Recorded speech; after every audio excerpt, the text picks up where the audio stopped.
Hello everybody and welcome to another Coach-Pupil League Season 7 cast. This is Nightcat and I will be your host for today. Today we're going to be watching some Tier 3 action coming from Week 3. We've got in store for you the Beach Buddies of StarCraft versus Pacific Fire. So we'll be watching, we've actually got, I think, yeah, there's a Terran in every matchup, so... This is a pretty Terran heavy group that I didn't realize when I chose to cast this group, but it should be quite enjoyable. We're going to have Anna Chan versus J to the T, which will be a Terran versus Terran. Then we're going to have Icebox 987 versus Autoremmer, which will be another Terran versus Terran. Next up, we'll have Fake Finn versus Zeski, which will be a Zerg versus Terran. ET versus Character, which will be another Zerg versus Terran. And then to round things out, we will have Azrael versus Jarcino, which will be a Terran versus Protoss.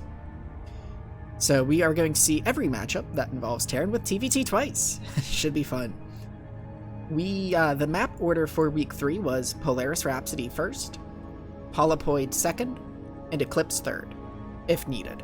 So two two-player maps and one four-player map, so should be a lot of fun.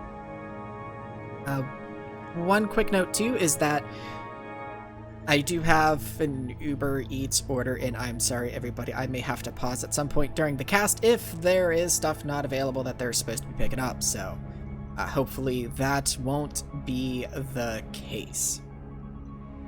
Let's go ahead and get into game one here though, which will be, as mentioned, Anna Chan versus J to the T, TVT on Polaris Rhapsody. I don't think I turned down the music, did I? I should turn the music down. Well, after we announce the players here. So, we have spawning in the top left, in the olive-colored Terran, Anna Chan. Down in the bottom right, we have in the pink, I think, Terran. Going by the handle Waggle, it is J to the T. Let me go ahead and turn that music down just a little bit here. There we go. That should be better. So, Polaris Rhapsody, as I said, is a two-player map, which the nice thing about two-player maps is that you know where your opponent is. So your scouting is more just to see what your opponent is doing, as opposed to trying to find where they are and see what they are doing. So a lot of TVTs that I've been seeing from the CPL so far have been pretty just standard macro play, not really any cheese happening in them, so let's see if we see anything exciting happen here. And so far it looks like both are just going for that depot in their main base, so nothing too exciting happening at the moment.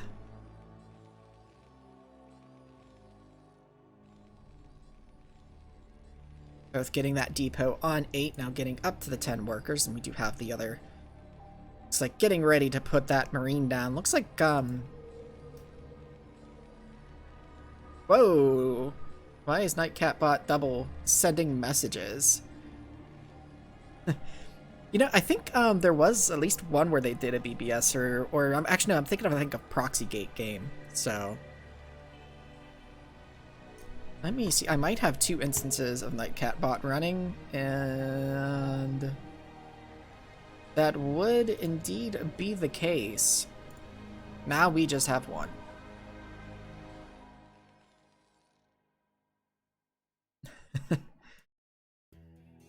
Well, the BBS, they did choose Beach Buddies of StarCraft for BBS to be named after the build, so you are right on that, Light Swarm, but...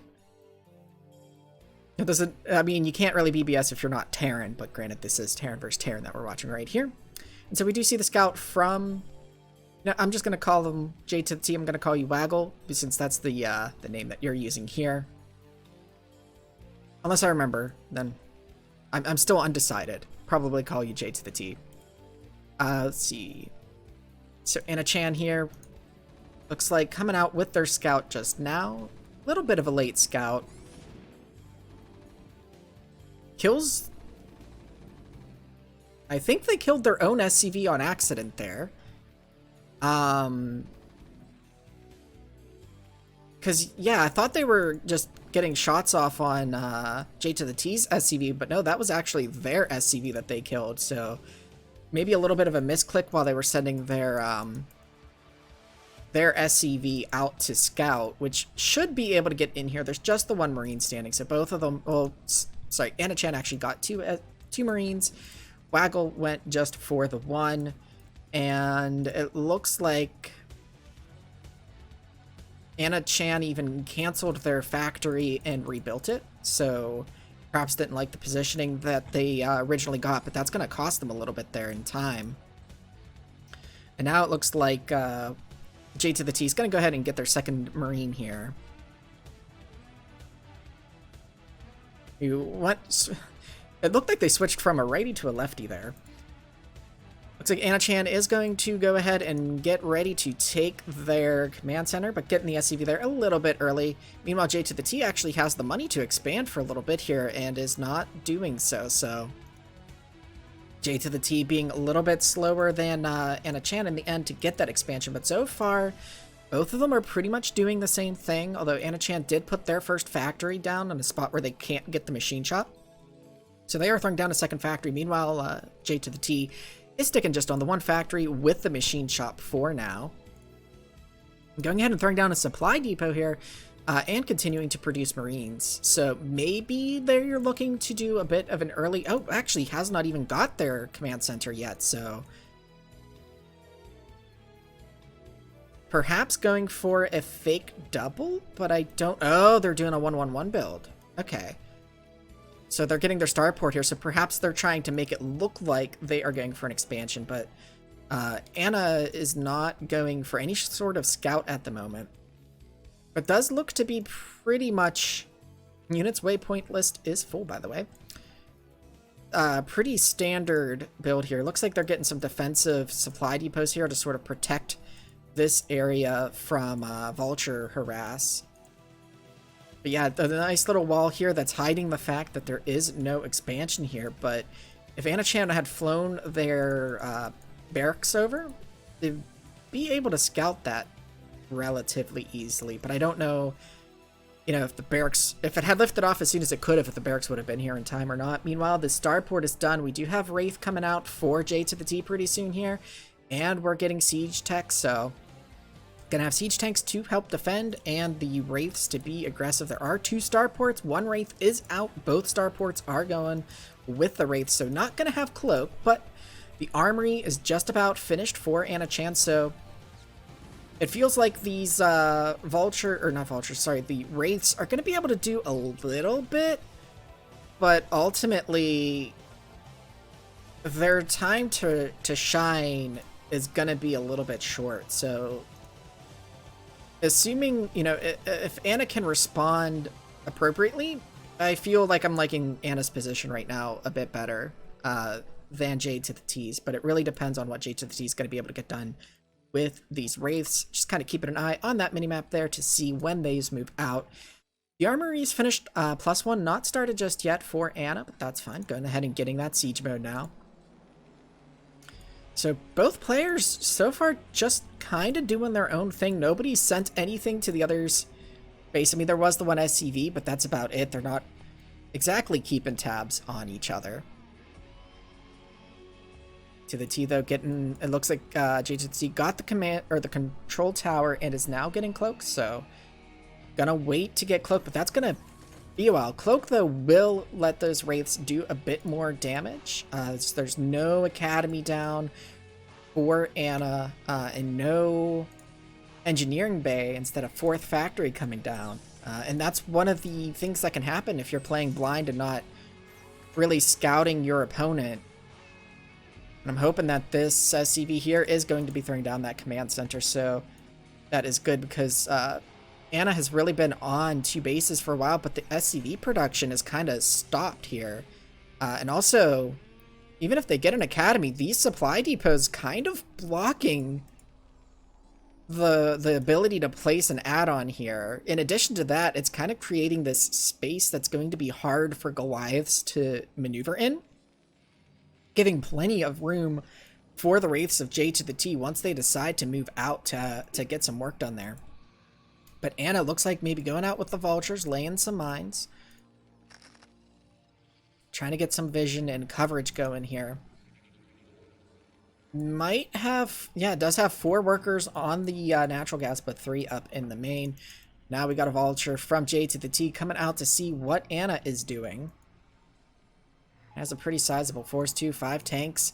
Decent number of vultures. Looks like maybe looking to move out here. There was a scan, I imagine that had to be from J to the T because we haven't seen an academy come down yet. And there are a couple of Goliaths coming out now, so gonna have a bit of anti-air, but there's still no detection.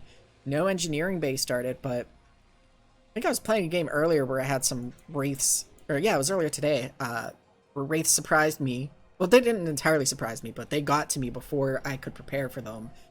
They cloaked up on me, but I was still able to, you know, get the engineering bay, even with them harassing me, but they still did cause a bit of damage, so we will see what J to the T can do here. But J to the T moving up a bit into this position here, not quite wanting to move in just yet. Anna moving across this bridge here. Maybe looking to get some ground. I'm not sure if they're trying to, with this movement here, if they're going to be aggressive and try to move up to the choke here, or... And it looks like that's maybe what they're doing. Just they're moving a bit slowly. And here we do have the wraiths now cloaked, moving into the base of Anna.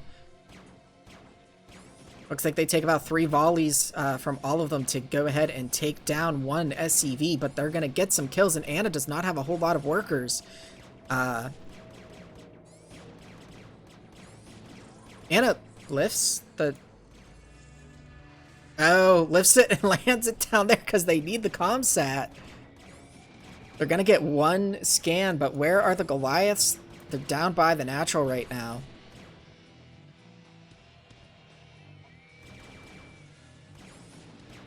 Now the wraith's coming in here, but the thing is, with this comsat, you get 1 scan. Cloak does run out on one of the wraiths. Going to go ahead and try to target down the Goliaths, and with the scan having just now finished, the wraiths can just dodge it and come back to the main. Meanwhile, there is a siege happening at the natural of J to the T. You hear the tanks firing in the distance, and there's not a lot here. If Anna plays this right, these tanks, though, are going to do a number, but that tank just gets deleted. This one on the high ground might be a little bit of a problem. But this natural, I think, is going to be forced to lift. Unfortunately, the splash damage from the tanks of Anna there, taking out one of their own vultures. One that could only lay 1 mine, but now these wraiths just cleaning up Anna down to just 12 workers here. This natural being taken out slowly. J to the T not producing out of their factories. They could... Oh, but they are producing wraiths, and there's no anti-air here, so the wraith's going to be able to push this back. These wraiths causing just more problems, more Goliaths popping out. There is a second comsat. It can scan, but waiting for those Goliaths to come out now. Needs to throw down that scan, but the energy on these wraiths is slowly running out anyway. But that push from Anna has been repelled. There is still the 1 vulture there, but just the 1 tank trying to get away here. The rest retreating up to this point.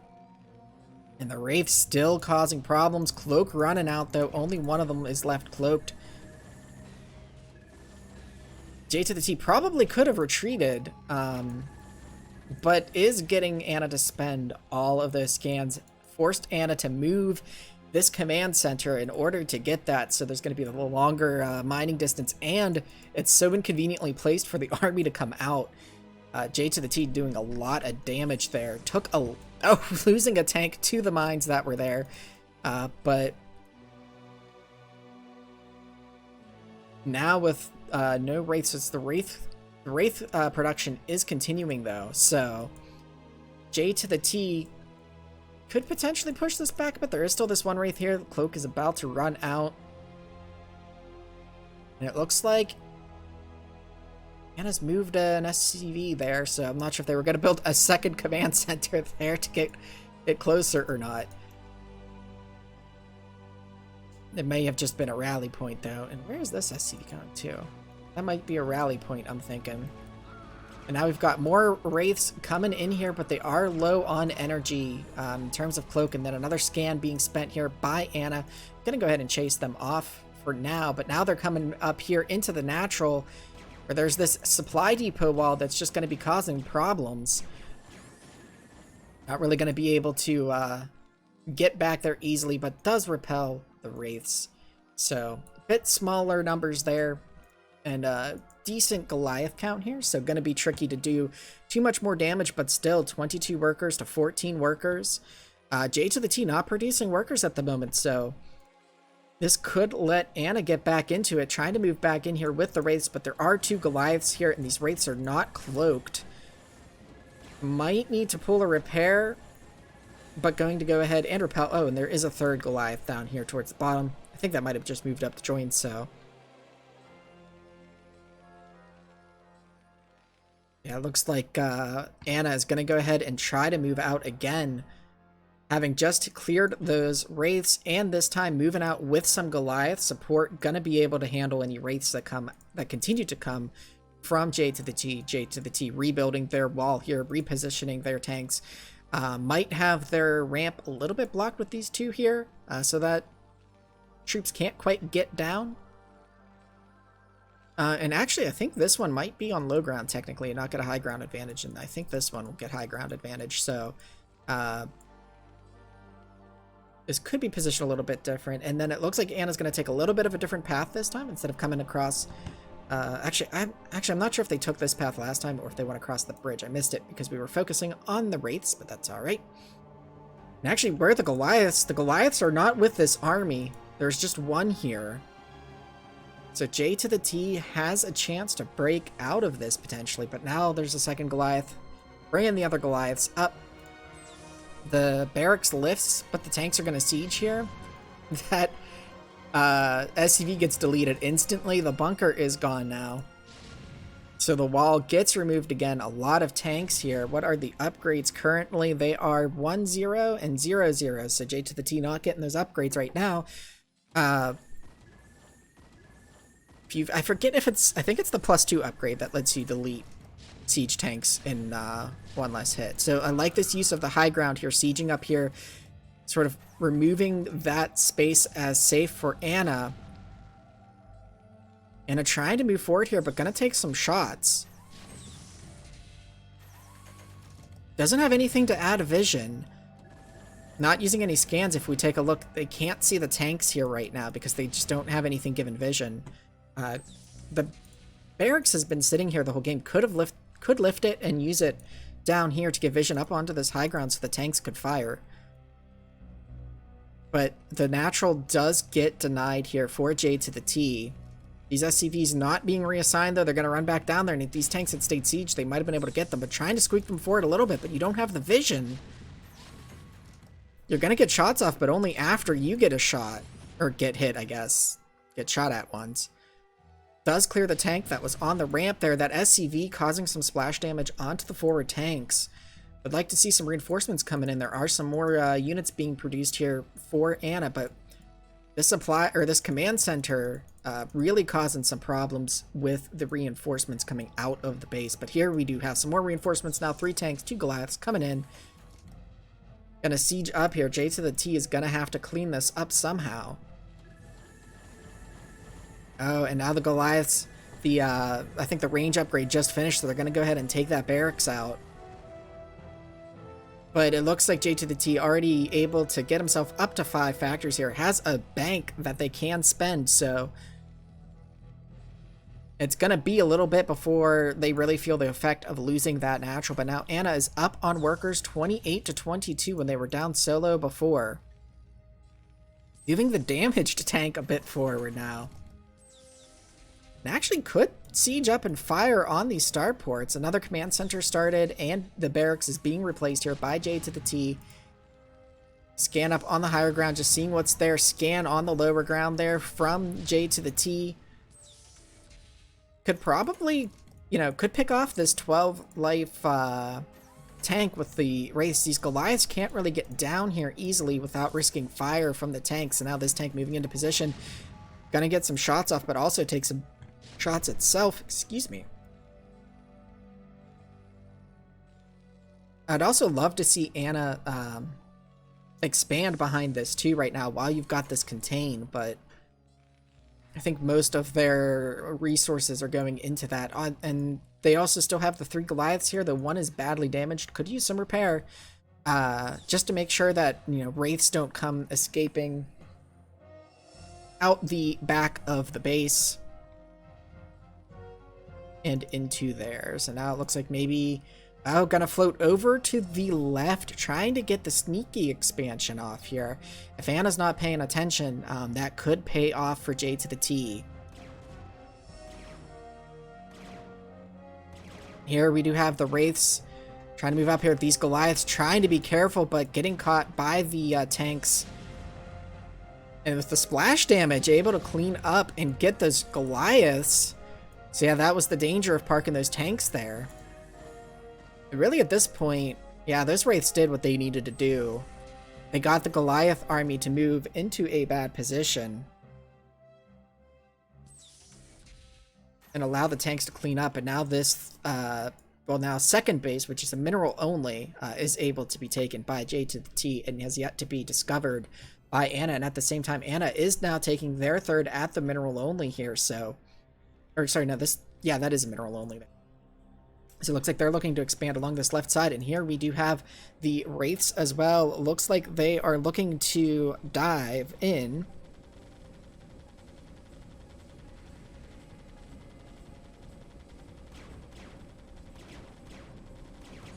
And they are going to get some damage before Anna can respond, but Anna's going to very quickly be able to shut that down. Although they do just go ahead and move to the natural. There are a couple of Goliaths stationed here, which is kind of interesting. So Anna got the Goliaths. Okay, that one wasn't on hold position, apparently. Has not got an engineering bay. Could, you know, have got turrets to essentially replace those, so then you don't even need to spend the scans. And there's a Wraith. Oh, there it was. I'm like, there's a Wraith firing somewhere, but I couldn't quite find it. It dug out the SCV that was building the science facility here to be able to get those two upgrades. Speaking of upgrades, J to the T, it looks like still at 0-0. I don't think J to the T has actually got their academy. Or sorry, not academy. I was looking at the academy when I was trying to say armory, so that's what came out. But here we do have another command center being lifted, so J to the T just like sneaking these command centers out here. You know, Anna also leaving themselves open to potential dropship play, but now gonna find this expansion over here. And J to the T's not really gonna be able to protect it, so needs to lift this command center and get it out of there, I think. Gonna try and use the Wraiths here, but Anna gonna bring some more Goliaths here. Should be able to take this expansion out. That long range of the anti-air of the Goliaths here. Canceling the... Yeah, just needs to get that command center, try and get that out of there to safety. But meanwhile, going ahead and taking this expansion here that's just kind of tucked away by this wall, so... It'll be a nice expansion for J to the T. Trying to clean up this area here. Anna also reinforcing the front here. A lot of tanks there. I'm kind of surprised, yeah, J to the T hasn't tried to transition into something like, and that engineering bay is going to go down. Trying to get that command center there, really, but that command center is more than likely going to burn down at this point. Like this, now building workers at the third, transitioning some, or going to take a fourth, it looks like. Okay, so they have started a fourth up at the top, right? J to the T trying to get this command center here to safety. Meanwhile, now harassing the front here. Maybe not the best scan that could have been spent, just because you only had the one Goliath. Oh, but the scan was still in effect there when those Wraiths moved up, and there's plenty of Goliaths there guarding those tanks, but... And I am a bit worried. I would like if these park here to give some vision, but there are still paths out of the base that aren't really being watched by Anna, where if J to the T were to switch over to dropship play, Anna could be in some trouble.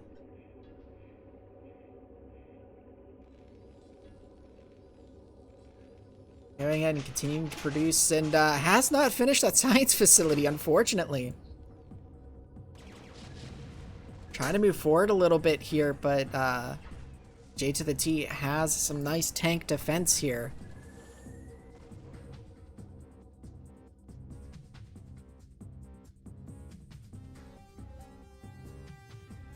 Don't think Anna can quite break this yet. Going ahead and scouting down to the bottom left. Gonna find this SCV here. Clean that up before anything can get started. Ah, there we go. Oh, that's not what I wanted. There's the drop ship. Picking up SCVs for now, though. I'm just gonna go ahead and shuttle them over to the base there. You know, Anna continuing to reinforce this front here. Has a good supply lead, but those tanks are venturing a little too close sometimes. He's trying to see if they can do anything, but given a little bit of vision. But now everything is out of that tank range. This is kind of a situation that you can get into sometimes with TVT is, okay, you've got your opponent contained. Sort of. But now what do? You can't really move in and bust them because they're just turtled up hard. So it's like, what do you do from here? Which, you know, take more bases. Really should be making sure they don't have any paths out. An expansion like this is a bit problematic. Dropship looking to ferry some more SCVs over for J to the T. These Goliaths getting a little bit close here to the tank range. Looks like Anna is now checking the rest of the map. May have scanned and seen this. Sending over some... Actually, yeah, I don't think they've scanned it because it doesn't look revealed, but just sort of scouting around with these Goliaths. Perhaps just, oh, you know what, maybe just sending them up here to sort of fortify this. Just now getting the engineering bay. This science facility still sitting unfinished, the poor thing. And now, looks like Anna moving up a strong contingent here. It looks like they did indeed scan this base, and so they're going to go ahead and try and take it out. Justice J to the T is moving a couple of tanks of their own up here to try and defend it, so there will be, at least at this time, a little bit of a force. But Anna doesn't even feel the need to siege. J to the T just sieging their tank, but not even getting a shot off, unfortunately, and now the only mining base of J to the T is going to go down. Getting a 6th factory, but not going to have any income to use with it. Looks like the death grip from Anna is tightening here. J to the T is going to have to try and do something, but their options are getting pretty low. Looks like Anna just trying to make sure that there's no other sneaky expansions anywhere else. A few Goliaths getting pulled out by the barracks into the tanks, allowing J to the T to get a few kills, but Anna just has complete map control at this point, essentially managing to get that command center as well. There is still a path out, though, you know, over here that's not in vision, and down this way, so a doom drop of sorts could still work for J to the T, but I don't know if they're really planning that. They've only got the 4 drop ships here. We'll see. It might come down to this if J to the T can get enough space to get this natural mining again here.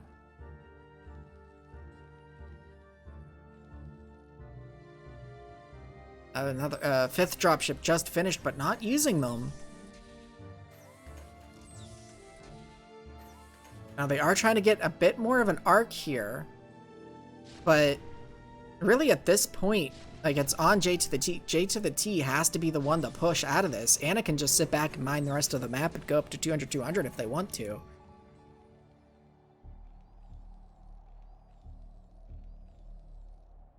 An SCV transfer happening back here. Science facility still unfinished, unfortunately. And splash. How did that tank back there get splash damage and die from the Goliath here? Tanks are OP.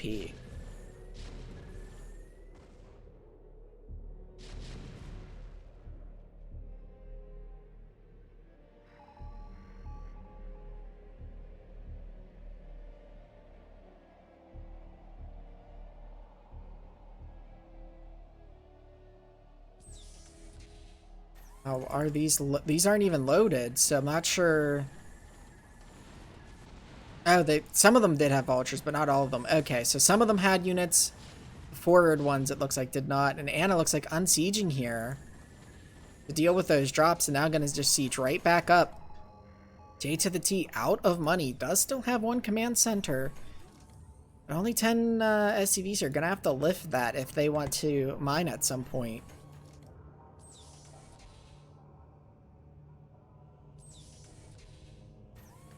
Now Anna just choosing to play the waiting game, not wanting to move. Oh, they did have a second one. Okay, so they must have just built that a little bit ago, so. Anna doesn't really want to move forward. I like that. Probably could go for the kill if they, 1, 2, 3, 4, 5 machine shopped factories. Wow. Okay. That is a lot. Gonna be able to produce massive numbers of tanks if they wanted to at any point. But they have a pretty good tank front here. Just growing the Goliath count, it looks like, for right now. Which I agree with. Now taking this expansion for their own since they have a contingent of forces there. Looks like they've got a little bit of something going on taking this bottom left as well. Another tank gets deleted. J to the T does get this natural, so was able to push Anna back just enough to be able to get this mining again. So they are getting some income now. See what they're able to do with it, but now Anna even taking this expansion, the mineral only next to the natural. Inching forward slowly. These high ground tanks are still a little bit of a problem, but there's only 2 of them. And now the command center coming under fire. Anna just slowly closing in here. If they keep up their macro and just keep slowly moving in here, J to the T is not going to be able to keep up with the losses. Trying to keep this tank alive here. Does manage to do so for now. J to the T trying to give some vision with this dropship here. But still taking shots on the command center.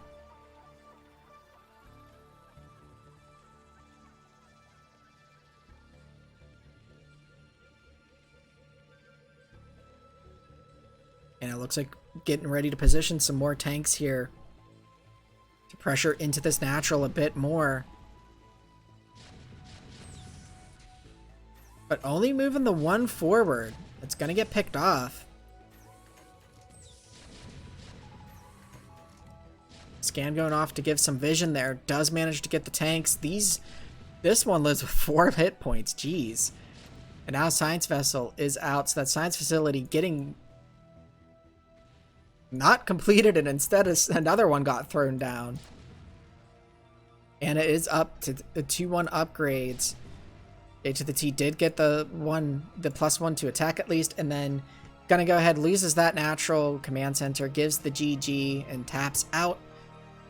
Anna taking it 1-0 in game 1. And we'll go ahead and get into game 2 between these two.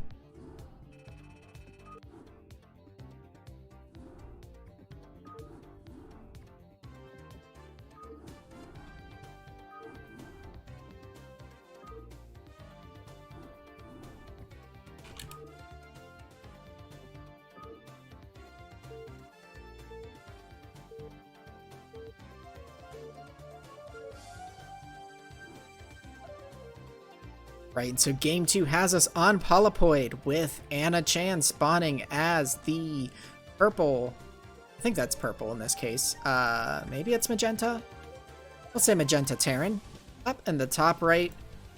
And J to the T spawning as the yellow Terran down in the bottom left.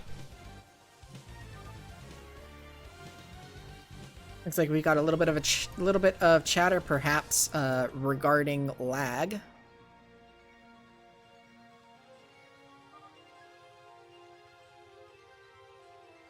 Or maybe they're talking about their splits. Just with the phrasing of mine too. Apart from you made the wrong map? No, you made the right map, J to the T. Holopoid is map 2.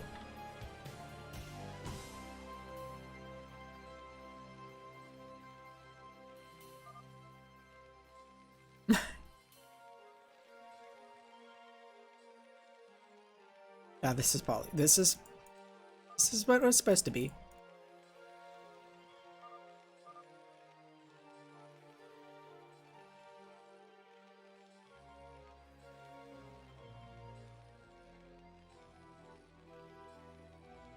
And so far, it looks like both are going for, well, actually, I'm trying to remember where J to the T positioned their buildings before. It looks like they're doing a Protoss. Actually, getting the gas on 10 seems a bit early to me, but perhaps looking to do like a 2-factory early aggressive build or something. Perhaps wanting to get that gas just a little bit earlier. Going ahead and scouting out, still at 10 workers too. Actually, that gas might have been on 11, and I was just looking at the worker count instead of the supply count, so if that's the case, that's not too bad. That's not as early as I was thinking it was. And so it looks like Anna, again, just like we saw in Game 1, not going out with that scout for a bit now, which could play out differently here on Holopoid, which is a 4-player map. So like I was saying before, you know, with the 2-player map in Polaris Rhapsody, you don't need to find your opponent. You know where they're going to be, or at least where they're going to start. They might proxy you, but you know where they're going to be starting, essentially. Holopoid, you don't necessarily know. And so, okay, we do see a scout earlier than the first game from Anna coming out. So looks like they're going for the cross scout, so they will get that scout first. Or, well, that first scout, I mean, because that's the first base that they're scouting. There is a Marine up here, but the SUV gonna be able to squeak in there. Marines are pretty small, so gonna be able to see what is up, but I don't think that they see... Okay, they did see the 1 factory, so getting a pretty decent scout here, seeing what is going on. Anna also getting that scout and seeing the 1 factory, but seeing that there's still SCVs on the gas. But when you're playing at these levels, that's not always indicative of what your opponent is going to be doing. They might just leave the workers on gas because, you know, it takes mental effort to think, okay, I gotta pull guys off gas, put them on mine, and then later minerals, and then later I gotta put them back. But it does look like, though, in this case, it is indicative of what's going to be happening, because we do... I can't... Apparently I cannot... If I zoom in, I can't... There we go. We have the second factory coming down. So, bit of an odd placement, maybe, but no. I was gonna say maybe J to the T thinks they're up at the top, but they may also just be trying to hide the fact that they're going to factory here.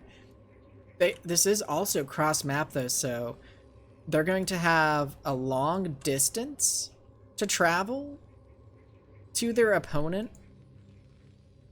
Plus, they're adding all this extra distance here from the back of the base up to the ramp. So I'm really not digging that factory positioning. But like I said, it could very well be to hide the fact that they're going to factory from Anna better. Because if Anna sends a second scout out and it happens to get into the base, there's a bit more time to try and catch it in order to prevent Anna from knowing. And now this second machine shop feels a bit late. Because you got mines, you could just start getting vulture speed, yeah, out of that. Well, now what's the second machine shop going to do? If you're just going to be producing vultures, you could have been producing them the whole time. So it feels like the second machine shop was not needed just yet. First vulture, or actually, sorry, second vulture is out. Speed is now underway, and speed is the upgrade that takes longer than mines. So usually when you're getting those vulture upgrades, speed is the first upgrade that you're going to get. Just because it takes longer to research.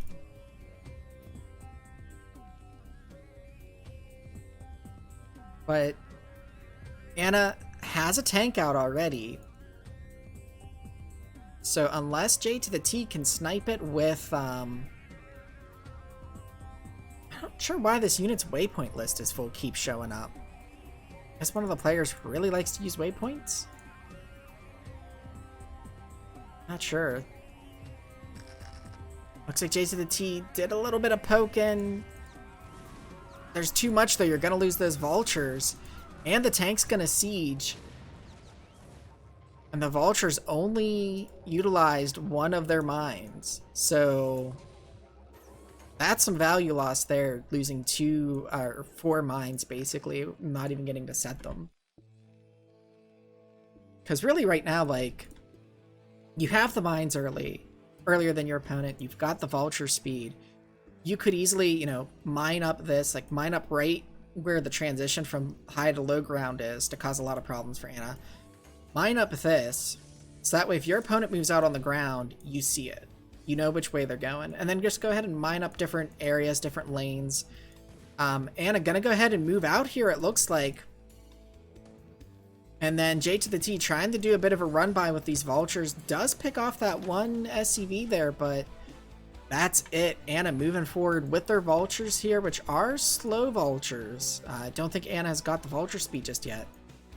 But I did see that they were researching mines. And another pack of mines from J to the T does sneak out, but with those vultures coming out here, you know, both of these players could backstab each other and deal some damage. There's only 4 Marines here. Vultures kill Marines pretty quickly. And these tanks are not in position to really do anything here. They're not guarding the base. They are going to move forward, though. They took a lot of damage. I think they got hit by the mine that was there. And now J to the T able to run in because there's no troops here. There is a tank and a vulture about to pop, so a tank could shut this down. But these SCVs need to vacate this base or they're just going to get picked off. Another factory being thrown down here for Ana.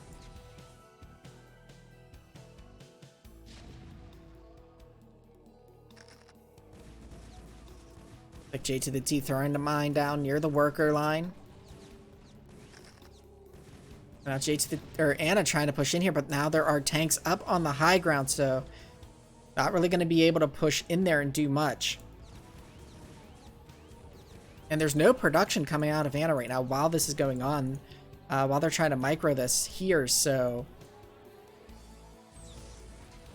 just now getting that production online. Still has these vultures in the natural, lobbing their fragmentation grenades.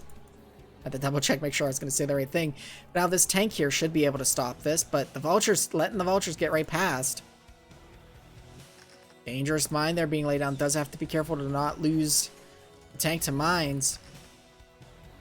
It's one siege shot off, but now vultures coming into the main mineral line here, gonna drop the worker count even further. Could transfer the SCVs here from the main down to the natural, but not doing so.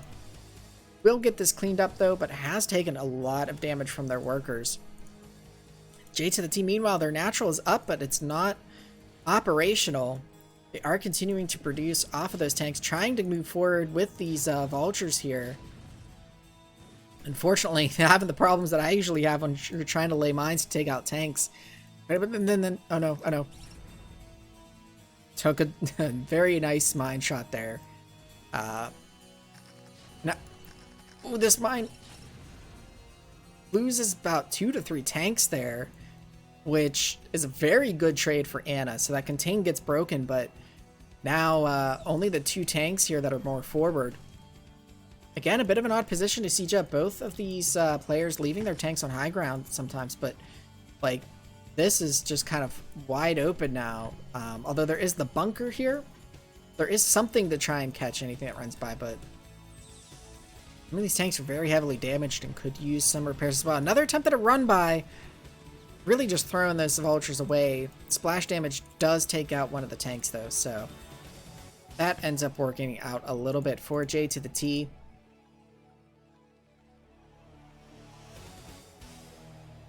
We're up to, looks like 4 factories, a lot of machine shops again for Ana.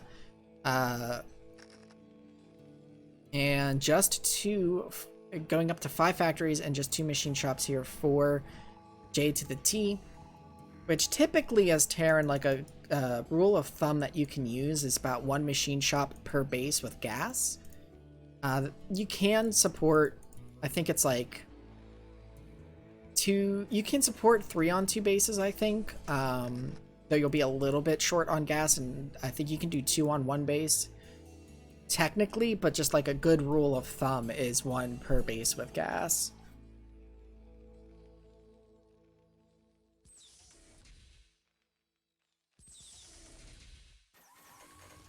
Like Anna maybe trying to move out a little bit here, reposition their tanks a little bit more forward, but you do have some scans going off here for, I'm not sure who. That's probably Anna just scanning to see has this third been taken yet, which J to the T could take at this point. There are a lot of tanks though for Anna. It looks like Anna is going to be moving out. J to the T has not really been laying mines, doing so just now as these tanks want to move out.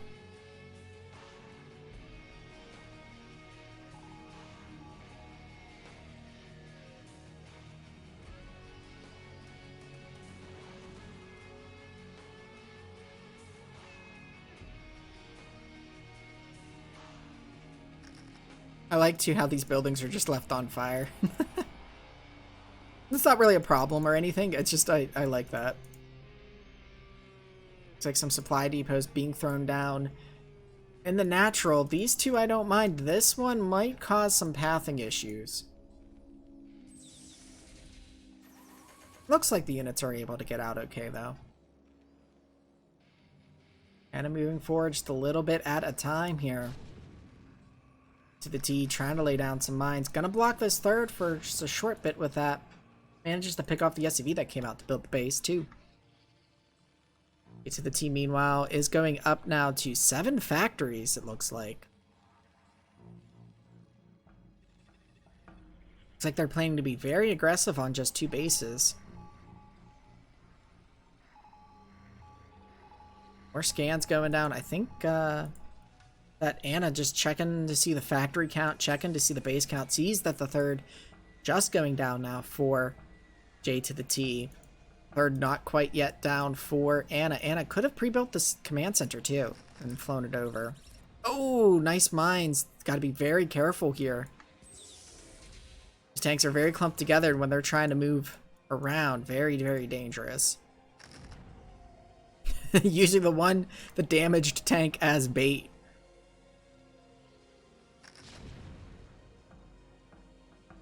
Still 1 mine there. It's a little bit dangerous. And then there's the 2 that are here. This one's pretty badly damaged, so not be able to do too much.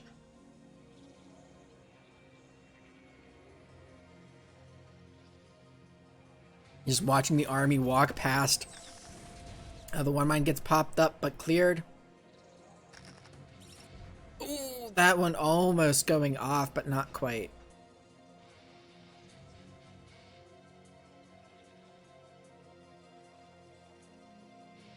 He possibly could see that Anna is on the move.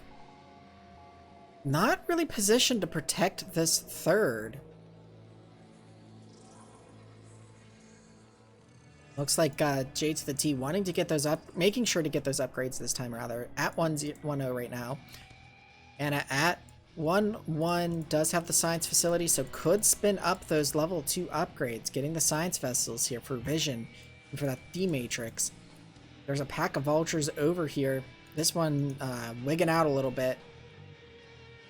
Just going in circles there.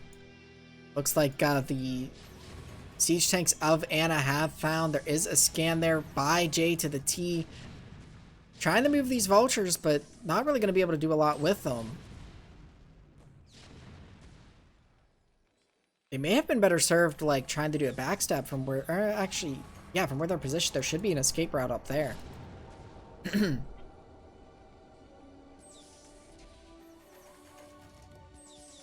Looks like Anna trying to do a little bit of leapfrogging here, trying to get an arc to sort of do a contain and cut this base off, but this does leave this lane wide open for J to the T if they want to do anything with it. J to the T throwing down some turrets for that detection. Throwing down another scan. This high ground tank able to get some shots off that the low ground tanks aren't quite able to do, but does get deleted there pretty quickly. Tank count very high here for Anna. I'm wondering if we're going to end up in a similar contain that we saw last game. Looks like Anna this time is sending the barracks over to provide some vision. I'm wanting to take this third maybe, but there is a mine in the way. Doing a bit of mineral walking to get the SCV there, but it looks like it's going to return. Oh, okay. Oh no, it is going to return the mineral. Not quite catching it before it starts to come back.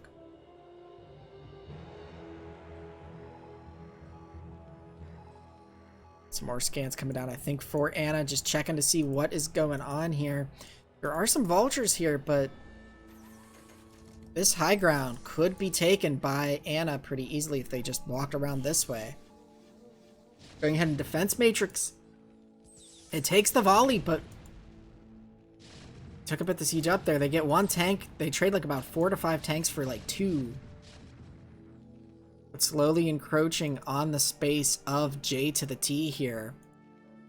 Reinforcements on the way in this cross map, and I like now that they're looks like they're positioning these vultures to maybe try to backstab at some point, but this choke here is pretty tight. Throwing down a factory here a bit closer to your opponent's base outside of your natural choke, throwing down 2 more factories now. It looks like going up from 4 to 6 now.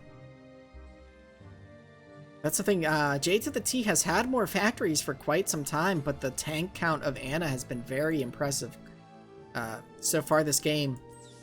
These back tanks could probably be moved up too, because they're not really going to be doing much in the fight, which is kind of cutting down the number of tanks that J to the T has available for fighting. Unfortunately, that tank unsieges, moves forward, dies, and this other one's like, think better of it and not try to move forward and not just re-siege. And now, oh, a round of tanks just finished for Anna, and just as they move across the map, J to the T is going to move in with these vultures. They have mines, would love to see some mines get laid, but instead going just after the workers here.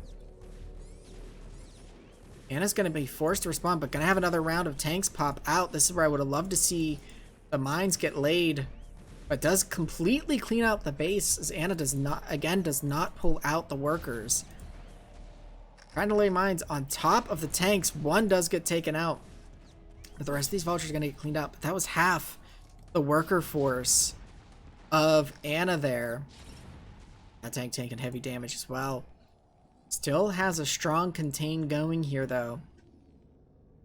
Those 2 factories just not finishing for Anna.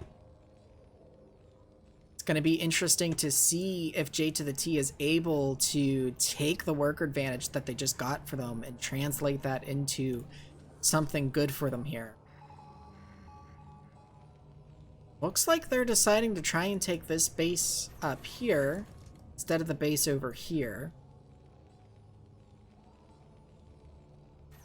which is interesting because it is behind the contain, although Anna is choosing to abandon the contain. A few tanks here doing the brood war pathing that they do, moving into the enemy space here. Now pulling all the way back, it looks like. Anna perhaps losing all of those workers, feeling like they need to just sort of pull back here. So with that vulture run by, J to the T is able to get themselves some space and breathing room. But I don't know if they know that Anna has left this position.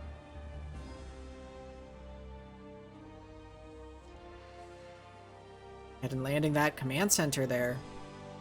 And now checking it out with this vulture. Yeah, they know now that, okay, there is nothing up here. Anna has completely pulled back. Anna still has not started their third. Looks like they have a couple of SCVs that are going up to here. Looks like they don't want the mineral only, I take it.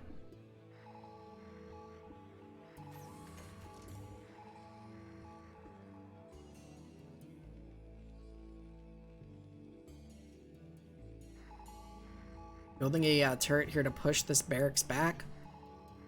All the SCVs coming up here. J to the T bringing another vulture up here. Going to be able to stop this here as there's no military units for Anna there at the moment.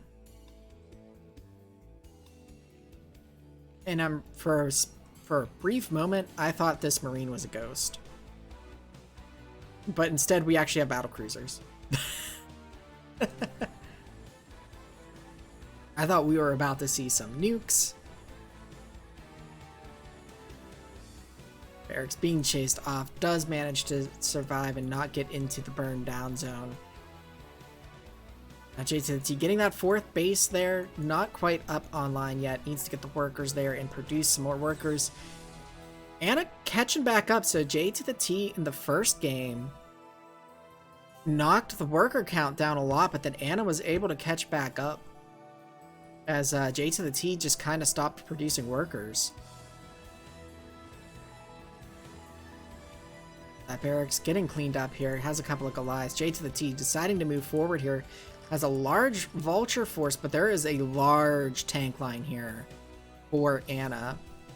I think J to the T, though, is just wanting to stop this base here, which Anna is not protecting too strongly, just the 3 vultures. Gonna see this force, though, here with this SCV. Looks like that was maybe going up to the top left. Maybe Anna was thinking of taking that base. Anna still with this SCV that was mining this mineral patch, or managed to mine 40 from it, I think. And some from this too, so both of those have been mined. Now throwing down that command center as this is getting denied by J to the T. A lot of tanks up there for J to the T. Anna kind of just sieging here on this high ground. Some scans going down, it looks like, for J to the T, checking to see this top left, make sure it's not taken. Now the science vessel gonna go ahead and scout down into the left. Anna thinking about taking this base here. Battle cruisers are out now for Anna. J to the T did have a few Goliaths, but didn't pull them up here. Gonna be able to retreat these tanks back, though, so it shouldn't take too much loss from these battle cruisers, and should be able... It's a pretty sizable Goliath force. If they can catch the battle cruisers, should be able to clean that up. And now Anna with the battle cruisers moving out with the tanks. This could be very interesting to engage. If Anna can catch these Goliaths with the tanks, which it looks like they will, H-17 needs to pull these back and save them for the battle cruisers. The battle cruisers getting on top of the tanks. Oh, and that Goliath army pretty much just got deleted. The tanks, the one group of tanks here for Anna did get cleaned up, but there's still a strong tank force here supported by these battle cruisers. So I want to say that Anna traded more favorably there.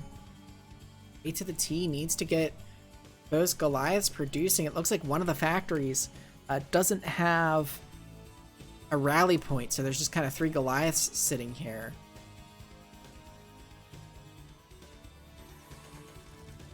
Now the vultures coming out here again on this path. Gonna check the bases over here again just to make sure. Oh, those mines are kind of... Oh, only gets the 1 tank. We're always kind of watching with those mines if it's going to be a really scary situation or not. Battlecruisers coming down here. The T sees them there and is not producing out of the factories right now. Instead has these 2 dropships. Look like maybe trying to go for some dropship play, but really needs to get anti-air here and fast, and still not producing the Goliaths. Looks like J to the T was maybe trying to go for like a dropship play to force Anna back, but Anna just doesn't even care about the turrets, just moving over them. And now we do have some Goliaths coming up here. Some defense matrix going down will help those Goliaths. I feel like these battlecruisers could have taken out the Goliaths. I mean, there's 5 of them there versus 3 Goliaths. Now 6 Goliaths. Now with the tanks going to be able to clean up and keep the Goliath count low again. which will be a bit of an issue here for Anna. I don't know if Yamato has been researched yet or not. Look at J to the T getting those 3-3 upgrades. Nice. Anna on the 1-1 right now. No upgrades for the air just yet. Pulling those battle cruisers back.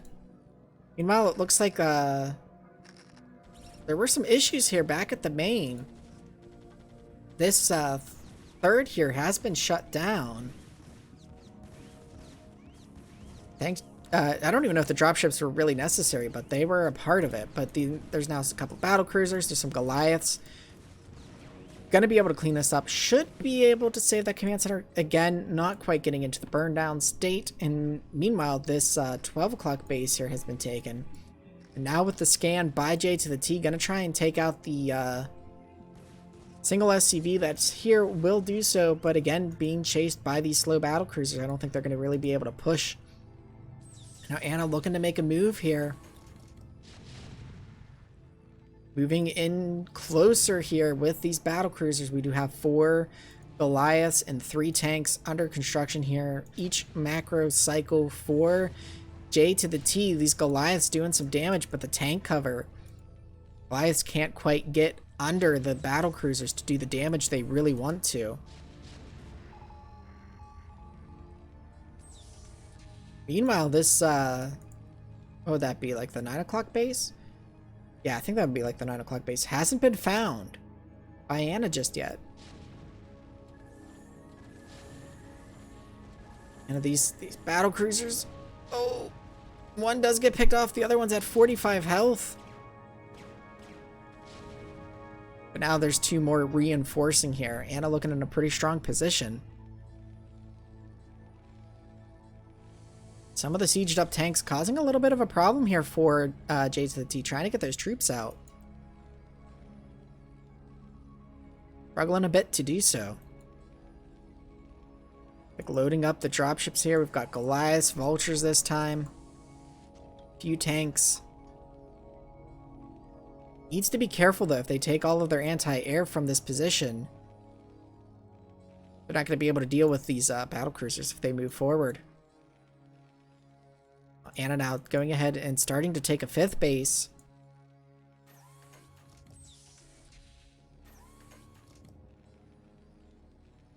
These tanks are a bit exposed here. The battle cruisers could clean them up. Looks like throwing down a couple of starports here at the base that hasn't been found yet. Perhaps going to get some wraiths to try and counter these battle cruisers. Sounded like there were some shots there. Maybe a unit wandered off over here a bit too far. Dropships loading up a few more units. Now we'll be on their way.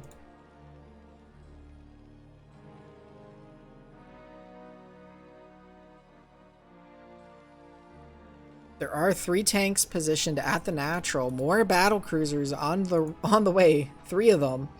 Getting the ship weapons upgrade, so there's going to be a pretty formidable force here.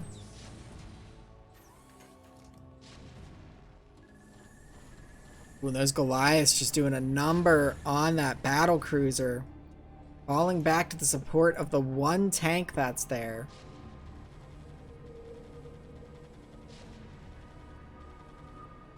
Battlecruiser count is high, but 2 of them are really damaged. Meanwhile, there is a drop over here at the 3 o'clock. So that base is going to be denied, but Anna is still up. Actually, I mean, kind of tied. They're both at 2 mining bases. Now Anna moving forward with the heavily damaged battle cruisers. I still don't think I've seen the Yamato gun get researched here. Anna's not careful. Losing a lot of these battle cruisers here.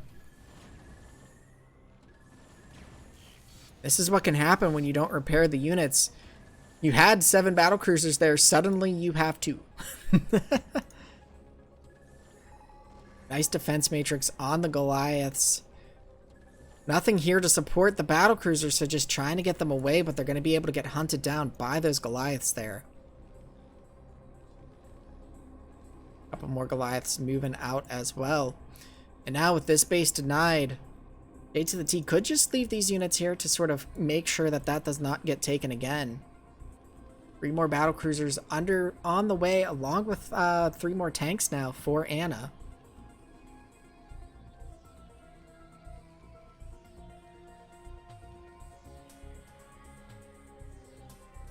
So it'll be interesting to see how Anna tries to close this game out and how J to the T tries to close it out as well. Looks like J to the T thinking about taking another base here. Maybe going to take this mineral only.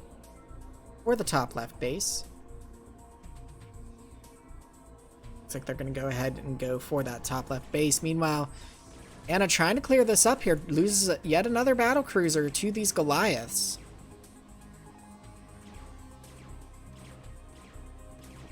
But now with just only units that can hit ground there. Gonna go ahead and clean that up. Meanwhile, JTT gonna take these vultures here and run them into the mineral only while they can. But there are tanks here, so this should be able to be cleaned up. This command center, though, now is going to need to be repaired. So I'm gonna keep a selection on that and see. Meanwhile, we do have some dropships coming in here. Nice drop from J to the T, going to shut this base down. And gets all the SCV kills, and there's more SCVs transferring.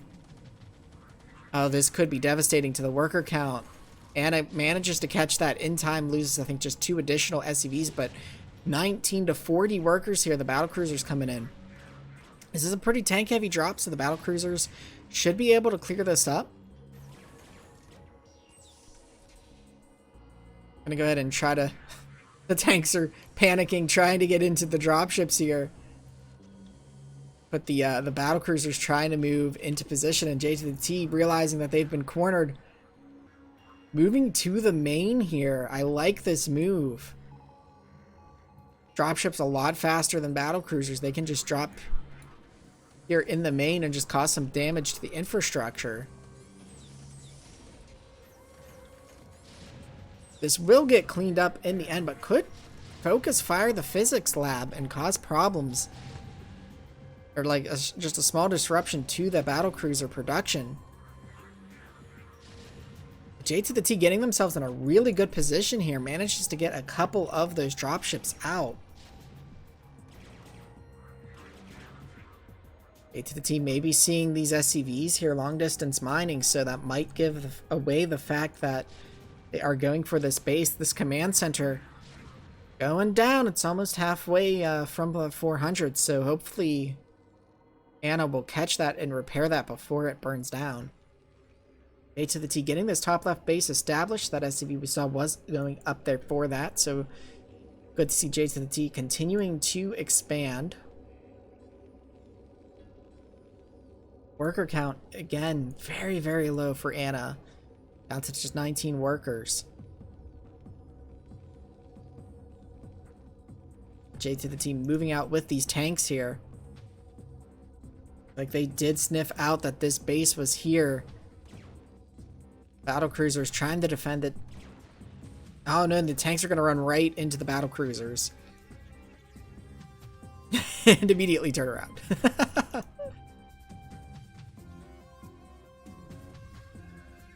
Goliath count for J to the T is a little bit low. Just 4 Goliaths at the moment.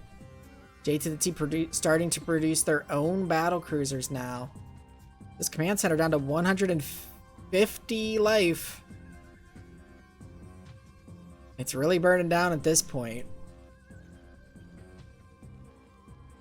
J to the T is looking very strong right now. This is a pretty large battle cruiser force, though, for Anna. Scans going down for J to the T, checking it out. Seeing that command center slowly burning down. Going ahead and getting another comsat for those scans. Could get one here, too, but not doing so.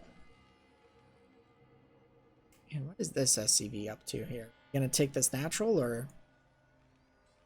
Looks like Anna going ahead and taking this base, which is known by J to the T, because there is this mine here. Ooh, some nice shots off on those tanks by those mines. That mine not quite getting triggered by Anna's tank there, so J to the T will continue to have vision of that base for a bit. Has a nice strong tank front, going ahead and getting some more Goliaths now. Are a bit low on gas though. They've only really had, oh, the main and the natural are depleted, so just on the one or two undepleted gases right now. A lot of scans going down. And the command center gone. And Anna, realizing this, goes ahead and sends that SCV to rebuild that. So, bit unfortunate. That command center could have been saved. It's like J to the T positioning to maybe try and deny this base. This has definitely been an interesting TVT. Going ahead and building supply depots, which is a bit of an interesting choice when your opponent's been doing some dropship play, but just sort of trying to stop vultures from running in there very easily. Also needs the supply at this point, actually. I think a number of supply depots got destroyed, which is interesting looking at Anna's main. There's like 3 supply depots in the main, while the supply depots are pretty much everywhere else. JCT deciding to not go for this base up here and instead moving into the middle here. Perhaps just wanting to challenge Anna's army. Anna is very low on minerals right now. Doesn't really have a bank. J to the T, meanwhile, has 7,000 minerals. And about almost 700 gas, so J to the T is looking very good and well positioned here. Another drop coming in, just a couple of tanks. Where's it gonna go though? There's 3 tanks here, so, but they're all very heavily damaged. Drop on top of them. Yeah, you're gonna clean those tanks up.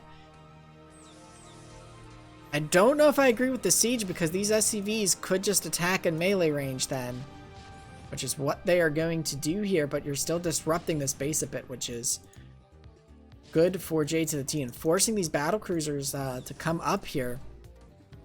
I'm gonna unsiege to try and deal with that. Meanwhile, these tanks are just kind of sieged in the middle, not really doing a lot for J to the T. But now unsieging and moving forward as those battle cruisers have moved up there. Now Anna, seeing the army of J to the T moving out, Anna is actually able to populate this base here again. Again, almost getting up to equal worker count with J to the T, and J to the T trying to push into this base here, trying to shut down the mining for Anna. There's an impressive battle cruiser count, but again, one of them is pretty heavily damaged here for Anna. Now J to the T only made the 2. Going ahead and sieging these tanks on the low ground, but that's just going to offer them up to the battle cruisers of Anna. This base is getting shut down again, but Anna got their bank back here, it looks like.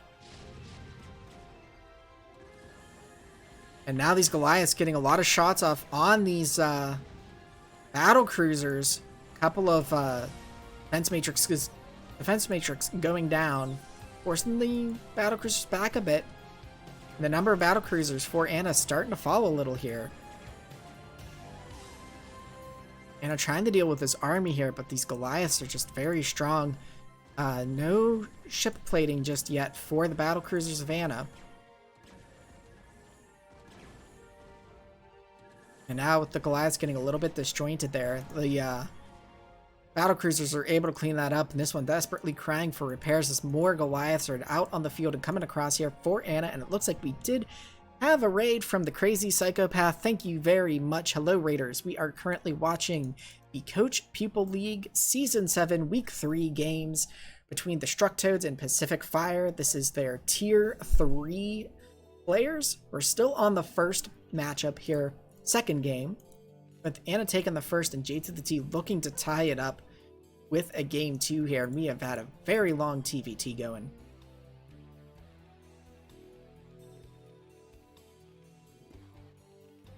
Looks like now J to the T coming up with these vultures, maybe going to try and cause some problems. There's still this mine here. The J to the T has seen this base, knows that SCVs are being transferred over to it.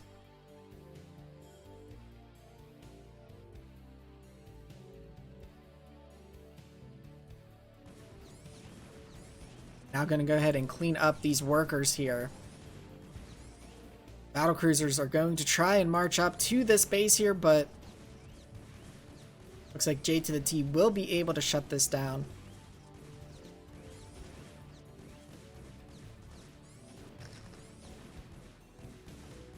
Battle cruisers coming up. Gonna save the command center and the refinery, but that mining time getting shut down there. And J to the T again building up that impressive bank. And now there's just so many Goliaths here, cutting through these battle cruisers like a hot knife through butter. And with that, Anna will call the GG. J to the T able to tie it up 1-1 with Anna in that impressive long TVT, going for the play of just trying to deny those bases so that Anna just could not get the resources. And we will be getting our game 3 on Eclipse in our first matchup. And I think I actually need to step away really quick and grab a drink. These games have been long. So I will be right back before we jump into game 2. Or sorry, game 3.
All right, I am back with that drink.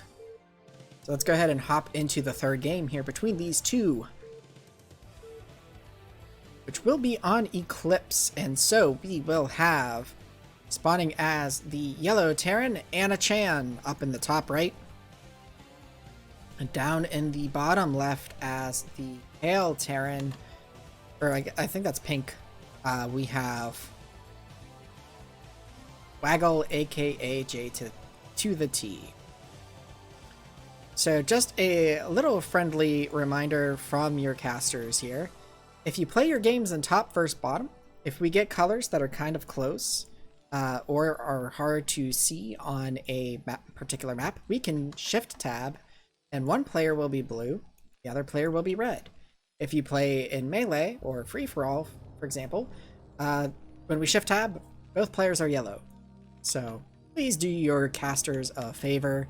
I guess this technically isn't yellow then, because that is changing tab. But please do your casters a favor and play your games in top, first, bottom so that we can go ahead and do that shift tab. So if I'm remembering the games right, they've been pretty long here. J to the T in game 1 went ahead with what looked sort of like a fake double type thing, where they pretended to take their natural but didn't. No, sorry, they didn't do fake double. They went 1-1-1, pretending to take their natural. That's right, because they got they went with the Wraith play to be aggressive, and then in game 2, they went ahead and got 2 factories and tried to be aggressive off of that. Meanwhile, Anna in both games has just sort of played it slow and steady, gone for the more macro-oriented route. In game 1, they were able to get that contain on their opponent, and then game 2, they started to get that contain and then kind of pulled back and weren't ever able to really establish that again. So we'll see in this game on Eclipse, which is a 2-player map again. So again, you know where your opponent is, what they decide to do. Crazy psychopath there. It looks you dropped from D to E on the ladder today. I am sorry to hear that. Earlier today, I think I went up to from E to, or sorry, from F to E, and then I dropped back down to F. So I think the only thing that brought me up to E was Zerg player I came across that left game like immediately. A little bit of worker harassment here going on. A little bit of cutesy plays. Both opponents getting their marine here. Almost, actually, I think this color is olive. I think that's the olive color in this game. I zoomed out too much. That's better. That worker almost getting away, but getting caught by the marine. Anachan's actually up 2 workers here to J to the T's.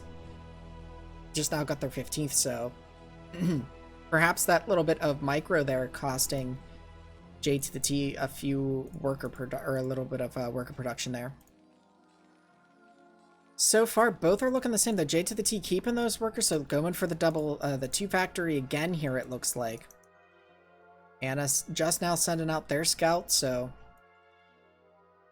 will it get to see the 2 factory, though? There are the 2 Marines, but they aren't blocking this ramp. This SCV could get up, but it is a damaged SCV, so it is going to die faster, and it does see the 1 factory. I don't think it saw the 2nd, so Anna might not be sure if this is a 2 factory or a 1 factory opener just yet.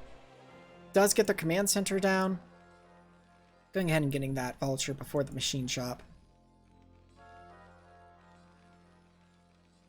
It's not another supply depot there.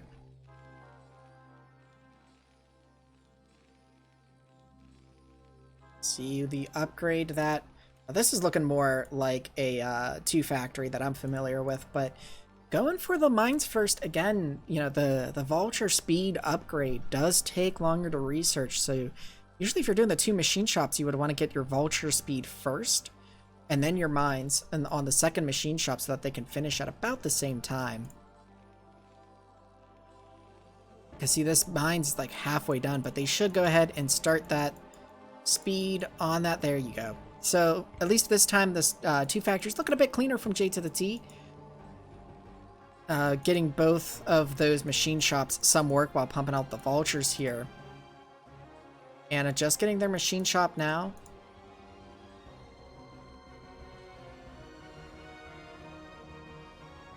Like J to the T is thinking about moving out here. Gonna be able to lay those mines now that they're done. Can get some nice mines here to make it dangerous for Anna to move out. Looks like they are moving across the map.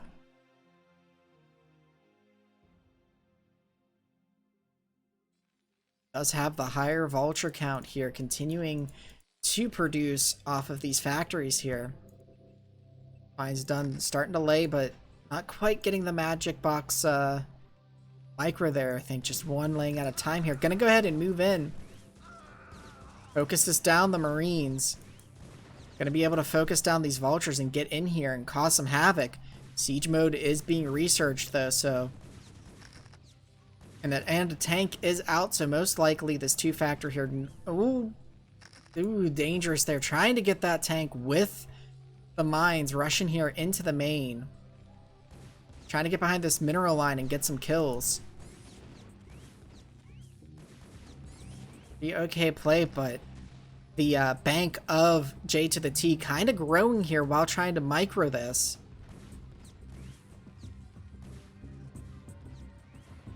Natural just continuing to grow here. That last vulture getting cleaned up, so not quite as much damage as could have been done there.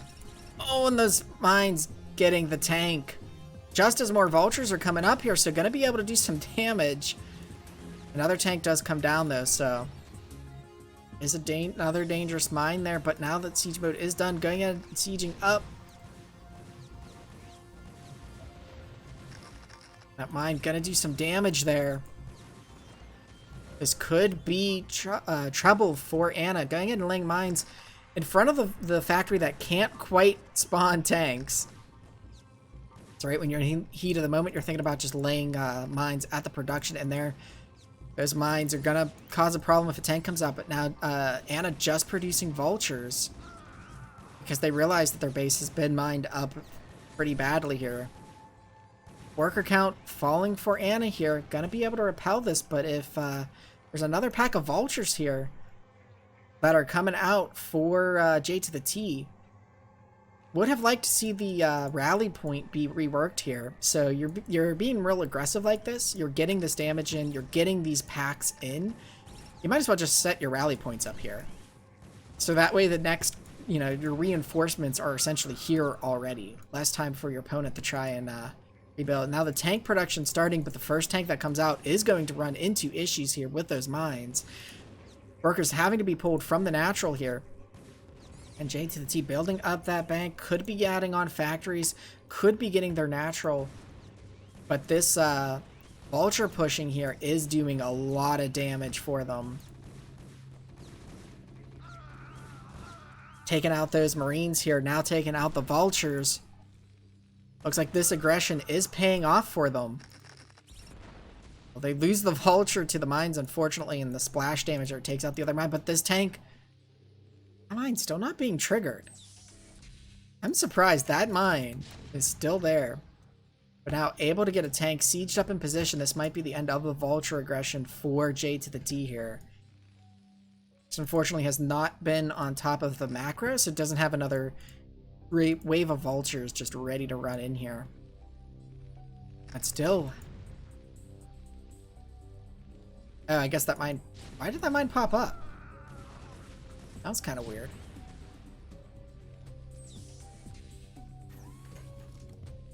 Able to clean up that mine. There's still the 3 mines here.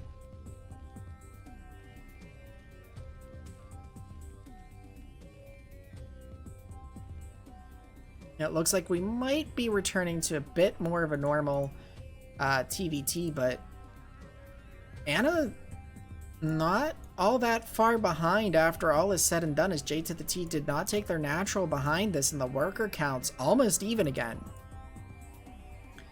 The J to the T could have been producing workers during that, could have expanded, but they did a lot of damage, but because they weren't capitalizing on the advantage that they were creating for themselves here, Anna does not feel all that far behind. We are looking a bit like game 2 though, which J to the T did win in the end. So that's not all bad for J to the T just yet.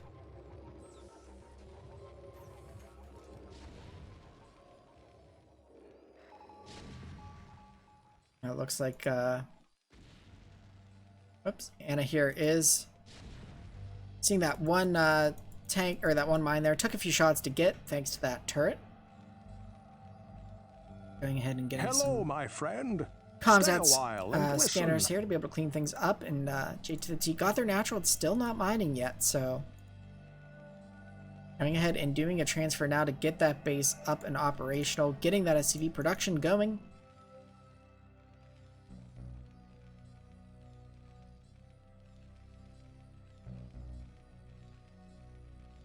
It's like positioning a couple of tanks out here, but they're pretty exposed, really. Nothing really backing them up. And Anna just choosing to try and keep these vultures back. Lost almost every vulture, so it ends up... Lost every vulture, so it ends up working out for J to the T there. There's a good amount of tanks here for Anna. Flying out their barracks here, so gonna get that extra vision. I think right now, yeah, they can't see the tanks that are there. It looks like we're gonna get a drop in the main here.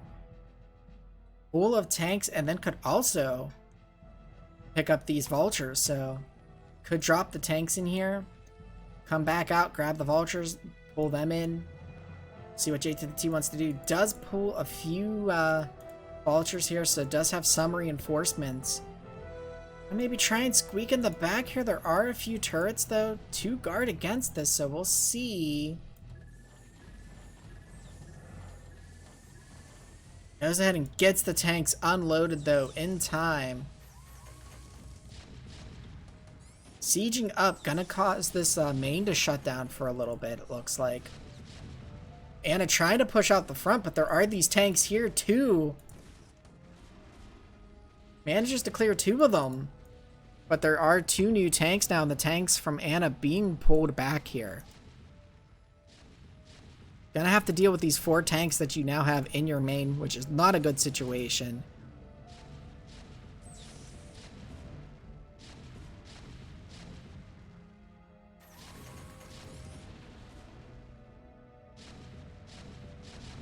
Bombsack gonna go down with a scan in it. Now, for the time being, this main has been shut down.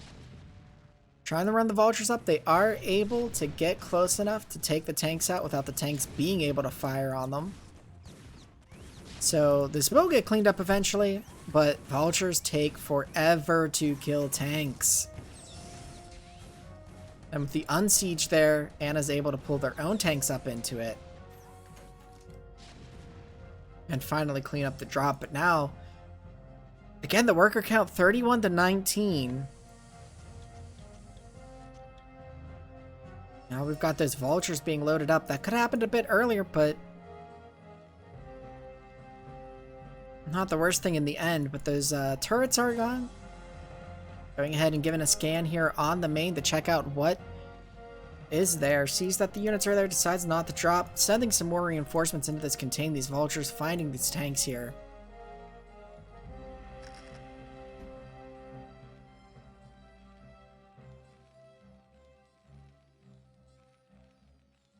Anna trying to reposition a bit.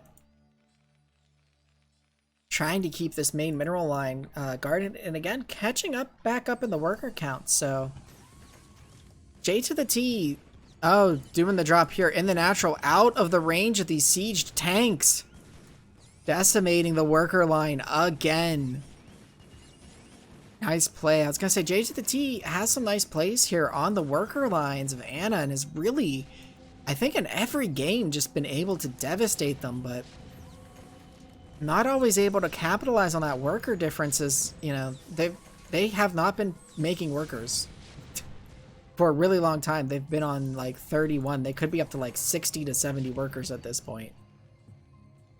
And that just allows Anna to catch back up on the workers and then ultimately stay in the game. Though this forwardly placed factory is getting shot down by J to the T as they tighten their grip on this natural choke here.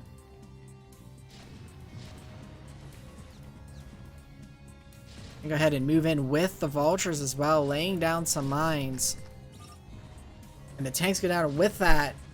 Anna is going to tap out and give the GG to J to the T, coming back after losing the first game, winning game 2 and game 3 to put Pacific Fire up 1-0 against the Destructoads. And guess what we have next for you? Another TVT with Icebox 987 going up against Auto-Rimmer. Again, map 1 will be Polaris Rhapsody, so let's go ahead and get that one loaded up here.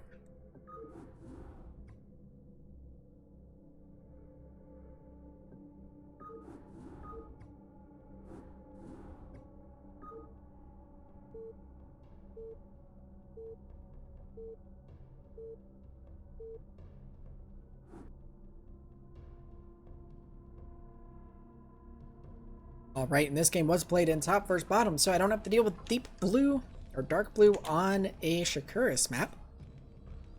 So we have in the top left from the Destructoads, Icebox spawning as the blue Terran, and down in the bottom right, we have Auto-Rimmer representing Pacific Fire spawning as the red Terran.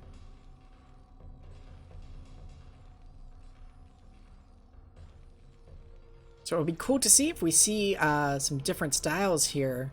So J to the T. Oh, you cannot see. Sorry about that. Thank you for the heads up. Forgot to switch the scene there. Oh yeah, it is Beach Buddies. I am so sorry.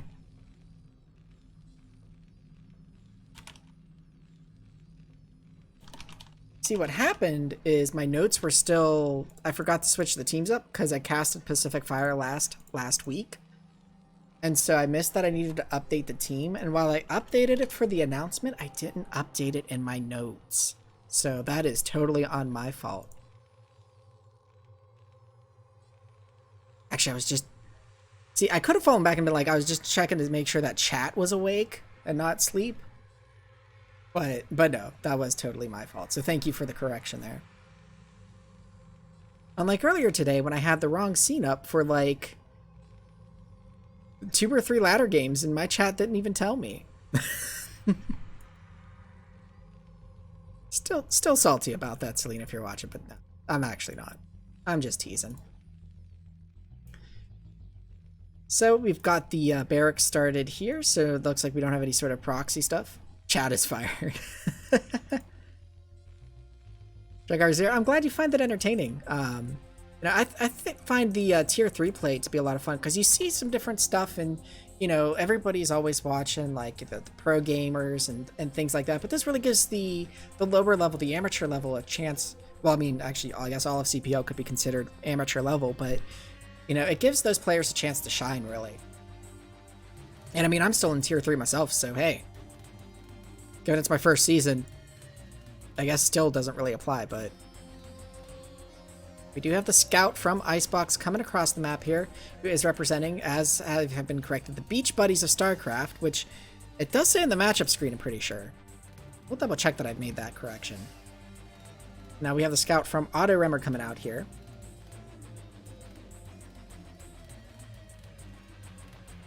Like the first factory is coming down. It looks like Otto has pulled the SCVs off gas, so we should just be seeing one factory. The SCV from Icebox does see that and confirms that. Meanwhile, Icebox has not pulled the workers off the gas, so we might see a 2 factory come out of Icebox. The SCV for Auto Remmer does make it here, though.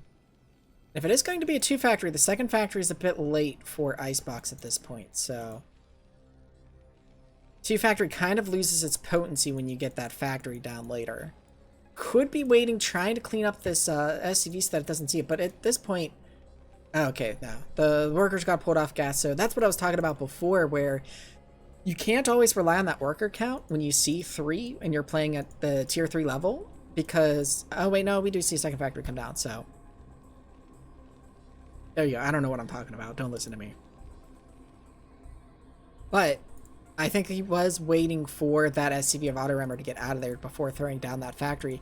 Just now getting the machine shop, which is also going to delay the potency of this 2 factory. Command center going down here for Auto Remmer. And going ahead and getting their vultures, so I feel like Auto Remmer should have plenty enough time to get defenses up and be able to handle this. And then Icebox comes in, pokes in real quick, confirms that this is indeed a fast expo with 1 factory.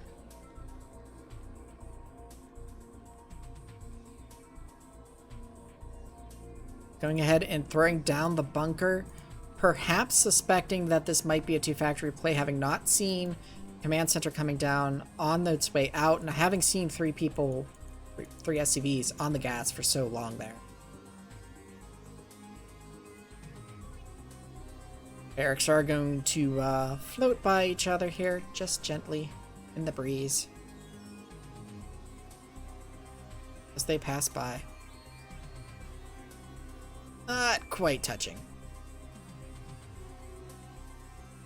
It's like Icebox moving out here. Taking a little bit of a longer way here, perhaps to try and avoid detection from this barracks, is actually getting siege mode here. So it looks like this, and a Goliath even, so trying to make sure that they are prepared in case Auto Remmer has gone with air.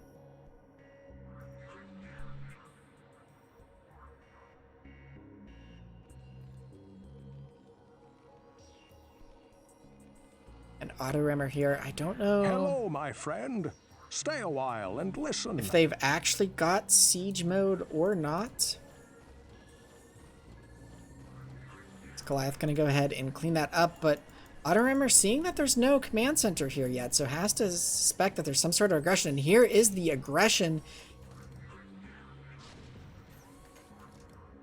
It looks like Autoremmer has not got siege mode, so being forced to pull all the way back into their natural here. This could be a problem just now getting siege mode. Icebox is going to be able to siege this natural for a bit. Late siege mode really going to be a problem here for Auto, but Auto could park a tank up here and just wait for that siege mode. Looks like they are going to pull their tanks up to this high ground here for now. And now it's looking like we're almost playing a TVP here, where we've got the SCVs repairing the bunker while a long-ranged unit fires in on it from safety.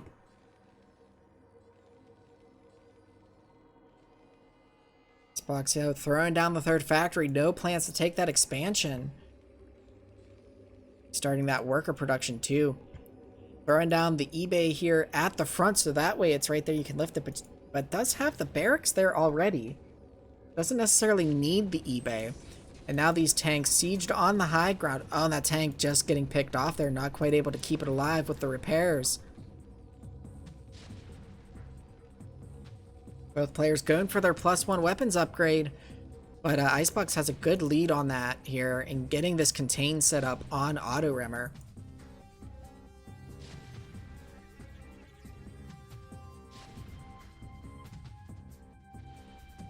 Icebox continuing to pump out army here. Not quite reinforcing as quickly as they could be with it. But this contain doing pretty well for them here. Having to repair this tank, it looks like it might have taken a few shots there, got a little too close to that ridge, but managed to stay alive.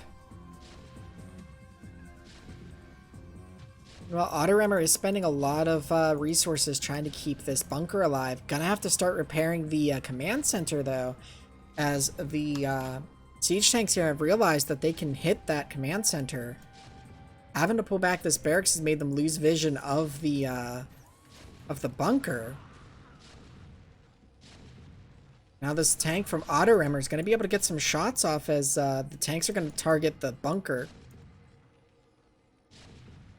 These tanks are actually just out of range. It was the Marines there that was causing this tank to shoot at them. Actually, I don't think Auto... Yeah, Auto can see those tanks, so if these tanks could have shot them, they would have. Unsieges the tanks that were on the high ground. I don't know if I like that, because they're going to lose that support. Going to try and move out here, but... There's just a lot of tanks here from Icebox and taking some damage. This natural here is a bit clogged up. Trying to push out into this, but I don't think Auto can really break this. Pulling the SCVs, but a bit late. As now there's just a tank and a vulture here, but did force the unsiege of the tanks here. While one of Auto's own tanks was able to siege up, but now re-sieging here. All of those workers lost now, and Auto not quite able to break this. This tank might fall. Oh, with that, Auto is going to give the GG. Since this was played in top versus bottom, it does default to ally chat, so we will give the players the benefit of the doubt. There's most likely a GG there. And really quick, while we're getting game 2 loaded up, Jeff B83, Jaguar 0, and Character, thank you for the follows. Very appreciated.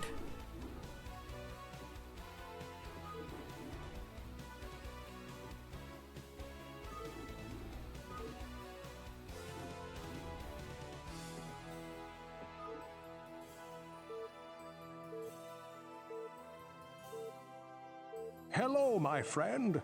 Stay a while and listen. Alrighty, and game 2 is on Polyploid, and I made sure that I switched the scenes this time. We have Icebox 9877 spawning as the blue Terran up in the top right.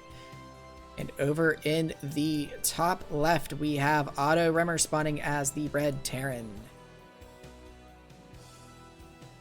So it looks like the 2 factory there paid off for Icebox, able to get that contain. And really, that bunker hurt Auto a lot with that attempt to break that contain. They almost had it broke if they had pulled their SCVs sooner into that, and that bunker wasn't in the way of their army trying to move out. I feel like they could have broken that contain and maybe had a much longer game there, but in the end, just not quite able to do it. Icebox taking it up 1-0 in this series. Looking to close it out with this game too. We'll see if they decide to go again with the 2 factory, or will they go for the more economic play this time. And really, it's been cool to see. We've had aggressive play. I think in just about every game, we've had some form of early aggression.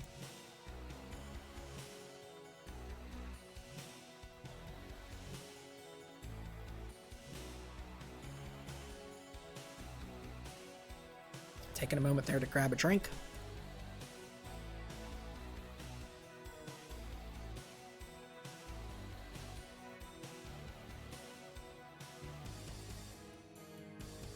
A little bit of a late barracks there. Throwing it down all the way down there, but actually, I don't think that'll trap the Marines, but that is pressed up against that terrain pretty tightly.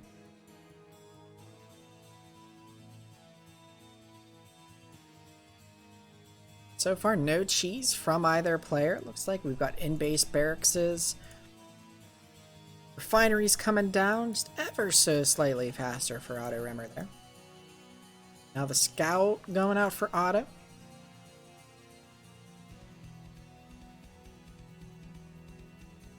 And the scout out for Icebox. Looks like Auto is going to get the first scout. Heading over to his right.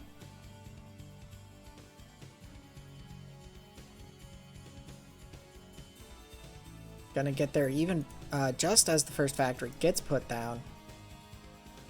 We'll just take a look and see what Auto is able to sniff out here. Sees the factory. Sees one worker on gas and even one holding Vespine, so it is looking like Icebox is going to go for a fast expand here. Meanwhile, Icebox scouting over to the left now, gonna get the last scout on Auto.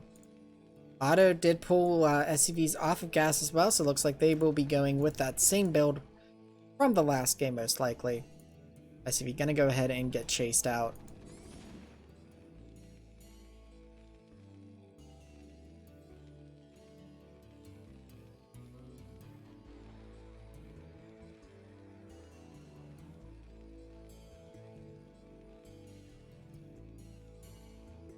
Auto getting ready to take that command center. Could have got that in position a little bit sooner, but still ahead of their opponent getting that down. And again, we're going to have the barracks floating out.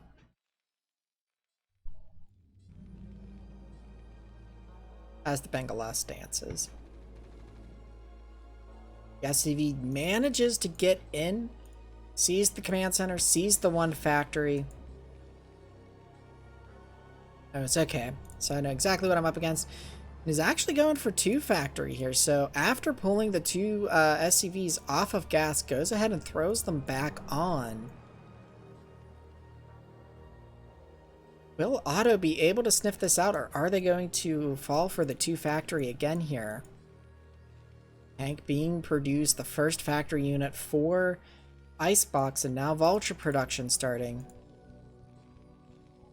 Machine Shop finishing up here, and Otter getting a tank of their own, so going to be a little bit behind in the tank count, but maybe be okay as long as they don't get that siege mode so late.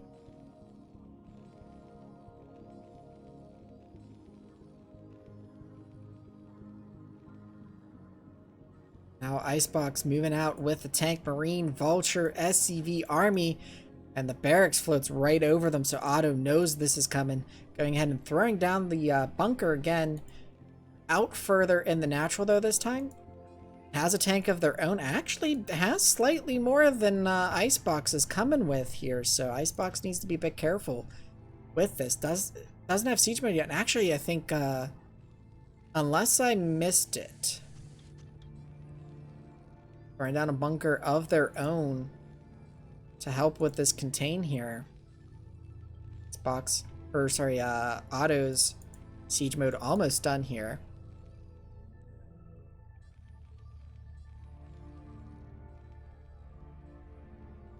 Vulture coming in to resupply here.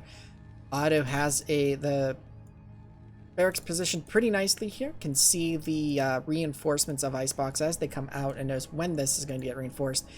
Otto moving a bit forward here with the, and yeah, siege mode was not done yet for Icebox. I like this positioning here. They're a little bit exposed. But yeah, with siege mode not quite finished, Otto is going to be able to push this contain back. There is still a marine in this bunker, but the siege going to be able to go ahead and clean that up. And the SCVs and the vulture there, making sure that that army does indeed leave. So per a little bit of an issue there, I think if Icebox had researched siege mode, that contain could have held. But not quite able to hold it. And this positioning with them being next to each other is a bit interesting too, because there is a lot of space here where there's no high ground, low ground to take advantage of. And there's this little choke here. So looks like Icebox is trying to come around and avoid this choke. And Otter knows this, so positioning these tanks here up on the high ground, trying to stop this push. But there's a lot of units here. And where there was siege, they were trying to kind of cover too much. Icebox might be able to establish as this tank, unfortunately, on the low ground. Tank forced to unsiege here, and it looks like Otto will just barely clean this up. There are some reinforcements, but they've stopped at the high ground here, so Otto just barely able to clean that. But yeah, with the such low numbers of units that they're playing with right now, felt like Otto was almost overextending themselves. They're trying to keep this, which is why they didn't push to this high ground, low ground transition here, where they would have had more of an advantage in that fight, because they were trying to cover this choke point as well as cover this. But I feel like if you're going to try and do that, I mean, might not have played out better, but if they had positioned here, they could have just quickly repositioned if they saw units coming through this choke to utilize this high ground, low ground transition. But at the same time, Icebox could have just beelined it straight for this high ground and come up from behind. So, you know, tons of different ways that could have played out. Otto's starting to throw down the additional factories here. Sort of establishing this as their front here. Icebox now with the spider mines going to start laying those down. Stay a while and listen.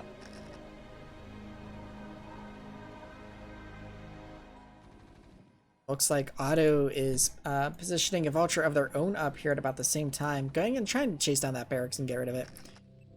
Icebox, I think, saw this vulture, didn't try to get the base blocking mine, but just laying a couple mines to watch that path there. Okay, I was about to say I don't think Otto's got mines yet, and there it goes, starts to research. Going ahead and getting that second machine shop while the third factory finishes, since you are on the 2 gases there. Little Kakaroo having fun flying there.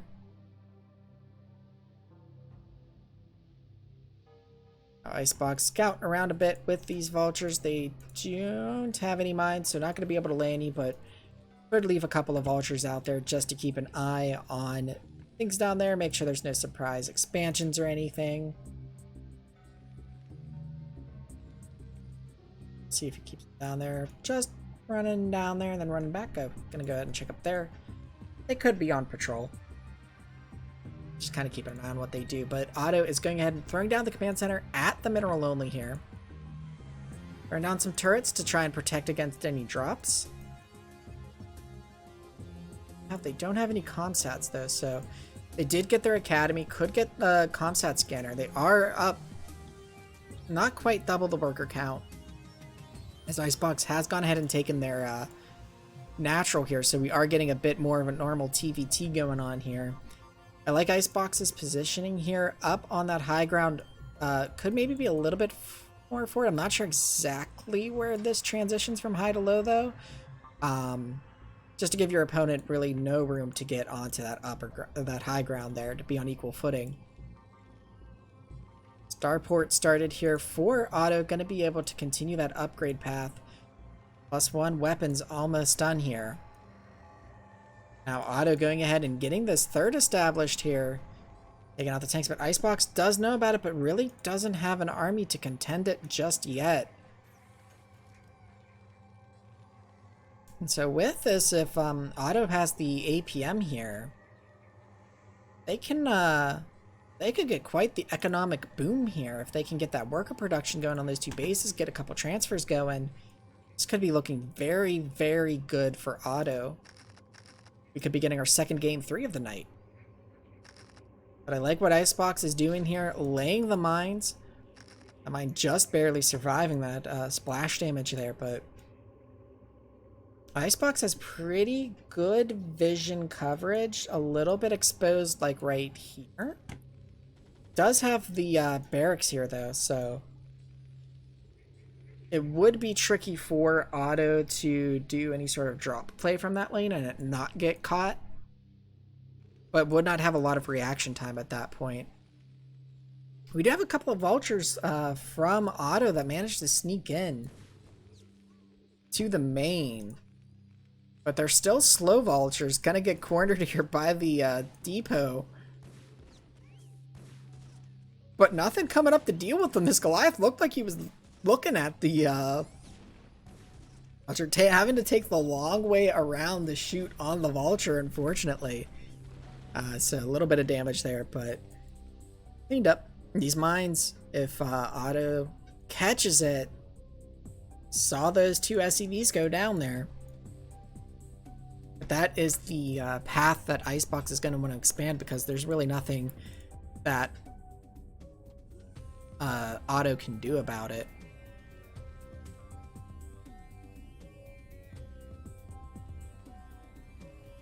We do have that worker transfer. This 4th base coming up online. This 3rd base also coming up online, like in the turret layout here from Otto, getting those defensive turrets. A lot of tanks building up here for Otto. And Icebox going kind of Goliath heavy, could be in trouble. Sending in that vulture to scout. Decent vulture placement around the map here for Icebox. Has those 2 SCVs down there, but not able to build. Just now trying to get it started, but there is a spider mine in the way. Gonna go ahead and scan and clear that with the SCV. They are, I guess, the bomb defusal squad of the Terrans here. So Otto content to sit on their 4 bases for right now. Not really going to try and push much into Icebox. And you know, something a bit interesting too. I think we haven't seen I don't think any of the games in the last series, nor in this series, have hit a 200-200 Terran.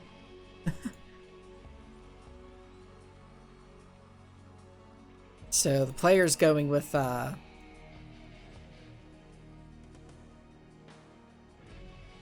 lower army counts in these games so far.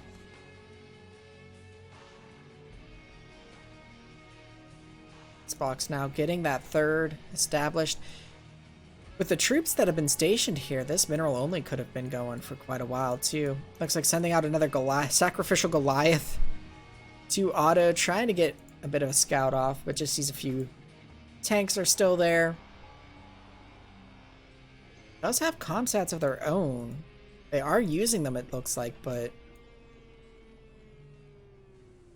I'm not quite sure what that single unit is there. Looks like we are planning to do a drop here. We just have the 2 drop ships, it looks like, so far. This barracks could pick that up. Does have some interesting vision there for Icebox. It looks like another couple of dropships finishing, going up to that top left corner. Otto looking to see if this base is available to take, but there's a couple vultures there to greet that SCV. Now there aren't any, there's 1 turret here. This is pretty exposed here. If Otto can get a good drop off. But there's just the 1 starport here. Looks like Otto are setting up some countermeasures for drops of their own, as Icebox is going for those 2 starboard ports.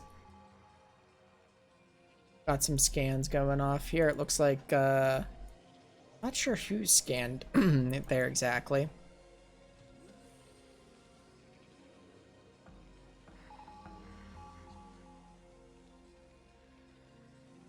Got the 2 full dropships, and we've got like 3 dropships up here in that top left corner. Like to see Otto get those loaded. It's like they're going to try and clear out these 2 vultures here with these 2 Goliaths, which they should be able to do. Round of Goliaths finishing up here for Otto. And the 1 vulture manages to escape. And maybe not quite. Almost escaped. But got chased down by the Goliaths when it stopped there. Like Otto sending a few SCVs over that way to go ahead and take that base.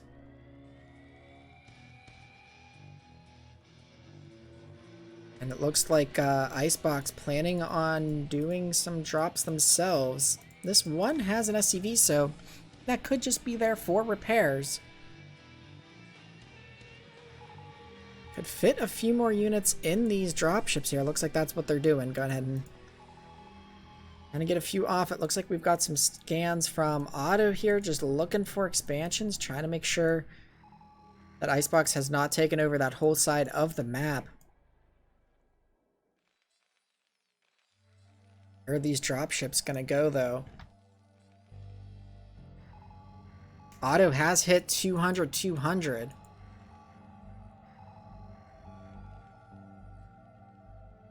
Icebox throwing down some scans of their own now. Sees this base being taken. Oh. There we go. Don't know if they've seen the dropships yet or not here. Or Otto is loading up. I almost... Oh no. Otto's going to be moving out with their drop just as Icebox is going to be moving in with their drop. But the question is, where is Icebox going to try and drop this? There's a good amount of turrets here, but there's also a good amount of drop ships. Looks like they're going to try and squeak in through this opening here where there's not vision. But the drop ships for Otto have not moved yet, so could use those drop ships to defend. I think one of the drop ships does fall, but gets to the mineral line. How is Otto going to respond to this? Going to bring their the dropships of their own on top of this. There are a lot of Goliaths here. These dropships got to be careful. Got to start dropping that army there. The tank's not sieging up. Taking a lot of losses here, but does clean it up. And now they are on equal worker counts. So very nice there, but if Icebox has not seen the dropships before of Otto, they know that those are there now. And really, this main is ripe for dropping, but may not be the best target, given that it's pretty much mined out. There is a juicy amount of workers right there, though. So yeah, going ahead and throwing down the turrets, recognizing, okay, there were the dropships of my opponent. You know, I've got this opening here. They could counter drop me after that drop didn't quite work out for me. And it looks like that is exactly what Otto wants to do. Not going to try and shut down the other bases or anything, just going to go for that main. I think the dropships gather up here. Now moving in. Only 2 turrets were added. Looks like they're going to drop on top of the production. I think that one dropship only got the 1 tank out, but there's still a good force here. They've got to be careful with where you siege these tanks, because if you're right on top of the production, the enemy units are going to be dropping out right on top of you. There's some juicy workers there for Otto. Finds a spot to siege up where they can also hit the natural and these SCVs, so a lot of heavy damage happening here. Otto, or Icebox, trying to do a counterattack to this base here that will be probably cleaned up, but it had not really got started yet. Dropping tanks kind of like zealot bombs on top of the siege tanks here, but there's just a lot here. Not pulling back any army at the moment to really deal with this. Losing both of the starports. Wow, Otto really able to clean up this main with the drop. Wow, that is so much damage happening there. And Icebox is going to call the GG. Wow, I did not expect that drop to be that effective. So very well played there by Otto, handling the drop from Icebox and then countering with a drop of their own, which means we do get another game 3, which will be played on Eclipse.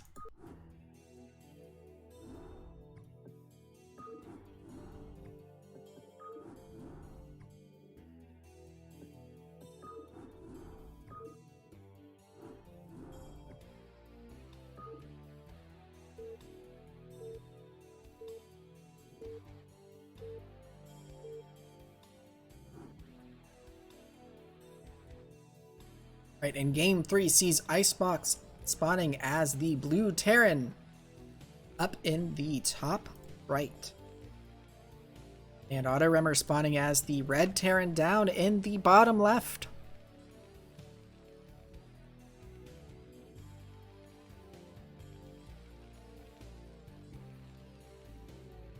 So that last game was wild.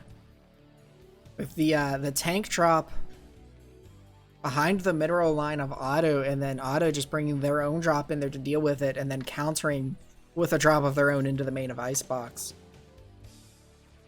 Very well played there by Otto. So let's see if Icebox can get that early contain like they did in game 1 that worked so well for them. Both games, they have gone for that 2 factory.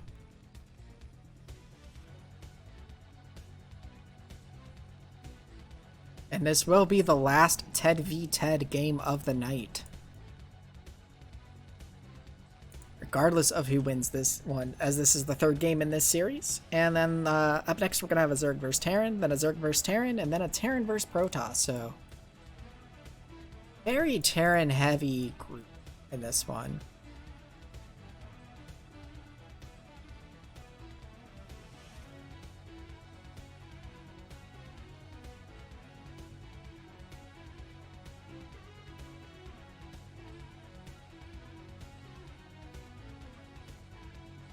And I do want to take a moment in the beginning phases of this game to thank Mediocre APM and Spam Me Not for following during the last game. Thank you very much. Really appreciate it.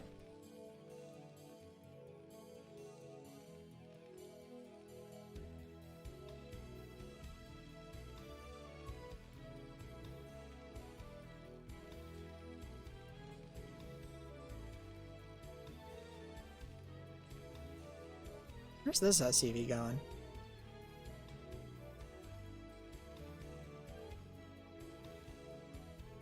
Perhaps checking for a proxy up here? Kind of interesting to see that. I have the scout from Icebox coming across the map, and now the scout from Otto coming up as well. Just outside that choke point there. So Icebox getting the first scout off here. Comes in. Gonna see the Marine. Sees the one SV on gas, but doesn't see the factory yet.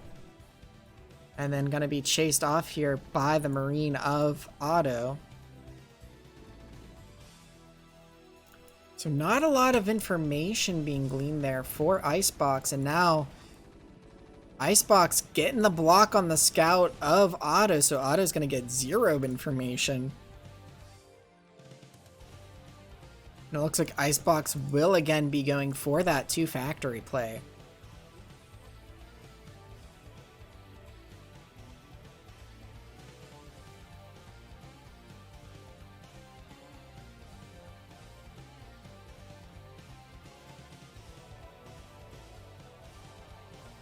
Have the barracks floating out now across the map for both players. First factory is done for Otto with the first Vulture under production.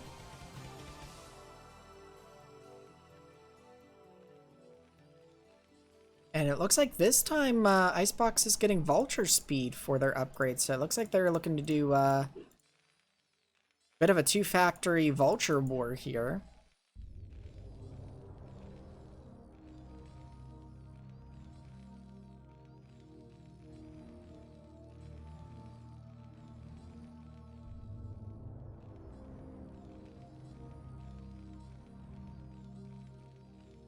in that second machine shop, so we should see mines start from that.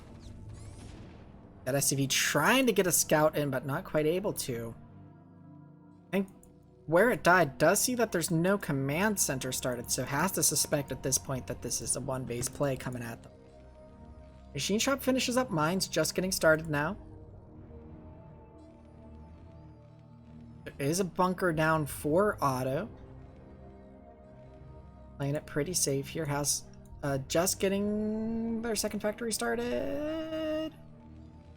When they have the money for it. And they have the money for it. And getting that second factory. There it goes.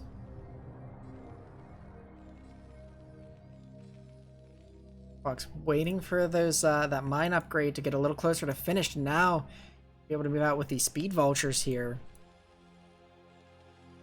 Would cause some trouble for Auto. Auto really moving out forward here. Does have a tank, which if Auto's not careful, they could lose here. Looks like Icebox is trying to continue to keep these vultures a little bit of a secret here. Coming along a path that barracks is not going to be coming down and sneaking in here. Oh, surrounding the tank. Gonna lay mines, forcing that tank to try and run back here. Does run into the bunker. The SCVs are pulled to block the ramp, so nice play by Auto there, but that's a lot of mines. Oh, could have got a lot more with that, but still the tank falls. And this natural is going to be shut down for a little bit here. I don't think Auto's machine shop has really spun, so siege mode not quite going to be useful yet, but Icebox is going to have to pull back. Okay, siege mode was researched. All right, cool. So yeah, with that, Icebox did get some damage there and gets the nice contain with the mines. Got some good worker kills too. Auto down 3 workers. Icebox is 23 here. And now we've got the tanks marching across the map while siege mode is researched, so going to be able to set up that contain again. And that is a little bit worrisome for Auto Remmer here. In game 1, they did not deal with that contain that Icebox set up very well, so looks like this 2 factory play working out pretty well for Icebox on 2-player maps so far.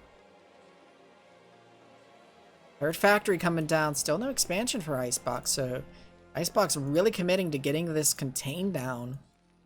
Even though Auto has their natural, Icebox not too worried about that just now.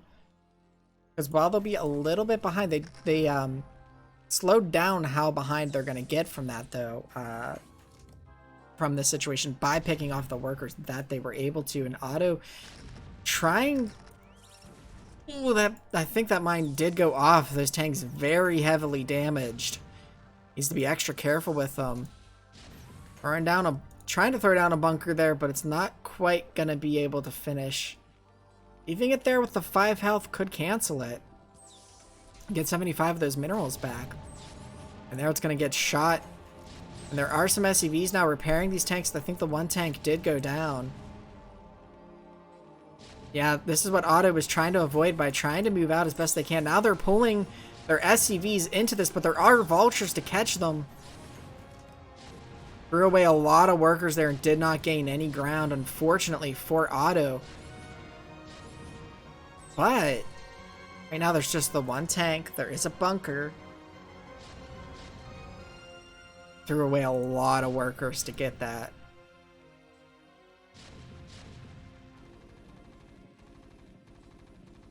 Eric's floating down here to try and give some vision.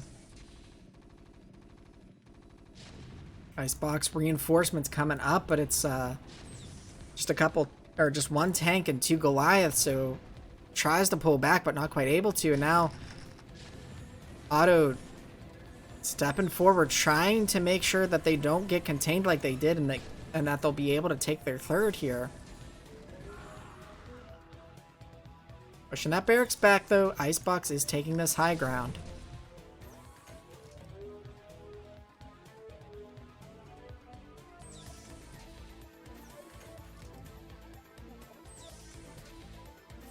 Auto has got themselves some breathing room, and even though they threw all those workers away, they're still not as far behind as they could be. Given that, you know, Icebox is just now taking their natural.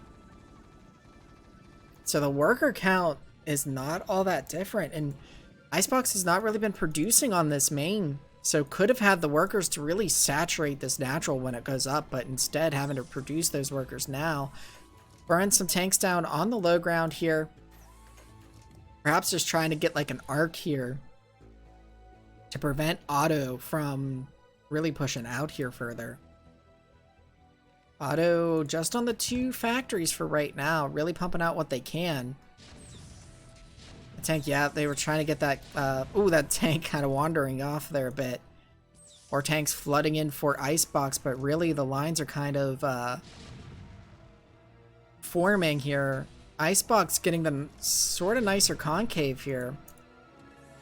Auto's is more like a bubble poking out toward Icebox. But with this, Auto is cleaning, or not cleaning, but kind of like opening the path to take that third, basically. Or SCV's being pulled to repair the front lines here. Gotta be careful because that SCV's sort of wandering into range here. Splash damage on the tank you're trying to repair, almost taking it out. And here, Icebox positioning a few Goliaths here just to check out that top left. Make sure, again, that there's no sneaky expansions going on here. Another SCV from Icebox coming down to get some repairs in.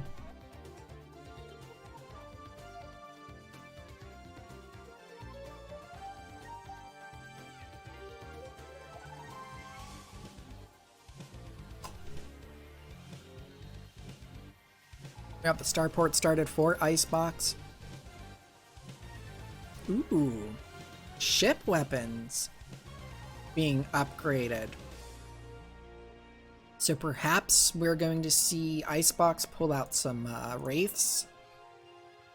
Or some battle cruisers this game. Auto getting their +1 now. Here they are transferring, so the command center there is floating over this barracks. Being pulled back just in time, needs some repairs. But the force is positioned here by Icebox, just getting stronger and stronger. But really, like, looking at the situation as a whole, Icebox is kind of open to like a vulture run by, but Auto has just been producing tanks here. And really kind of needs to in order to deal with this contain. Getting this third established, though, is going to help. As Auto's back ahead in the worker count now. Now we see 3 starports here, 1 control tower, so... And there's the production of the Wraiths. I don't think there's any anti-air... Okay, there's the engineering base, so it looks like Auto has caught wind of what's going to be coming their way with the scans that they used, so... Gonna be able to throw down some turrets, getting up to 4 factories now. They've been on 2 for quite a while. They need to start mixing some Goliaths into their army, though, and I don't know... Do they have... Okay, they do have an armory. So, and they got the +1. That's right, I saw the +1 researching earlier. Of course they have an armory. But they could start mixing in Goliaths, because a lot of the terrain on these maps is not buildable. Where these crunchy little looking rocks are. You're not going to be able to throw down turrets to really protect your tanks, so... You know Wraiths are coming, you're going to need some Goliaths. To help fend them off. Looks like Science Facility is being started here, and a couple of, or no, okay, just 1 starport with the control tower, so... The control tower being added, we'll see what Auto wants to do with it. Maybe he's gonna go for battle cruiser. Starting that second armory, though, getting that plating upgrade, so gonna be able to... With the Science Facility now finished, and then the armory can start that 2-1 upgrade. We probably won't be seeing battle cruisers, at least for now. Now it looks like the third for Icebox, the command center floating over to get online. Icebox using this opportunity here to sort of extend their lead.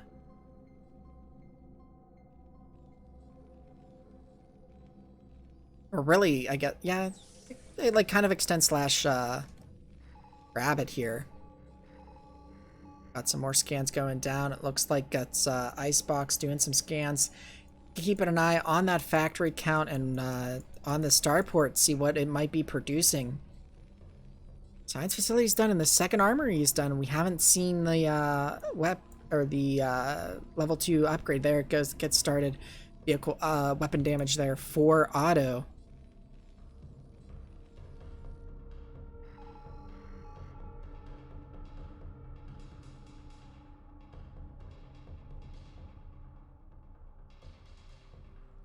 I don't know what this SCV is doing here. Maybe just scouting.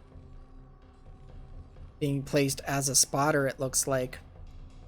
Perhaps Icebox a little bit worried about that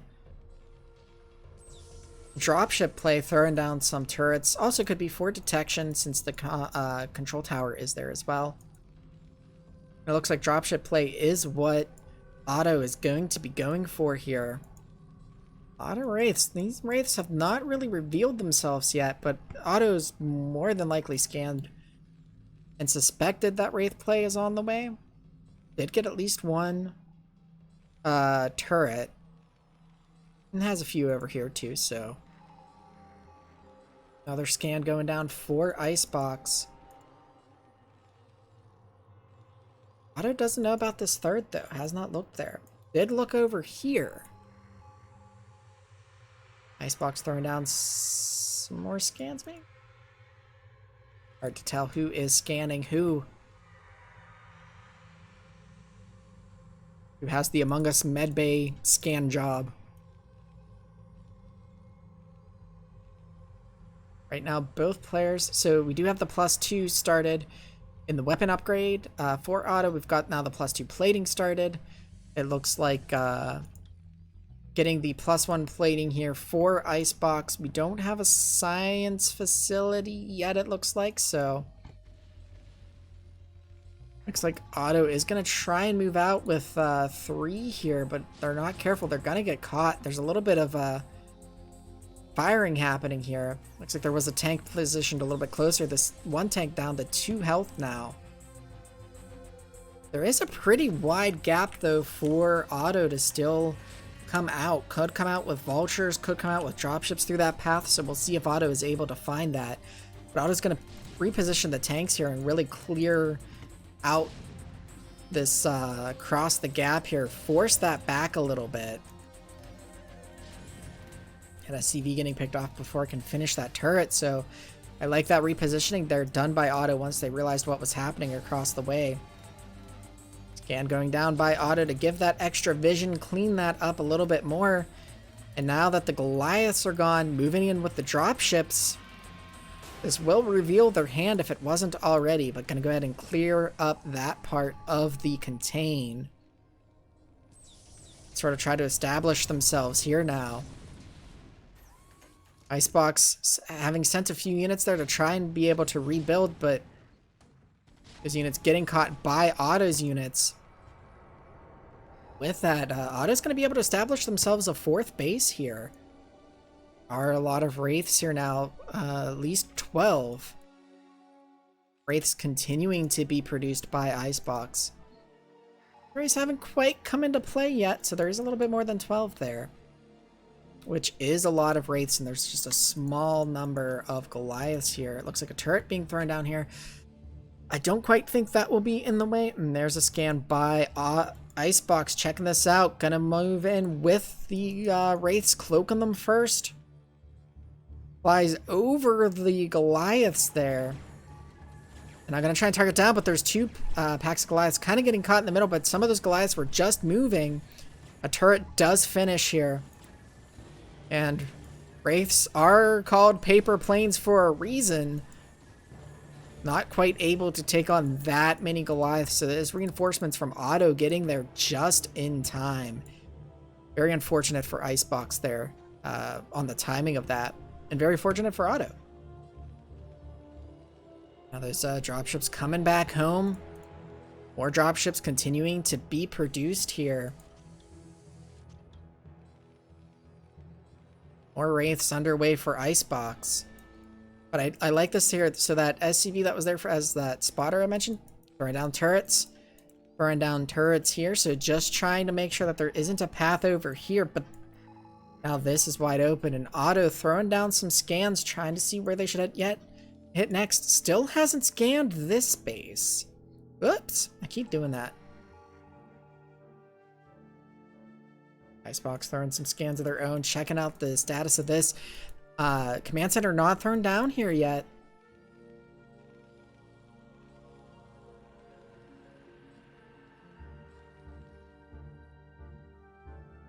Icebox committing to these wraiths here, getting some more of them, upping their factory count to 5. Nice factory count here from Otto up to 7. Again, a few of them not quite rallied.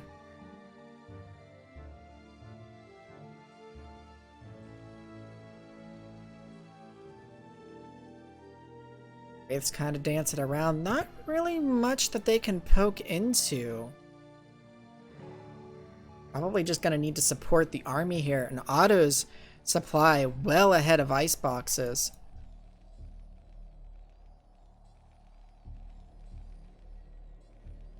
Otto could probably just break this too at this point if they wanted to, but instead they're just playing it safe, getting this base here established. There's a question in the chat if does Nightcat bot just randomly reply when you haven't typed in a while? So it does give random replies every, like, the first message it sees every 5 minutes or so, I think. But also it is a nice moderator for auto banning certain bots that like to visit my channel and post certain things about buying followers. So very handy for that. It has a few commands as well, kind of like Nightbot, that can provide a few links here and there to different things. So, but it's a friendly little bot. It likes to send little messages when chat is talking there.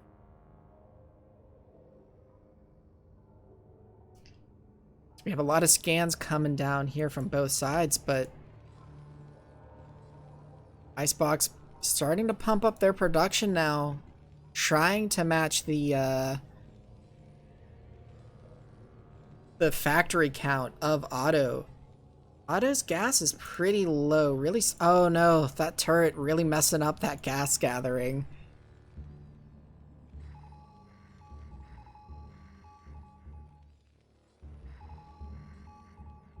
These wraiths are gonna go ahead and check out this top left. And I think, was that, who scanned that? Was that Icebox scanned it in addition to moving the wraiths over there? Kind of interesting. Maybe just checking to see if there were any mines. And Icebox is not expanded again. Or, oh wait, as I say that, I notice down at the mini-map here, they're going and actually taking a map on, or a base on Otto's side. Throwing down a lot of turrets here to stop any drops from coming in.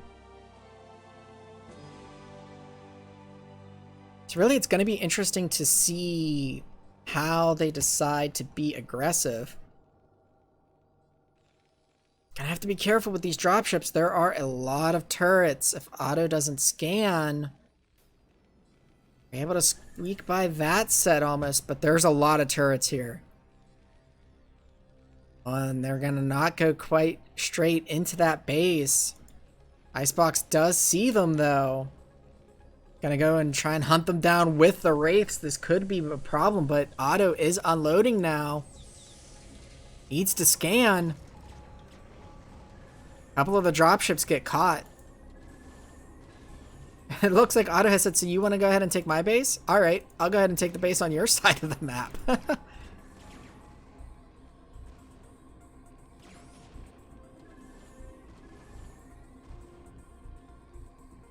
I have to say, I like the play.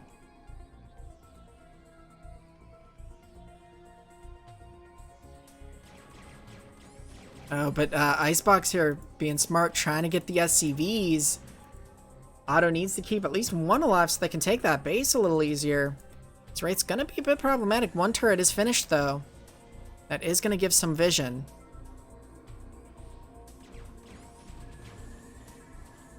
Icebox kind of diving in there a bit, losing that Wraith count. And again, that supply lead still in the favor of Otto.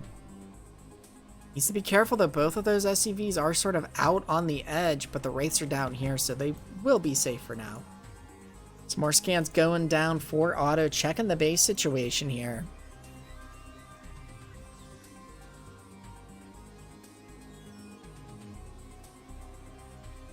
And now Icebox, having recognized that this was a gap in the air defense, going ahead and throwing some turrets down there, which is going to potentially strand these dropships on this side.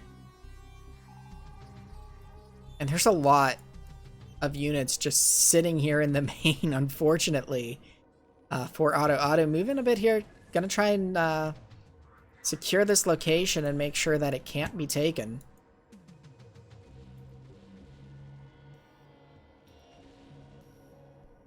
We have some potential tank wars going on here.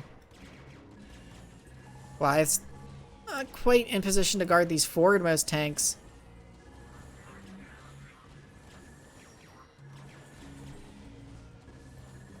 Icebox recognizing, oh, I almost finished that tank, can it? That tank barely living, wow. That little bit of hesitation cost all the vultures for nothing. And meanwhile, while that was happening, Icebox establishing over here that this is their ground. This is their territory.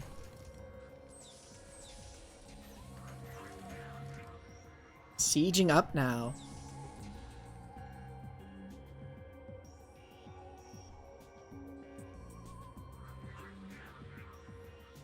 Like this. Gonna go ahead and turret up and take this base.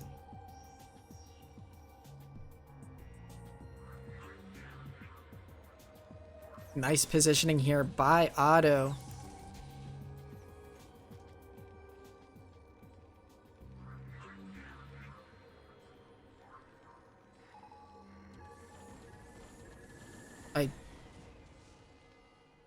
Okay. Bye, Wraith. Perhaps that was scouting that spot there, or it could just have been a misclick or something. More starports being thrown down now. Perhaps to up that dropship production.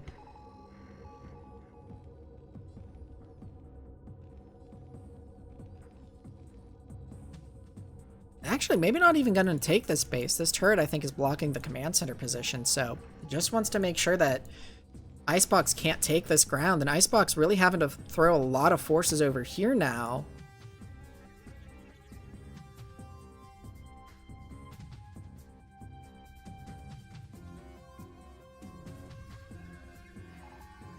Looks like this turret ended up getting caught by Otto's tanks. Otto loading up some of their troops from here.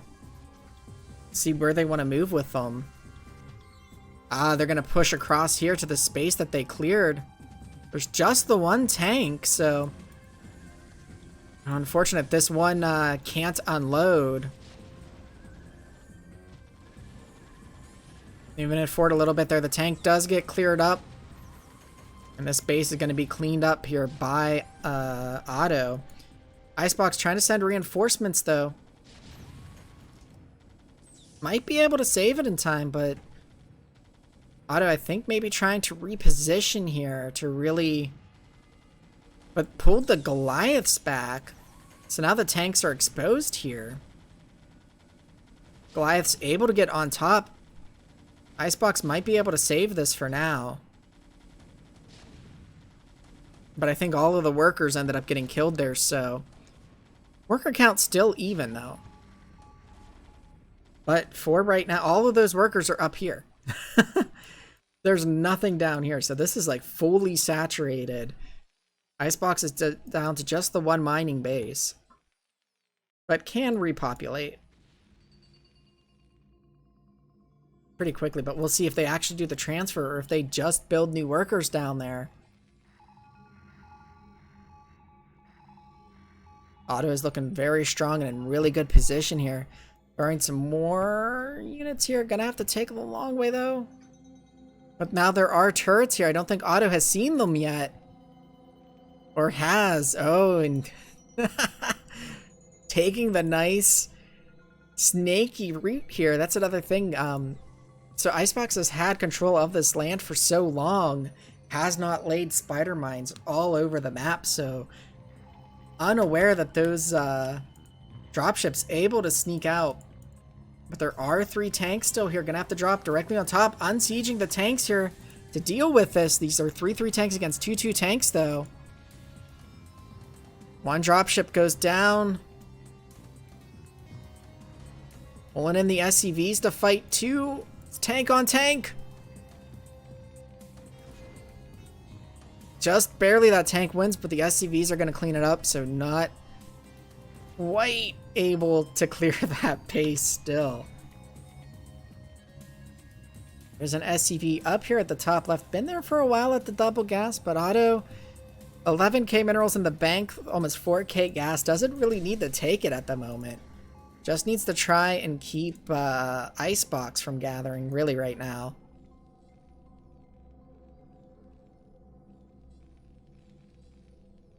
Icebox trying to throw more turrets down there. I really wish, like, there's still all these units back here for Otto. Otto's got to see them when they go back to macro. Now, you just take those in A move here. You're going to clear this and just, like, double queue your units in these factories, and you will be reinforcing faster than you're losing.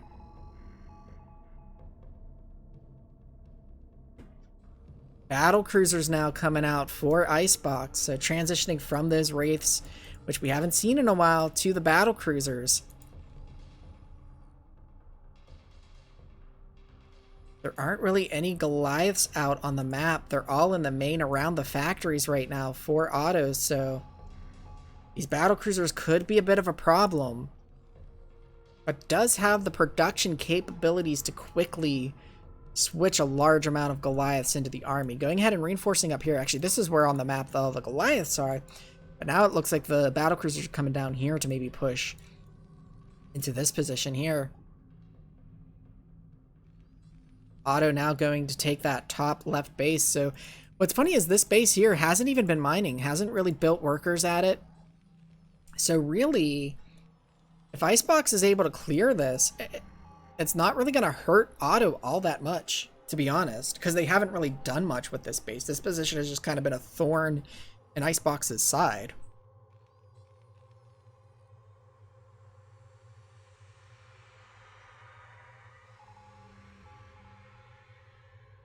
Have, I guess, the Scout SCV checking out this area. Probably going to throw up some turrets here soon.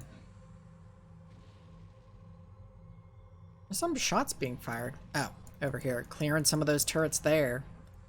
Going ahead and taking this base, too. But could use some workers over here, too, but Otto is not hurting for the money right now. And all these workers are still, like, 50 workers at least have to be on this 1 mineral patch. Icebox has not transferred them to this base. Not mining gas from it either. That's really going to hurt. Because Otto is just really establishing their foothold. The battle cruisers are chilling here, but they're not really doing much of anything. Perhaps Icebox not really quite sure where to move them or what to do with them. In this particular situation, there are 2 more joining up.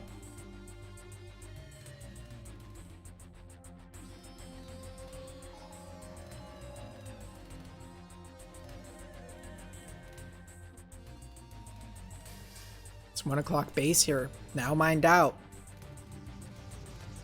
Here we do have the Yamato gun cleaning up some of the turrets here. We're getting a little too close. Not really having energy.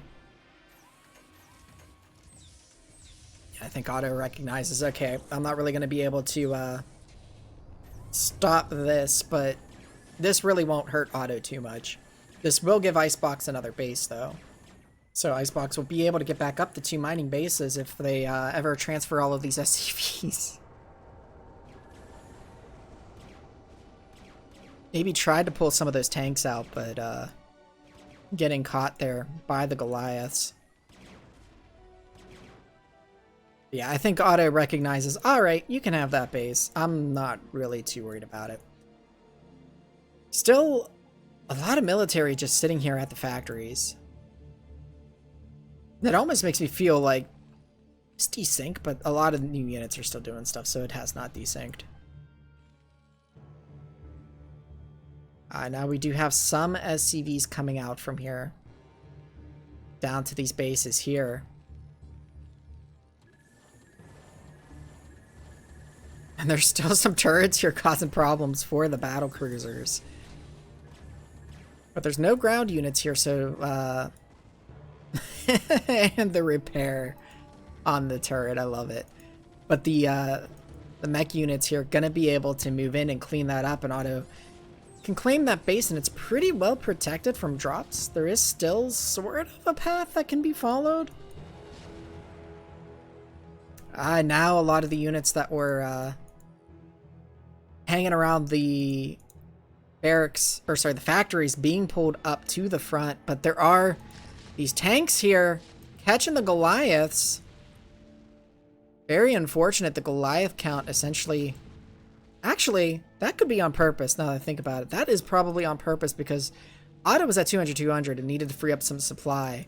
Went ahead and freed that up for more battle cruisers of their own, which are at 2-2 and 1-0 for Icebox here. Icebox just getting ready here. These dropships, nothing in them at the moment. Yeah, it's really going to be on Icebox. Where are they going to push next? Here they can get this base established. They can get this one. But they're still down bases, so... Otto looking in a very, very strong position here.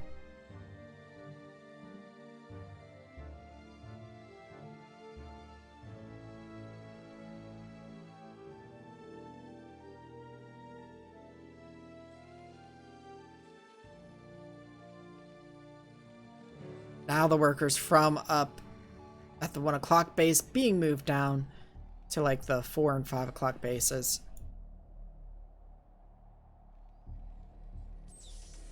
Looks like Icebox maybe going to try and push from up here.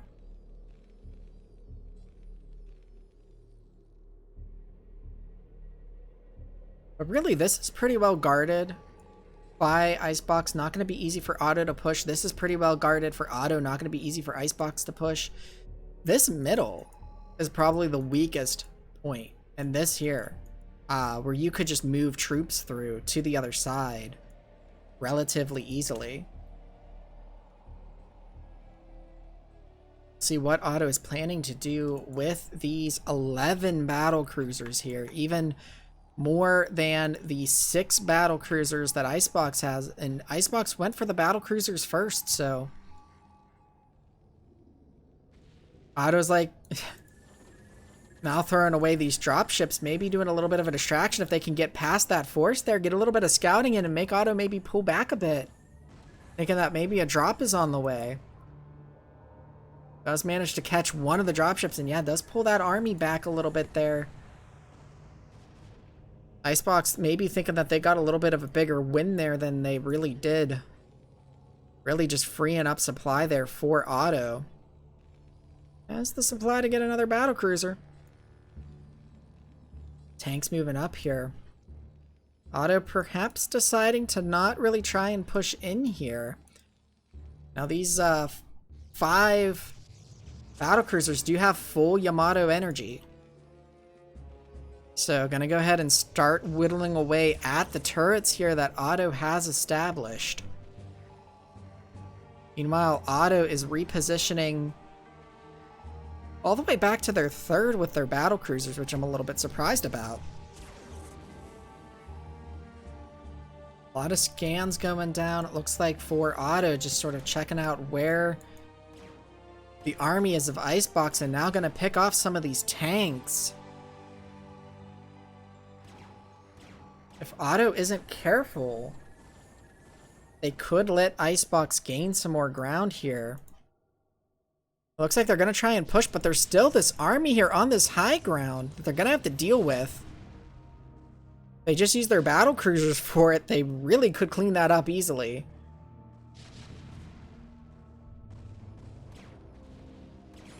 Looks like this base up here is going to fall in the long run, maybe, but taking a lot of shots from those turrets, but there isn't really anything else there to support. And now the battlecruiser's clearing up this force that's been here since the beginning.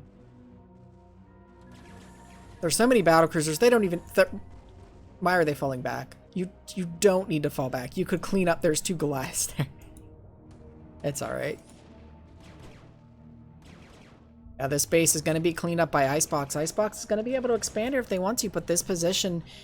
But now these bases are being pretty threatened, throwing down more turrets, but these tanks could help clear those turrets for Otto. Otto just doing the attack move. There is a pretty decent Goliath force here. These 4 tanks, don't think they're going to be enough to quite clean this up.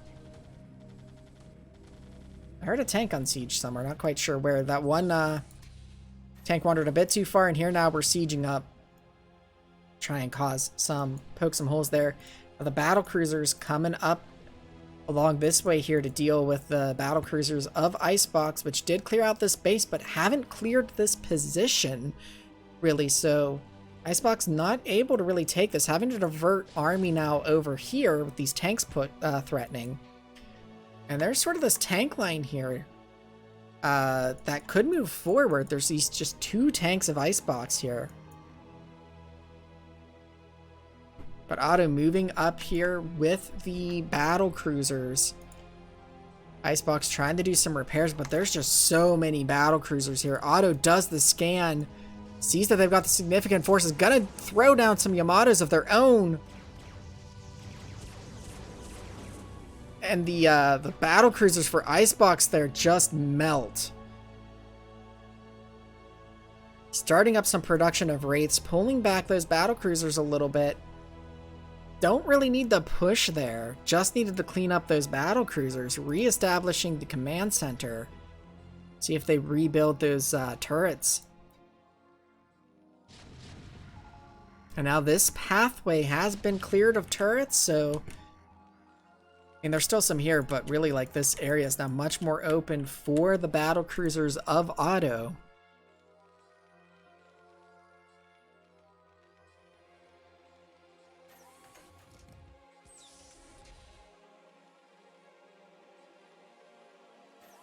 Sieging these tanks here. Otto is just producing battle cruisers at this point. Has basically foregone the factory units, which could get them into trouble. Wraiths can shoot through battle cruisers kind of quick. They need to be careful with the factory units that they're using here.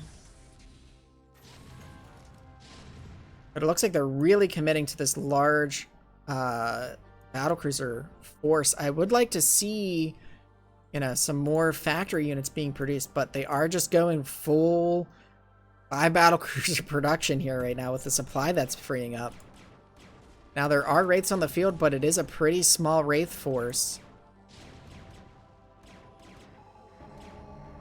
Couple of scans going down there, sees the large battlecruiser cloud floating overhead. Battlecruiser support called in by the tanks here. Gonna go ahead and use that Yamato gun on those turrets.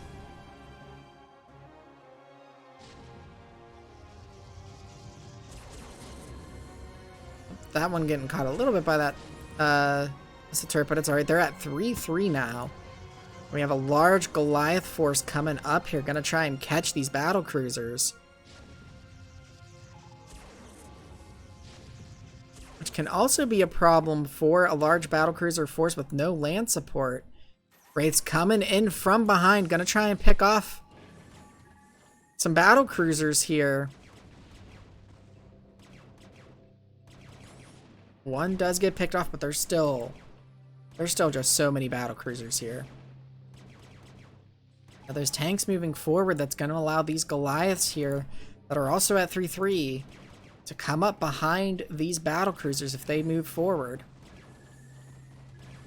Battlecruisers taking some damage from the turrets, but gonna go ahead and clean this base up. Icebox just down to the 1 mining base right now. Really needs to keep this alive.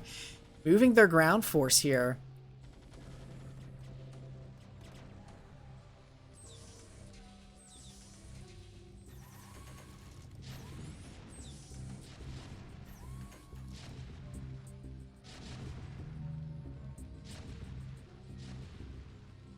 Trying to shut this base down here. Needs to be careful.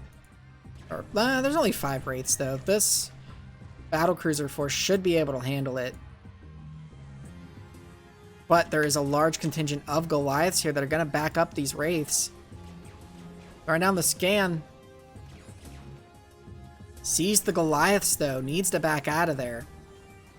Yeah, and this is where going pure battlecruiser production can get you in trouble. With no tanks supporting this, this could be an issue for Otto.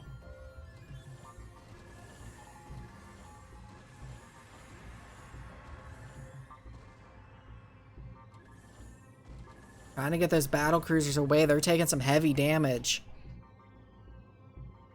Icebox is gonna live for a little bit longer now.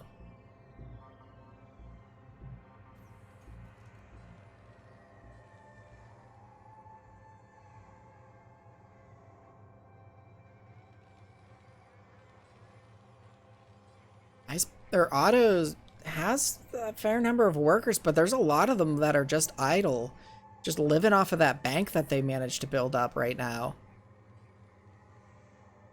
And now they're restarting their ground army production here, so they've recognized, okay, I went a little overboard with the battle cruisers. I need some ground support to keep those Goliaths off of my battle cruisers.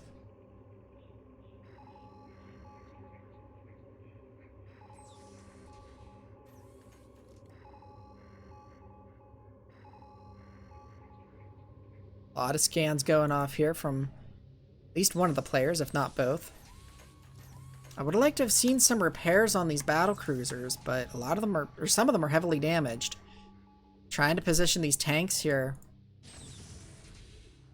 Gotta be careful with those battle cruisers, almost getting pulled there.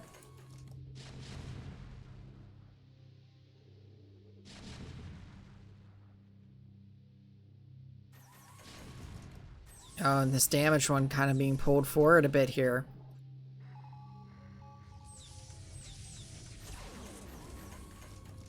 Yamato gun being thrown down on the tank. Right now, no production for Otto. A nice defense matrix there from Icebox, helping those Goliaths out. And now the Wraith's cloaked. Gonna get some shots off, take out a battle cruiser or two. As soon as they see the scan, going ahead and trying to run away. Now Vessel's, Otto sees the Vessel and the defense matrix. You know what? That's a good idea. I like that. I'll go ahead and get some Vessels of my own. Has the supply to produce some more tanks, but not doing so.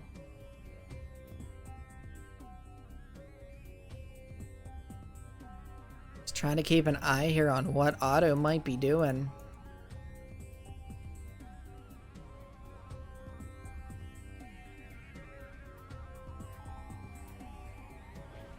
Your Icebox sneaking in there, getting some more shots off, not quite getting that battle cruiser, but getting some damage on it, and Otto's not really repairing them, so that damage could be there to stay. Science Vessel coming up though here. EMP being researched by Icebox.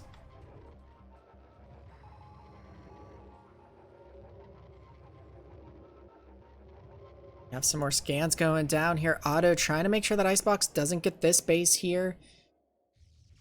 Icebox is out of mining bases, so really needs to try and get that bottom base. Oh, and this Goliath's taking a lot of damage from the tanks of Otto. Like maybe gonna try and snipe this Vessel. Yep, that's what they're doing, sniping that Vessel with a Yamato gun.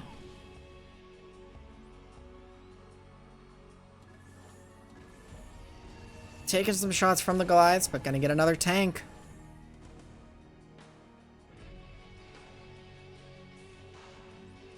Icebox really up against the ropes here. It's like coming in with some dropships of their own. There's nothing in them, so I'm not sure what they're planning on doing with these dropships. Looks like they've dropped the Wraiths and gone back to battle cruisers for themselves. We'll see how Icebox tries to move forward here. They're just slowly bleeding units here, trying to hold this position.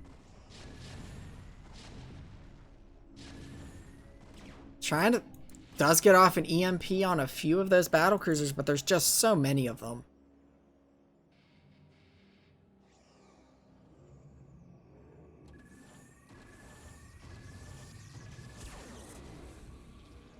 Going ahead and taking out tanks where they can. Icebox trying to build back up that battlecruiser fleet, but I don't know if that's really what they should be doing here. Given that they just don't have the resources to meet the numbers of battlecruisers, and the battlecruisers for auto are better upgraded. And slowly the land army here has just been melting away for Icebox, and Icebox really has not been replacing it. Final vessel there falling for Icebox. Now there's just the one Goliath and a couple of tanks. Nice EMP there, getting a lot of the battle cruisers. Still has a few Yamato guns though, handy.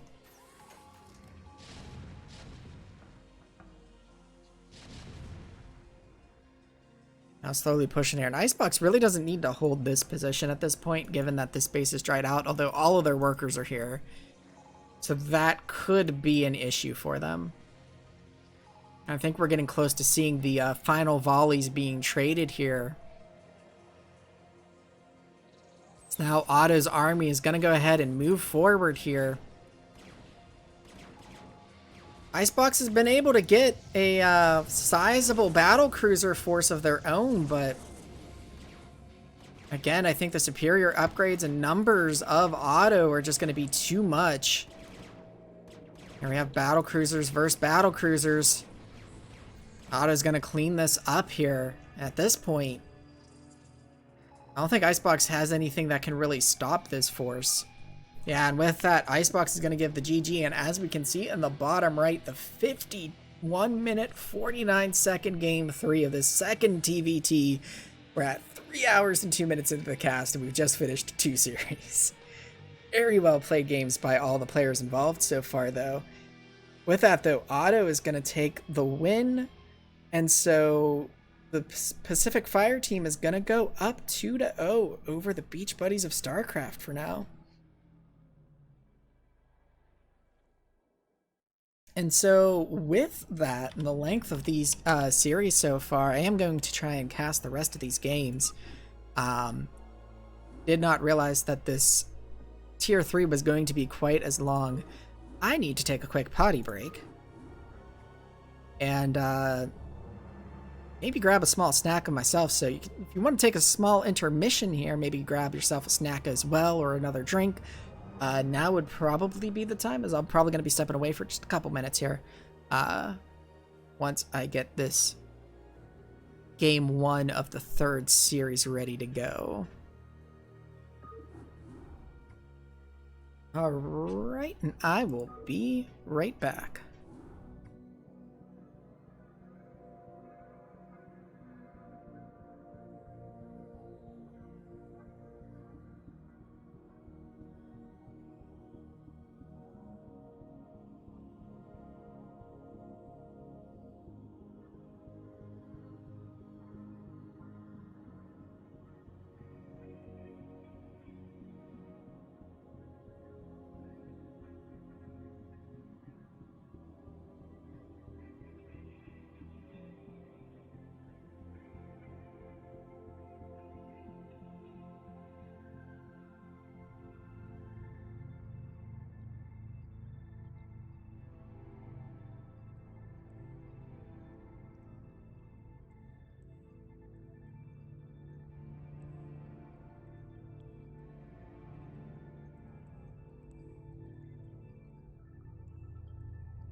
Alrighty. I hope that you all had a nice little break there. You stretched your legs, got some snacks. I will try to not munch into the microphone. Got myself some Reese's Pieces though. Let's go ahead and get into our third series, which is going to be Fake Finn as Zerg up against Zeski as Terran.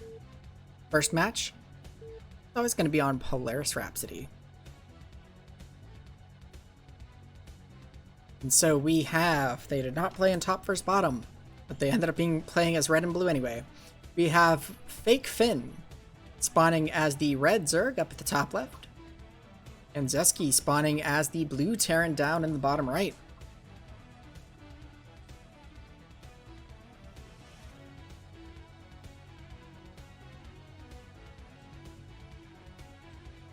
And so as Terran, there's kind of like two major ways that you can play against Zerg.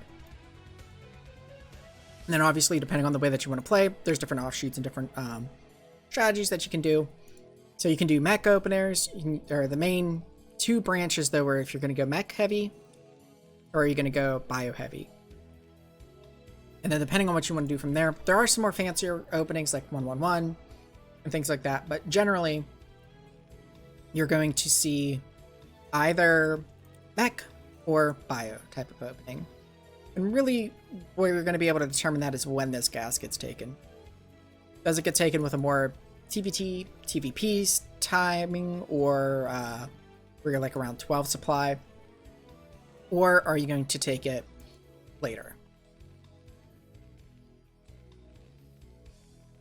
Of course, you can also do like a 1 Rax expand into mech play too, where you might take that gas a little bit later. And here we do have the factory going down, or sorry, not the factory, the barracks going down. And the scout coming out, and it looks like from Fake Finn, we are seeing a 9 pull. Actually, not a 9 pull, because they, I think that's an over pull. So else that's the second overlord, and these drones just hatched.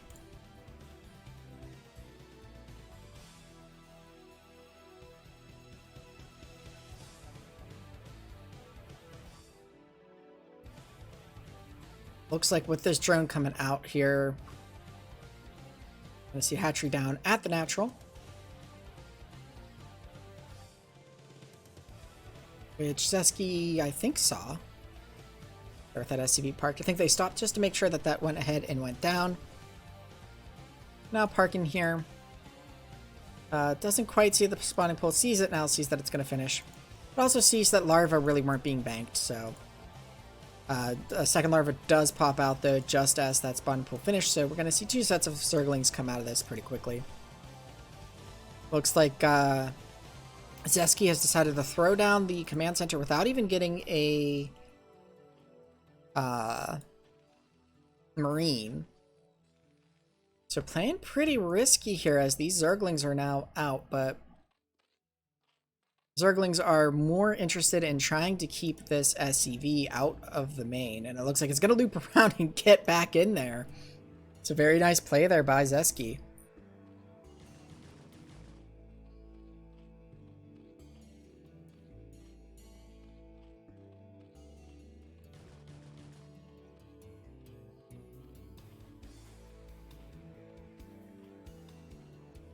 Keeping that SCV alive a bit, but not going to quite see the lair.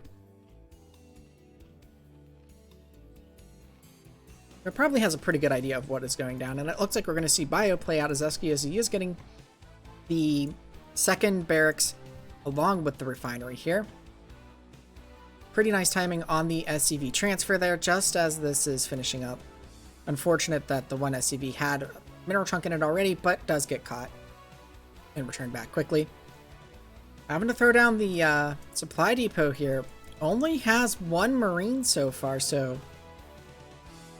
could be in a little bit of trouble, but it's only 4 Zerglings, so yeah, I should be able to pull these workers here and handle this pretty well. Needs to protect this Marine though. Very nicely played there by Zeski, keeping that alive. Now we have a third hatch coming down here, so it looks like we're going to have some sort of 3 hatch play, but there's still no lair from Fake Finn. droning up hard too, so I'm not exactly sure what they're going to be going for here.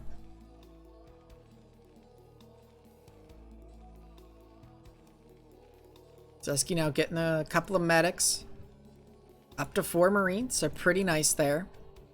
I go ahead and chase that Overlord away a little bit.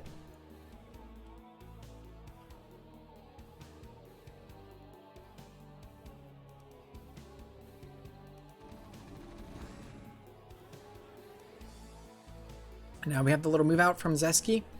That should force at least 1 sunken, maybe 2. And we have the scan go down, but still no lair from Fake Finn.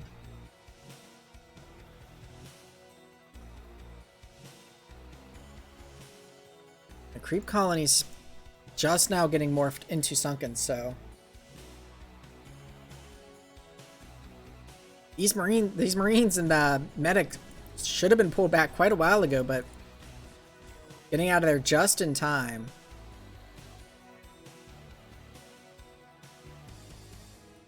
Engineering bay coming down at a pretty good time, but honestly, the lair's just now getting started, so there aren't going to be Mutalisks for quite a little bit, or even Lurkers for a little bit. A little excursion returning home after forcing those 3 sunkens there.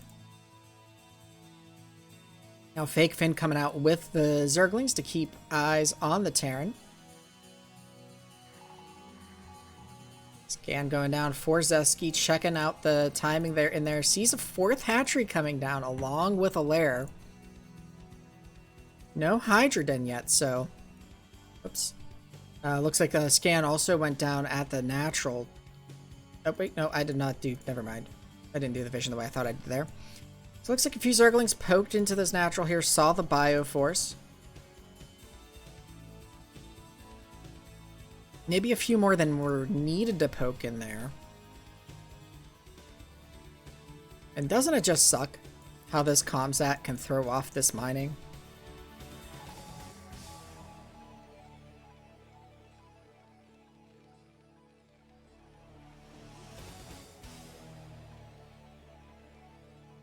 Now we have Zeski going up to the 4 barracks. Queen's Nest started. Oh. It looks like Fake Finn is going to be going for maybe that crazy Zerg style that's been so popular. Throwing down a 5th hatchery in the main has really just been gathering this gas and not using it for anything. So going to be able to slam down a lot of Ultras very quickly once it gets that Ultralisk. Then Zeski trying to do a move out here, but there's a fair number of Sunkens. I don't know if really going to be able to clear that, but maybe just wants to make sure that you know, that Zerg is not going to go ahead and get a 3rd base. But seeing the number of hatcheries in the main, I would have to suspect that, you know, there's not going to be a 3rd yet. Maybe Zeski's thinking of trying to break this, but I don't think the... Oh, target firing, you might be able to with no real unit support. There are some Zerglings, but there's only 2 medics here, so you really got to be careful here.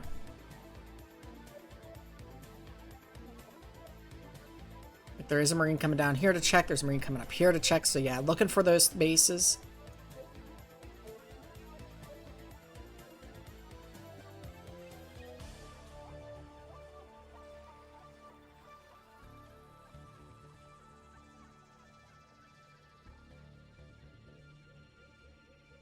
Perhaps Fake Finn trying to make sure that there's no drop to bypass these Sunkens here. The Hive finishes now. Getting a lot of Overlords getting ready for those Ultralisks.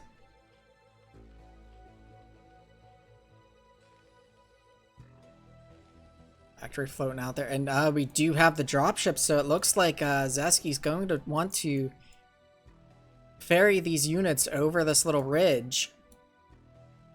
So good play by Fake Finn sniffing that out, but All the Zerglings are over here, so there's still this unseen space here that Zeski could land at. The Ultralisk Cavern not quite done yet. This is coming in just before that can finish. Will this be able to do the damage? And sees the Zerglings trying to unload out of their vision. Very nice catch there.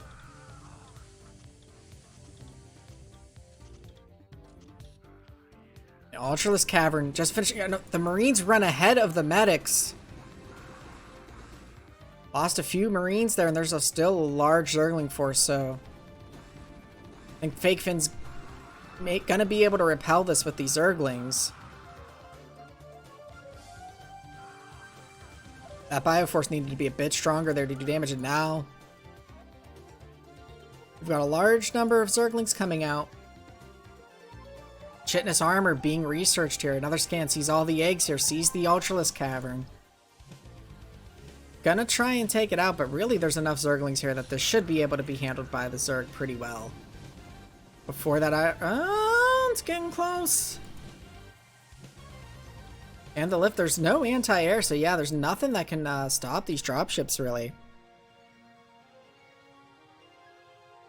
Running the empty one home and just kind of parking this one here to try and lure Zergs out, trying to find a way where they can maybe drop and snipe this Ultralisk Cavern, but there really just isn't a spot here. Now the Ultralisks are starting to come out. Meanwhile, back home, Zeski going up to 6 factories, getting that, getting battle cruisers out of the double starport here. Has more dropships. Looks like maybe was trying to do some more play with this, but really recognized, okay, those Ultralisks are coming out faster than I can get up there and deal with that, so. Bringing some more bio here, really just trying to keep the fight up by the Zerg here.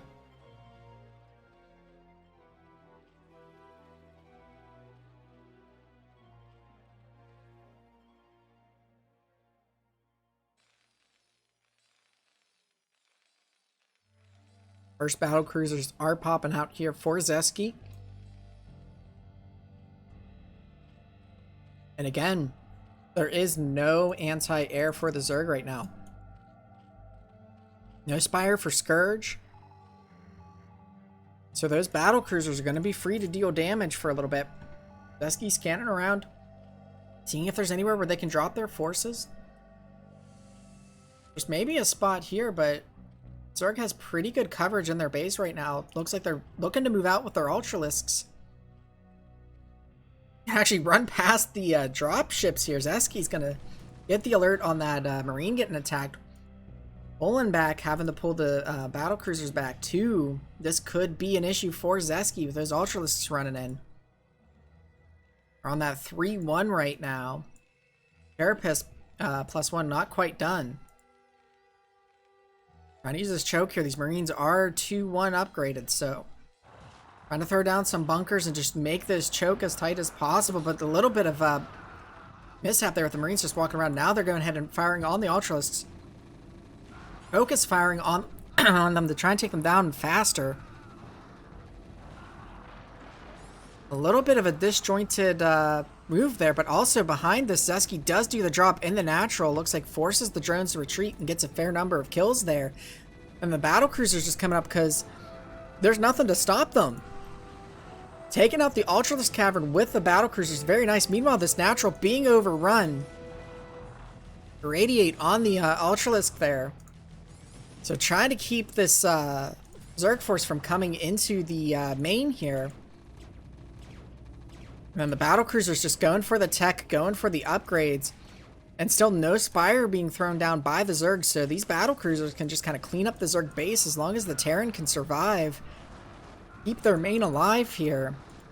But there are a lot of Ultralisks. Doing damage now, taking out the barracks. This is going to be a little bit of a base race almost, it looks like.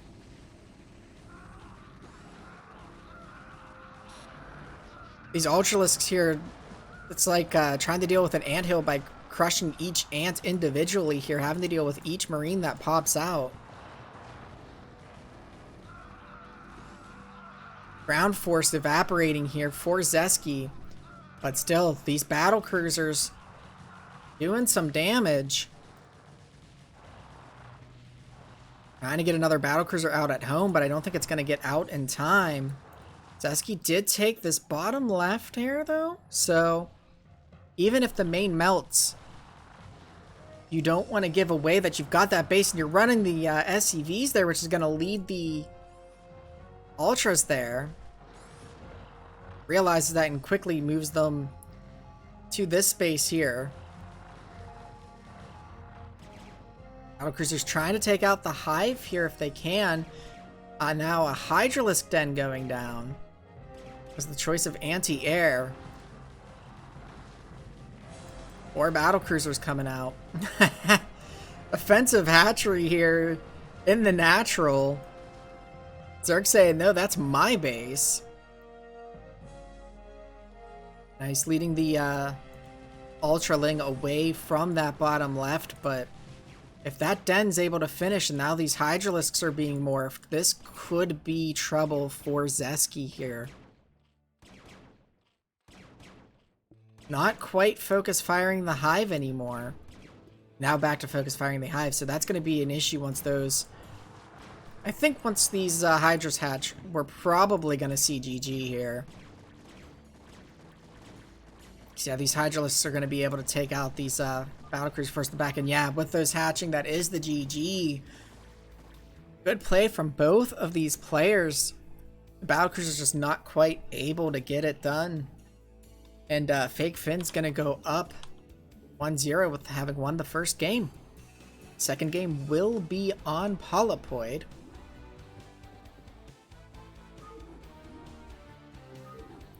See if Zesky can go ahead and squeak out a win and give us our third game 3 on Eclipse.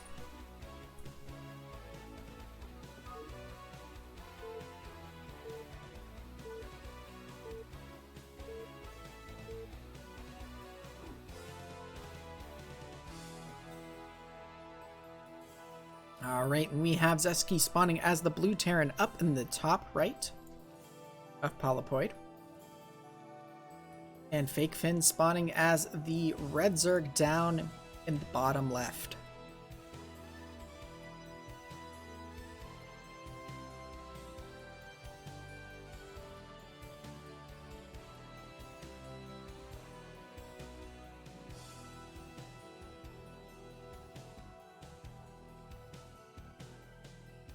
So Polypoid, a good old 4-player map.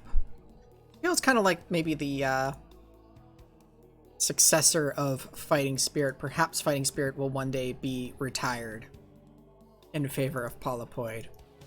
One can only hope.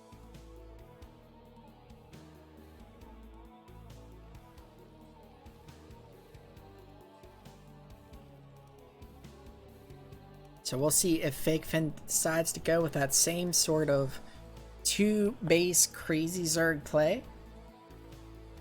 Skipping the the Mutalisk play too, just going straight for those Ultras. Looks like we're seeing a similar opening here. Actually, in this case, is this just a 9-pool? I think last game was an overpool, and this one looks like a 9-pool. I'm guessing.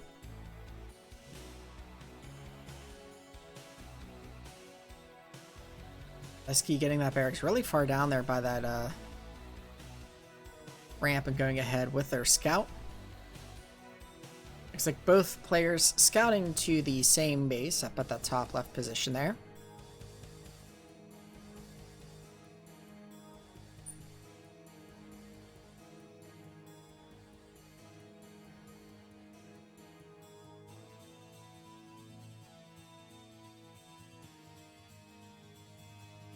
Perhaps a little bit of a misclick there with the SCV going up to that 12 o'clock, and now we're scouting the middle.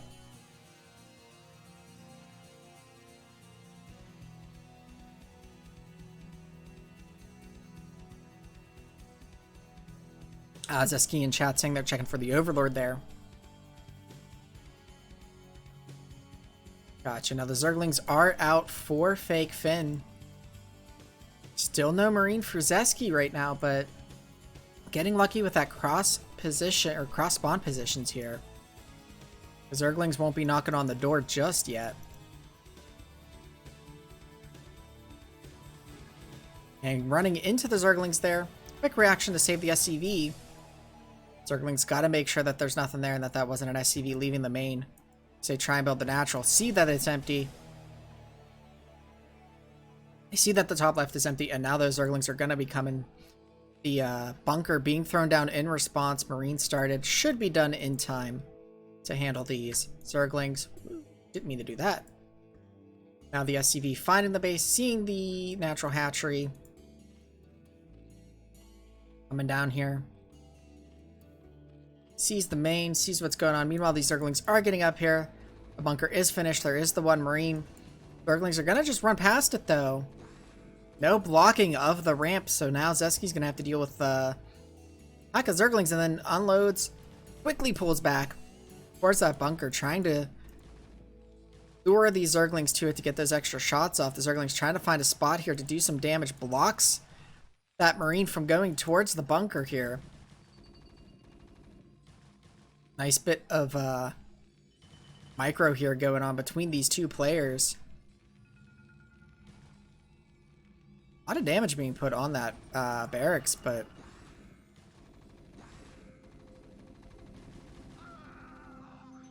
now the third hatchery is going down. This natural, though, has not been started yet, so really all that micro from Fake Fin perhaps doing a bit of damage on Fake Fin's side, too. And the Terran is able to clean up the Zerglings pretty well there.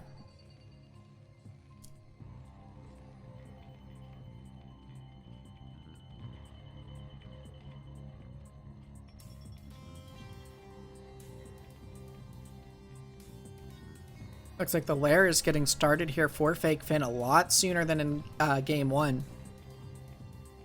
So we might see a bit more of a traditional play from Fake Fin this game. Or the SCV being chased out of the main. And we have a couple of reap colonies going down here. Well, not quite having the minerals to morph at the right time.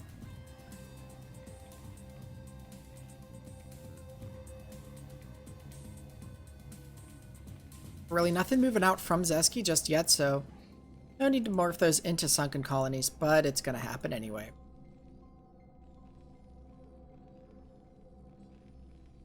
These Zerglings should really pull back before they run into there too far. Really want these as spotters to be able to see when that Terran is going to go ahead and move out.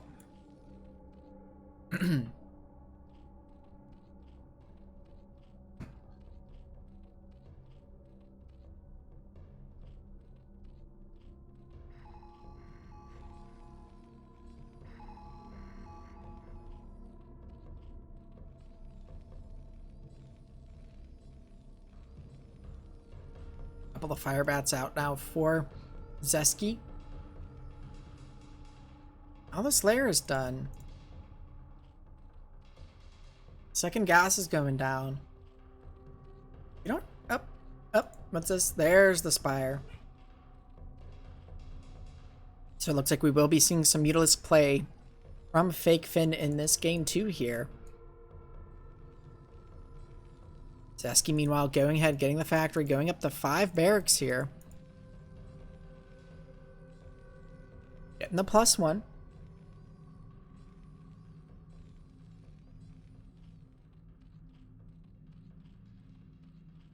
Spire does feel kind of late. But there was that, when the Zerglings were running around the main, there was that a bit where, Fake Fin just was not aggroing back at home. So that probably explains the timing of the Spire there. We have the 5 factories for Zesky. Pumping out those units. Starport underway now. Looks like just 1 starport, so not jumping up to 2 starport production. No, sorry, I was about to say no engineering bay, but I'm already commented that getting the +1. Sees that the spire is complete, sees the eggs. So we should see turrets getting thrown down, and there's one. There's 3 currently going down here. Now we've got 5 under construction, 6 under construction here.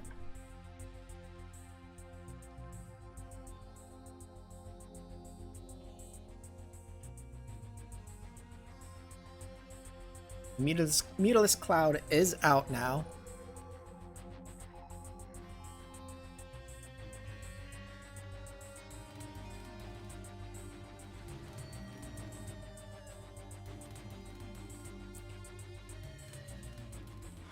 Couple of Marines scouting out, getting caught there. Let's see what Fake Fin decides to do. Dives in with the Mutalisks into the main mineral line here. Gonna get caught by the Marines. And now the bunker trying to find places to do damage, but really taking a lot of damage with these Mutalisks here. Gonna try and take this turret, but down to 4, 3. 2 Mutalisks now. Really needed to pull back with those Mutalisks a lot sooner and not dive in there. A lot of damage taken for Fake Fin. But really banking up that gas and those minerals here. Maybe we're going to see the Mutalisk into Crazy Zerg style. Looks like now, having lost the Mutalisk, going ahead and throwing down another creep colony.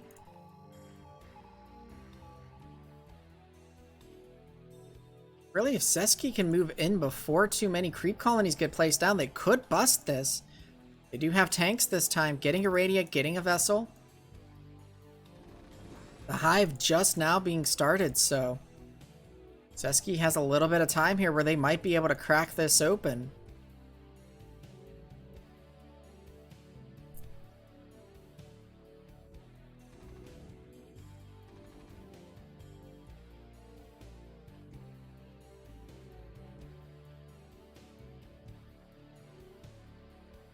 There's the tank.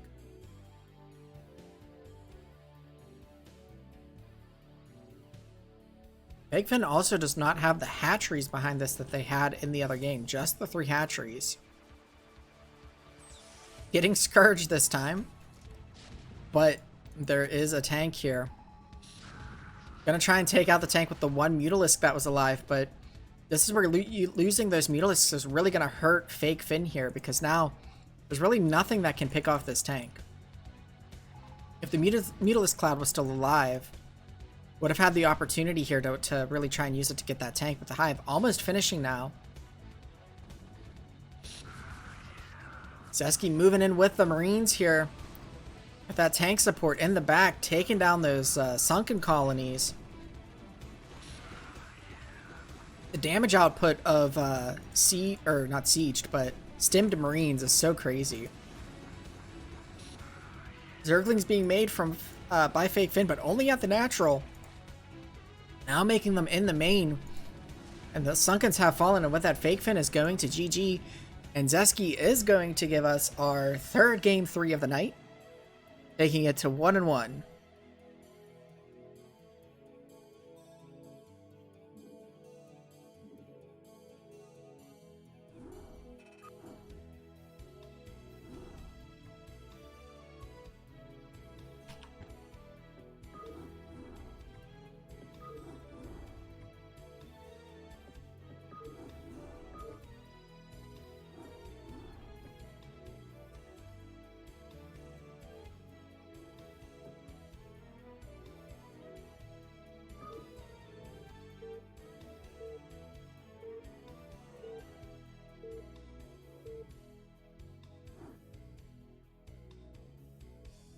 Right, in game 3, we see Zeski spawning as the blue Terran up at the top right of Eclipse.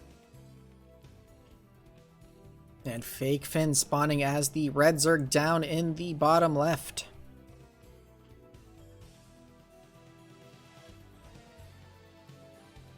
So in game 1, we saw Zeski try and get around the Sunkens with that dropship play up into the high ground of the main. Not quite able to do it. almost got that Ultralisk Cavern before Ultralisks could really make their presence known, but not quite able to do it. And then in game 2, just going for the tank and just busting down the Sunkens before that Hive Tech could kick in. So, what will we see for game 3?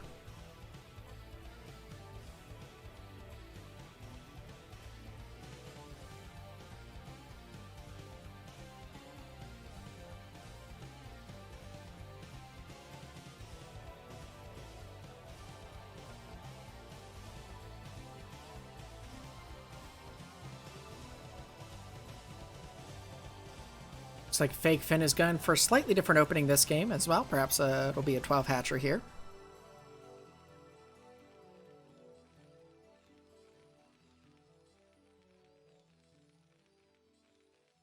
Oh. Barracks. Oh, going for a 12 pool. So it looks like Fake Finn may be going back to that build on game 1 that got them the win.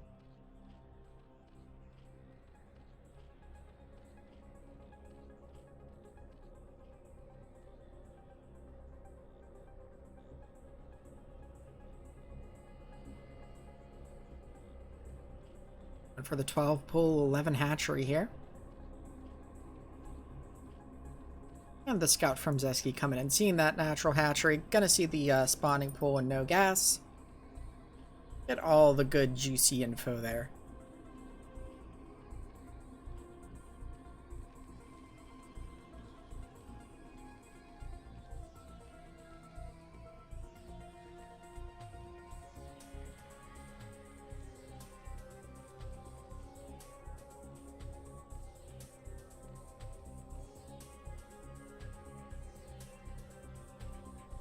Zerglings on the way here for Fake Finn.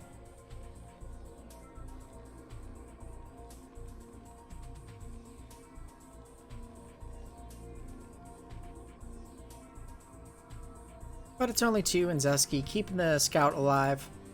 Feeling comfortable enough to go ahead and throw down the command center first. Another group of Zerglings coming out here for Fake Finn.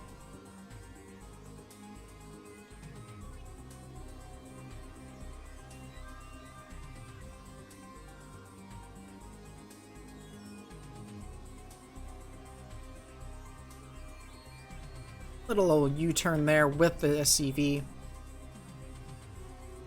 2 of the Zerglings here do continue on their way. I think the SCV here getting a little caught up by some drones, taking a few shots from those Zerglings, but down to one last hit. Gets a nice last little look there on the pathing, not quite getting away. Now with that cleaned up, Fake Finn doing a little poke in here to see what's going on in the Terra Natural.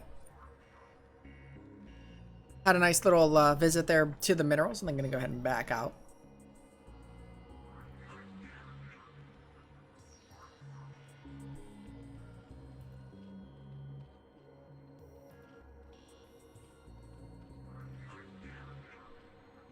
Oh, that was just a rally point, I guess. I was like, 800 minerals, what you going to throw down here? Are you going to throw down another hatchery? But no.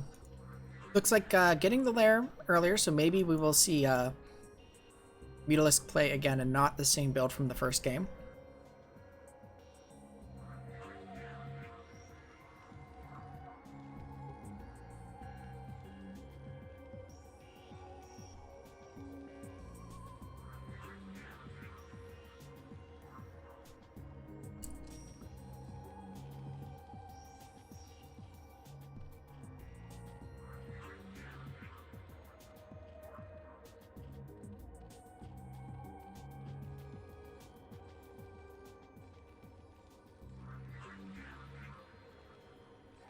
Engineering bay on the way. No, okay, I was just supposed to say no command center or comsat, but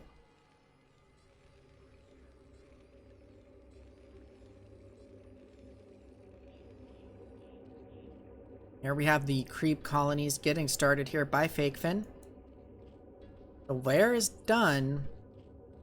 So now the question is, will we see a spire Or will we see a queen's nest? And it is a queen's nest, so yes, it looks like Big Fin will be trying to go for that Crazy Zerg style, but only has 2 creep colonies here. Could be in some trouble if they don't morph them quickly here. Did those? Oh no. Somehow those Marines snuck past these Zerglings. And the Marines managed to get here before the creep colonies can even be morphed. Oh no. And with that, Zeski is able to get the surprise on Fake Fin. This is not what you want when you're going for a Crazy Zerg. Some emergencies, creep colonies being thrown down in the main. Oh no, and unfortunately for Zeski, the medics kind of getting caught out of position. Now down to just 1 medic, but gonna take this natural out. This is not gonna be good for Fake Fin here. Replacing that hatchery in the main, but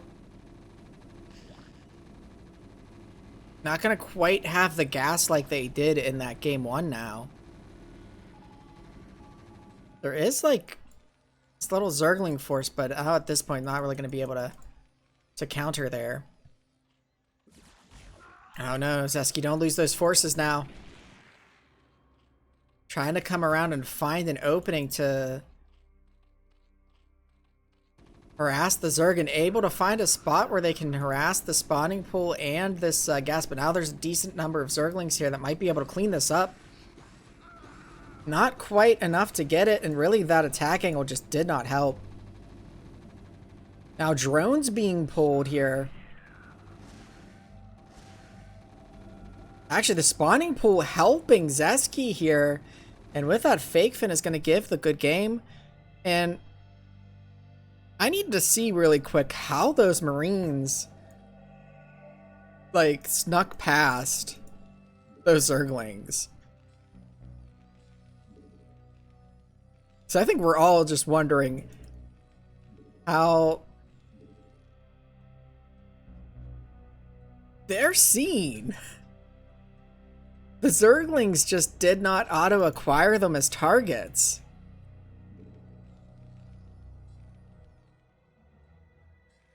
And the Marines must have been on move command and not attack move. So move command working out for Zeski. They're being able to sneak past those Zerglings. And Fake Fin probably just didn't see it on the minimap, which, you know, minimap awareness can be a skill that has to be developed over time. So very lucky there for Zeski that those Zerglings didn't activate and alert Red Fin or Fake Fin, so that way the creep colonies didn't get morphed. Good 3 matches or games there between them, and Zeski's going to make it 3-0 for Pacific Fire at this point. With J to the T taking it 2-1, Otto Remmer taking it 2-1, Zeski taking it 2-1. Up next, we're going to have ET in character in his EVT.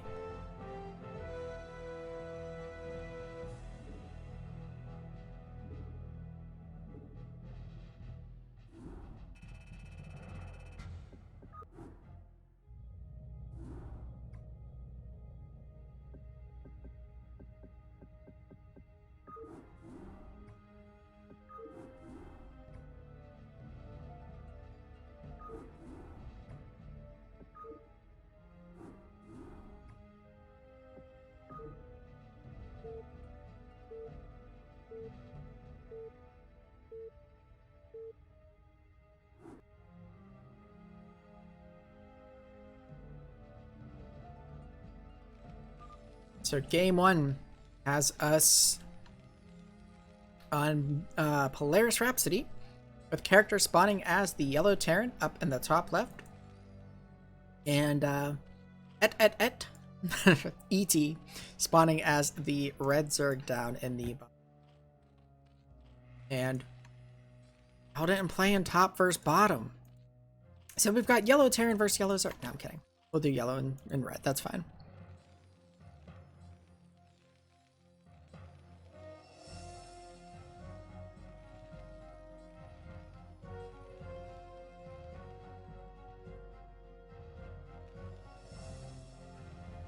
So we saw a lot of fun ZVT just a moment ago. Actually, it's kind of interesting how this lined up because we had two TVTs, TED v TEDs back to back. Now we have two ZV TEDs back to back. And then we have a TED v pedestrian.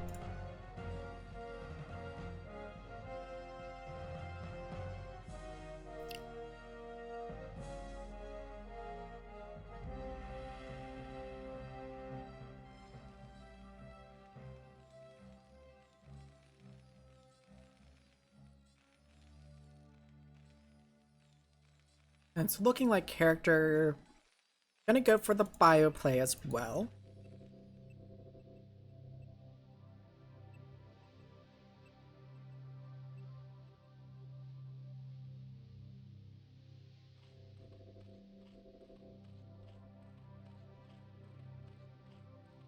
We have the 12 hatch from ET here.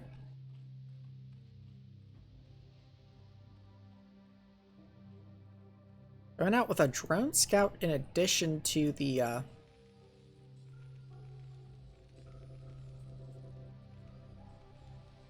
overlord. It looks like we're going to get a double barracks here from character, so it's like we'll get some one base aggression. Unless this is 2 racks fast expand, which is not as commonly used as the 1 racks fast expand, but is safer than 1 racks fast expand, but is not as economically advantageous as doing it with 1 barracks. The drone spits on the second barracks and then goes ahead and runs away.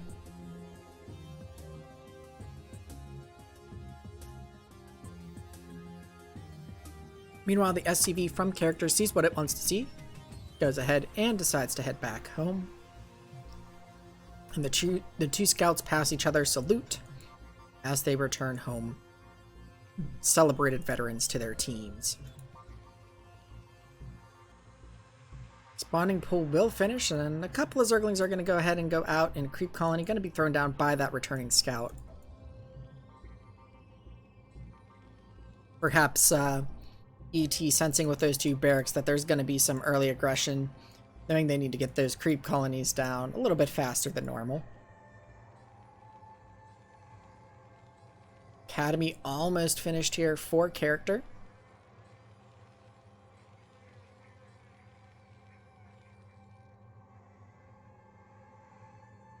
Couple of Zerglings coming up here.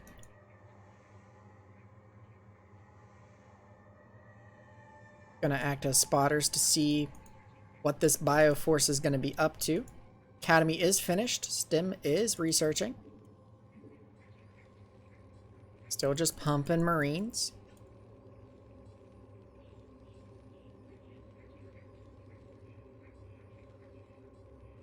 And the Zerglings poke in, see that there is no second base just yet, so going to go ahead and throw down some more creep colonies in anticipation of the coming push. Hydralisk then coming down here, so one thing with the 1 base play is you're going to be limited on scans, especially with character not getting that comsat just yet. Just Master's Curse, as I'm saying, it throws it down now. But yeah, you're only going to have 1 comsat worth of scans with your push, so if you can get those lurkers out in time, could be a problem for character now, just getting those medics. Looks like there's going to be about 13 Marines and 2 medics.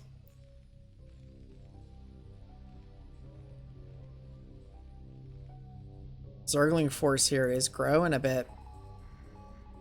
Perhaps ET wondering where that aggression is at the moment. Looks like they're going to go ahead and do another little poke in here, but going to bump into the Bioforce here. That's pretty large. Sees it and just goes ahead and pulls back. These those creep colonies now being morphed, and some of the Marines here getting bit pulled off. Zergling's not wanting to engage, instead trying to come around here and just running by the Marines here. Could have picked off a number of them there, I think, but just trying to do a run by here. But there are a couple of fire bats and a medic, so Oh no, and the medic not healing because it was on hold position, but Guy Montag's able to hold the front line. Meanwhile, now the forces of character are getting a little bit split up here. And there's quite a number of sunken, so I don't think this is going to be able to break this. Character quickly recognizes that because then pulls back and regroups their army here. Now they are getting their second base.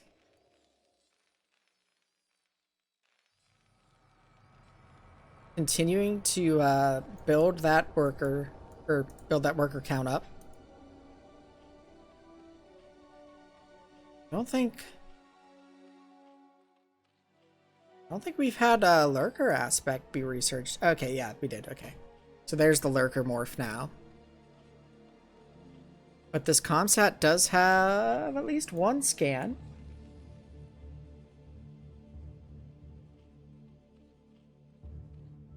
Now ET kind of poking out with these Zerglings, just trying to see where is that Bioforce. Sees that it's right out outside the front gate.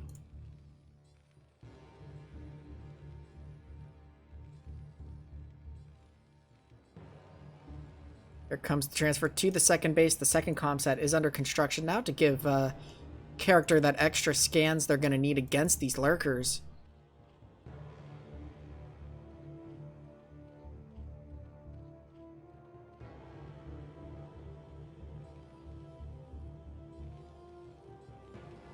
As the factory got the machine shop, which...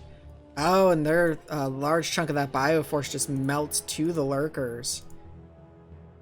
One of them taking a little bit of damage, and here we have some Zerglings going with that space created by those lurkers. Able to kind of poke into this natural here and see what's going on. Trying to get in that main, doesn't quite get there. Guy Montag by the comsat here, man. He's really roasting those Zerglings. And here we have the lurkers spreading out a bit here. It's a small group of Marines here.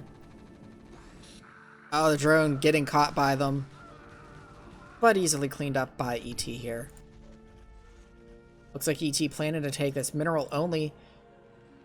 Character getting the tanks, getting that siege mode, so going to be able to push back against these lurkers. Scan going off right here to check if those lurkers are still there and what they're doing.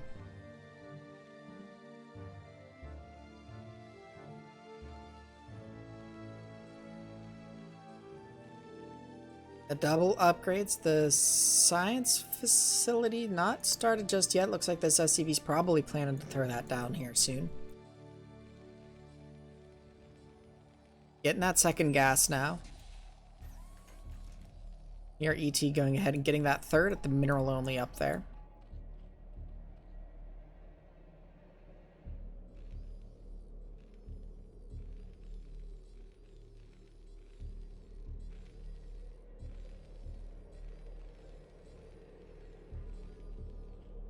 More lurkers on the way, so it looks like we might see if ET wants to be aggressive with the lurkers. Could see a strong push with them, but looks like ET just looking to take some bases. Double checking that there's nothing in there.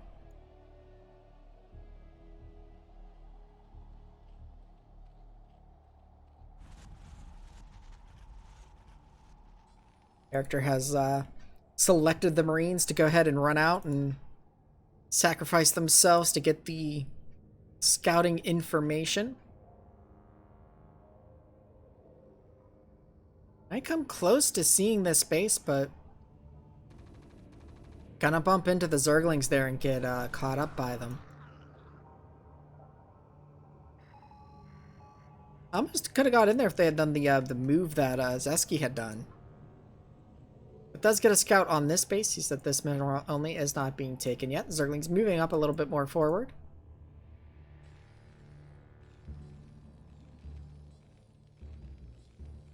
Getting now the +1 attack is finished. The +1 armor not quite, but +2 attack on the way. Now going up to the 5 barracks here.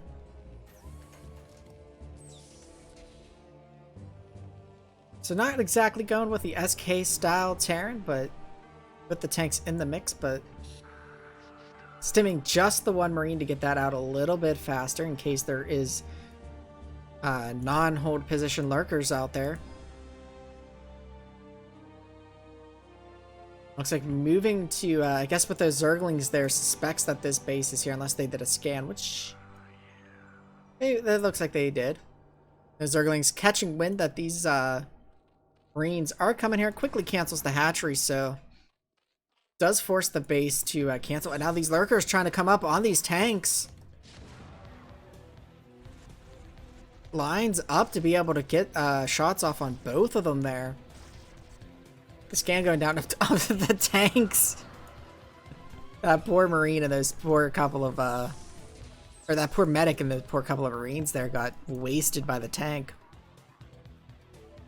Now ET sees where the bulk of character's army is and has the time to reposition here to really guard this mineral only.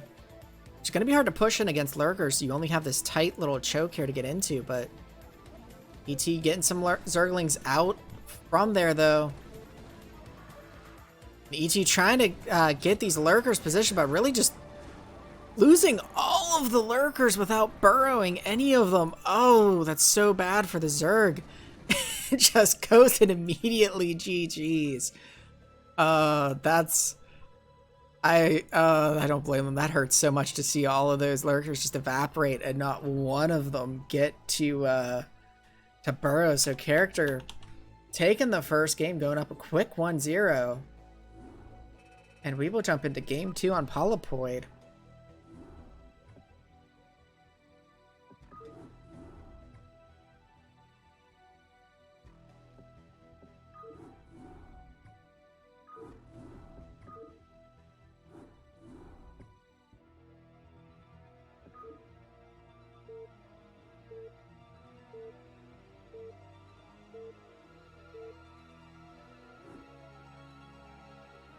Alright, in game 2, we have ET spawning as the Red Zerg up in the top right of the map.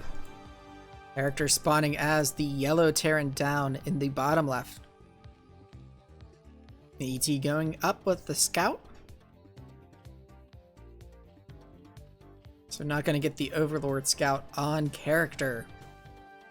Oh man, that was such a way to end the first game there. And I would understand if ET was on tilt going into game 2 after that, because just you move those lurkers, you're trying to catch that Terran army, and then just all of them melt before you can burrow. That's just so painful to see.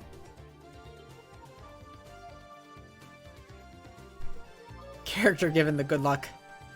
Have good fun in the chat there. Perhaps trying to assure ET that it will all be okay.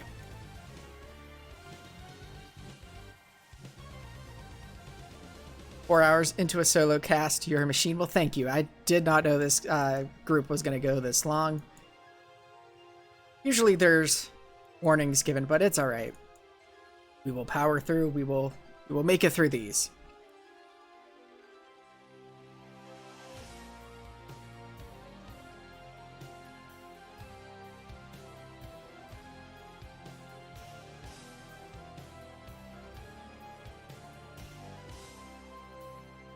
So the supply depot was started down in that bottom left where we can't quite see it. Character scouting with the SCV that's holding the mineral chunk there.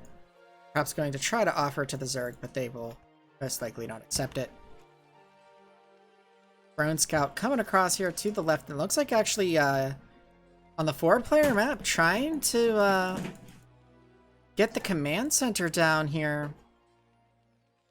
Actually, that's a 14 command center, not even a 15 command center. Trying to get that down really quick here. And I don't know if ET is going to be able to punish this or not. I mean, they're getting their spawning pool here now, but going to try and harass this SCV here since there's not going to be a Marine to really be able to break this up and Character having to pull a lot of SCVs here to try and deal with it. Could get that barrack started, but not quite getting it yet, so... There it goes down now. That little delay might be an issue depending on the timing of these Zerglings, but I don't see ET saving up larva, so... Probably not going to be seeing a flood of Zerglings right away.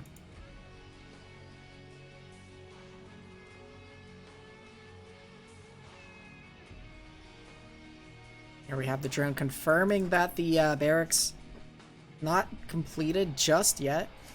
Our Zerglings are on the way, but again, that larva was not saved up, so there's only one Zergling coming out. It looks like ET deciding to drone, so character gonna get away with this very greedy build, despite getting found pretty quickly. Character just now going to find and get the scout on ET, sees the first two Zerglings coming out, and they're going to go ahead and chase after the SCV instead of coming in here. And we've got the two barracks behind this, so maybe we will see a similar style of play from character, just with a different opening here. Also similar positioning here with the barracks, almost like trying to form a wall, but I don't think that's lane tight. And I don't think that character is trying to form a wall, but that's kind of what it looks like here.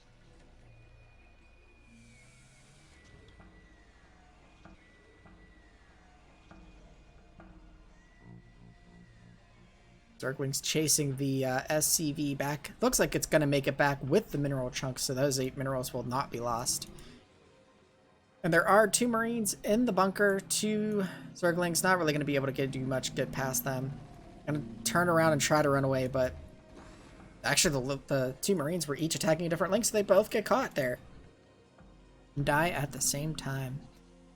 Looks like ET going for that lurker play again, getting that Hydralisk done while the lair morphs. So we'll be able to get that lurker aspect researching very quickly here.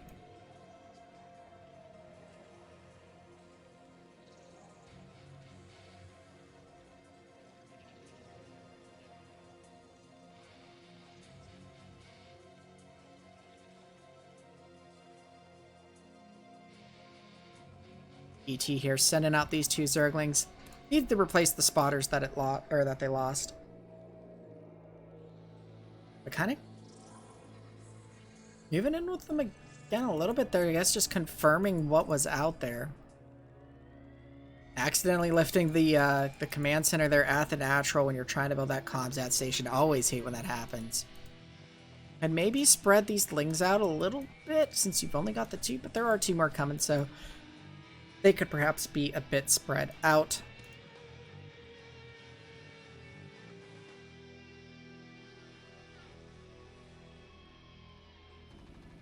And that Overlord wandering into the base there, getting some information. Being left alive with 13 health.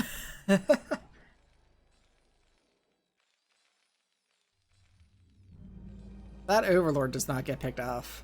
That is a lucky Overlord. And it's just going to park over top of the comp set. It's like, fine, you're not going to kill me. I'm just going to, yeah, keep scouting your base. Going to get as much info as I can. Marine range now being upgraded. Attack +1 on the way. No medics yet. That Marine trying to bait those Zerglings in here to the bunker. Pushing them back a little bit. Lurkers are on the way here. That lurker egg, like, drawing there, just looks interesting. Because it just looks like a normal egg, but it does not look like in the little photo card there like a normal egg. And we have the lurkers moving up here. There are some scans. We've got 3 scans available at the moment, but gonna just move forward and burrow here. There's only the 1 bunker. Gonna push these Marines back, force the unload.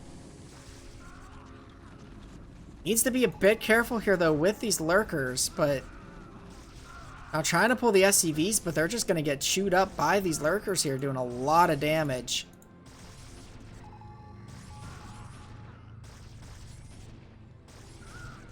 And that lurker almost fallen down to 15 life, and now character responding by getting some more barracks. The natural getting shut down by ET. Very nice move there with the lurkers, taking out this natural. And character does still have the one scan, now running into the base, the main here, before this choke can get set up. And we got ourselves another game 3 here. ET tying it up 1-1. And so far, the trend in this matchup has been first person to lose takes it in games 2 and 3. So we'll see if ET can keep that trend going, but score a win for the Beach Buddies of StarCraft here.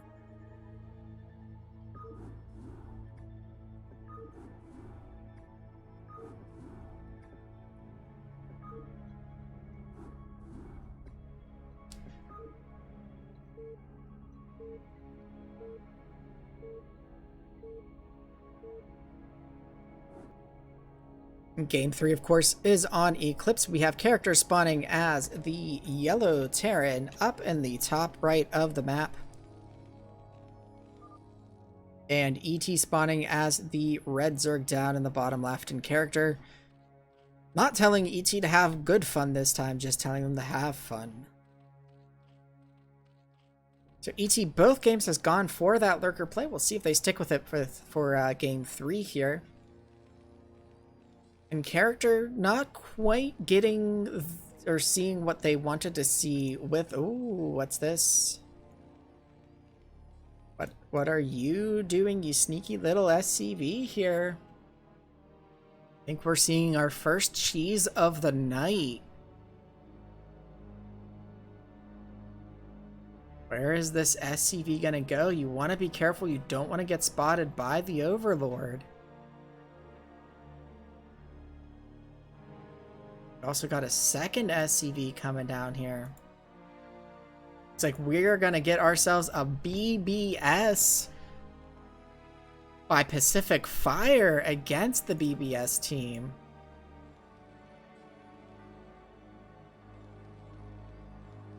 Just needs to wait for those minerals to come in here to get that second barracks down now. Got those rally points set too, so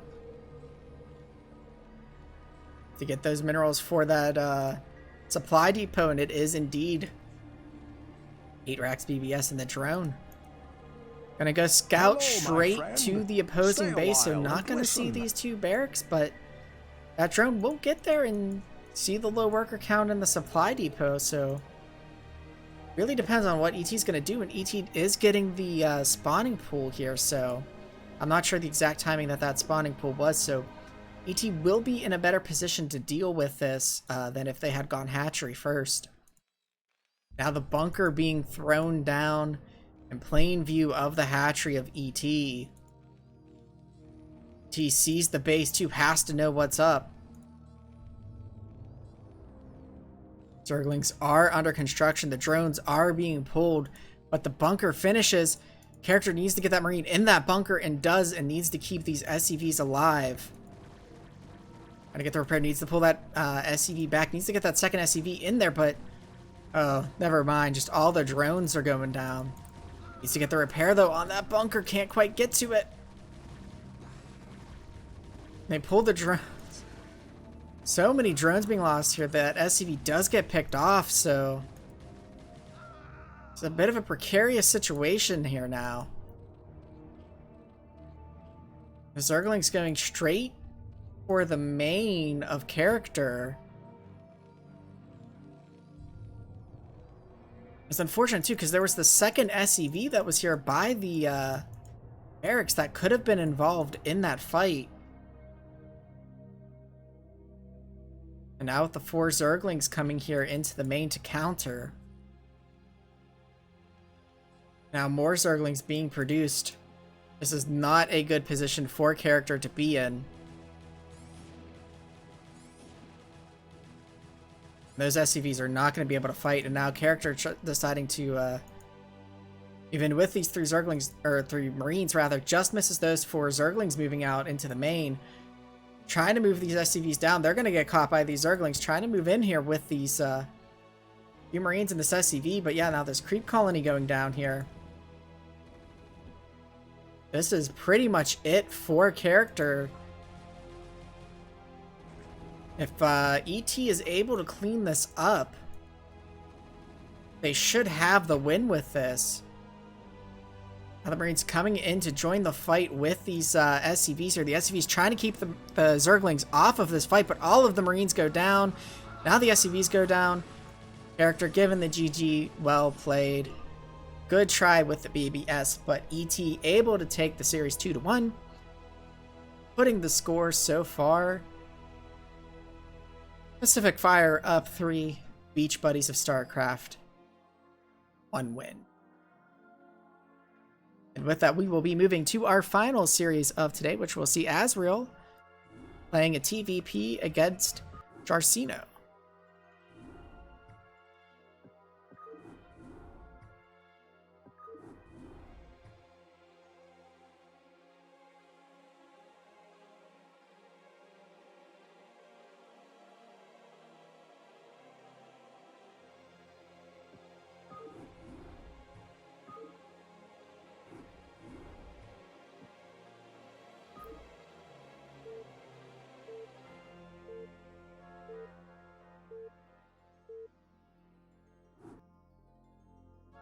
Alrighty, so game 1 has us back on Polaris Rhapsody, with Jarcino spawning as the Black Protoss up at the top left, and Azrael spawning as the Teal Terran down in the bottom right. Go ahead and hide that replay progress bar.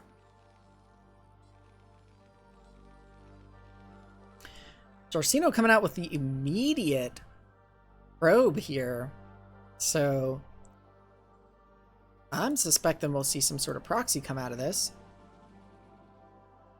The question is, where will the proxy be?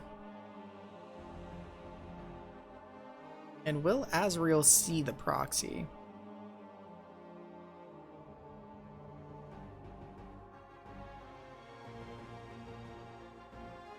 Tucking the proxy all the way in this space here. That's...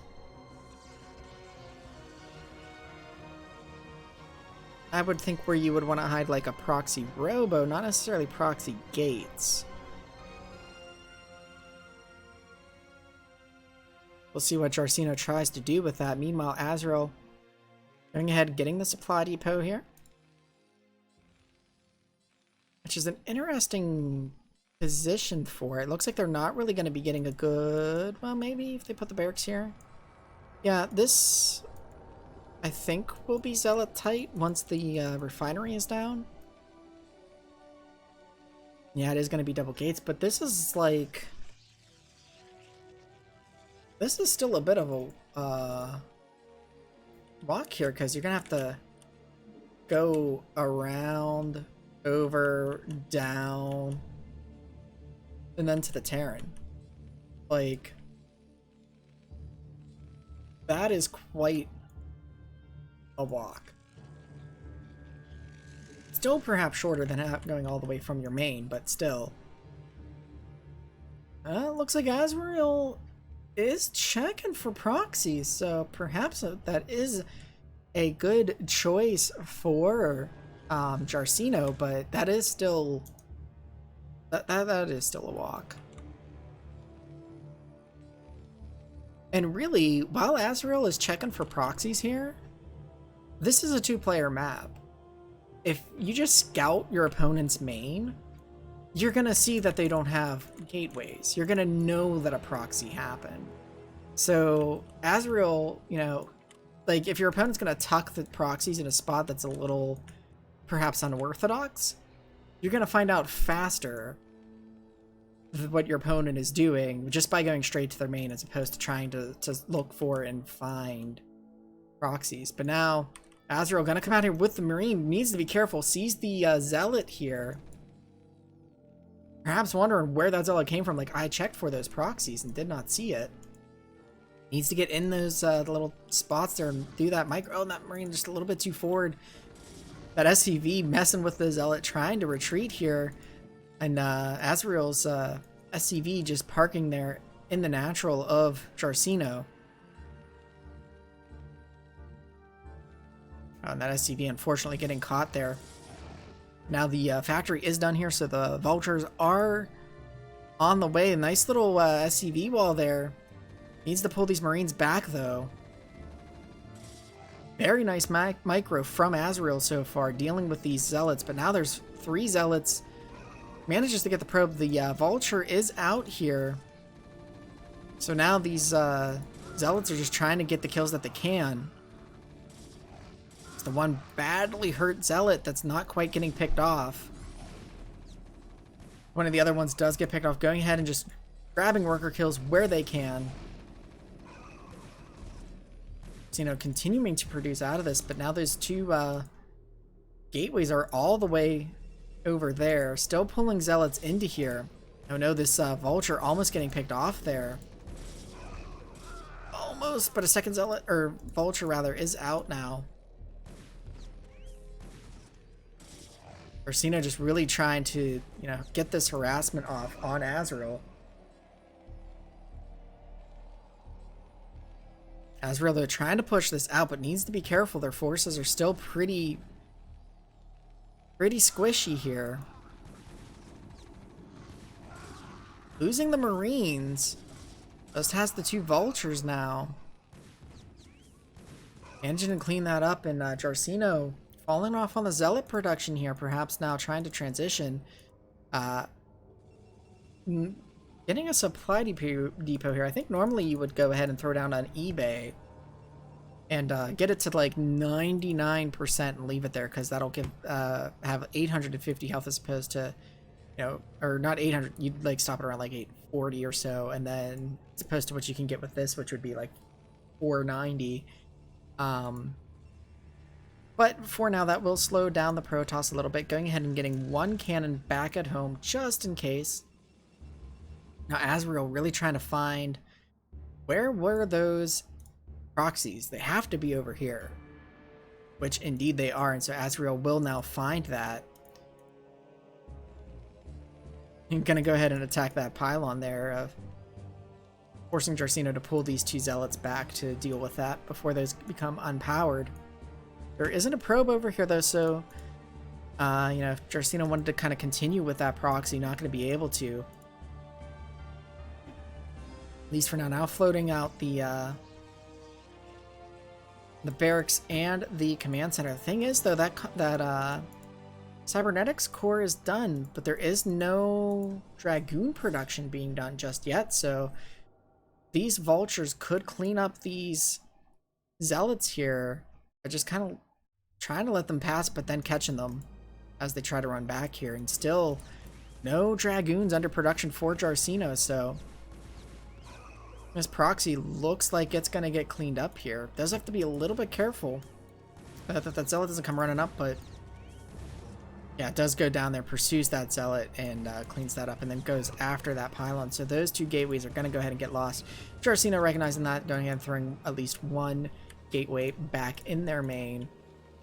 Now Azrael getting prepared just in case there's any sort of Dark Templar coming in, has the turret next to the main command center, getting the turret here at the front of the natural tanks. Jarcino getting that +1 attack.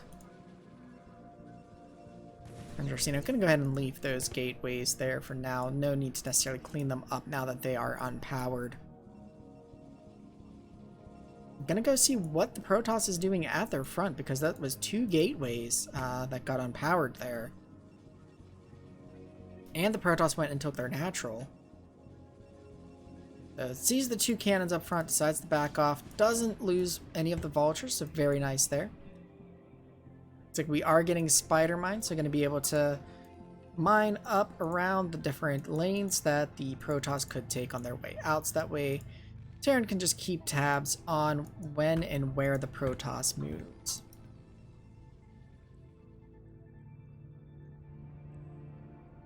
Protoss now getting the second technically the second gateway that's powered. Going ahead and getting the robotics facility. So we'll see if they decide to go for like shuttles and Reaver, or are they just going to get the observatory? Which mines are on the field now, so observatory would probably be the good move to be able to move out.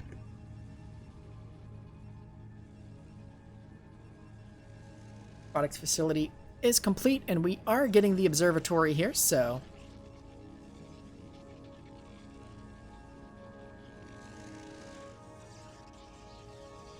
does look to be the play that the Protoss is going for. And Shavitz, Z, thank you for the follow earlier. Very much appreciated. A couple of scans coming down here for the Terran. And really, as the Terran, if you've... Oh, right. Scan's already gone, though.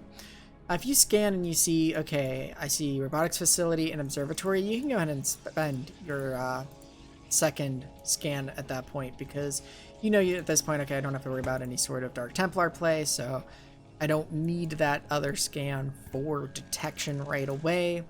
But if you don't see that, you know, you might need to hold on to it just in case that Dark Templar play is going to come out. But here we see that Jarcino is exploding here to 6 gateways off of these 2 bases. So looks like Jarcino is going to want to macro up, getting the Citadel of Adun so they can go ahead and get the leg upgrade. But Azrael does have a pretty nice force building up here, going ahead and throwing down a couple more factories so that they can go ahead and spend those extra minerals that they're building up here.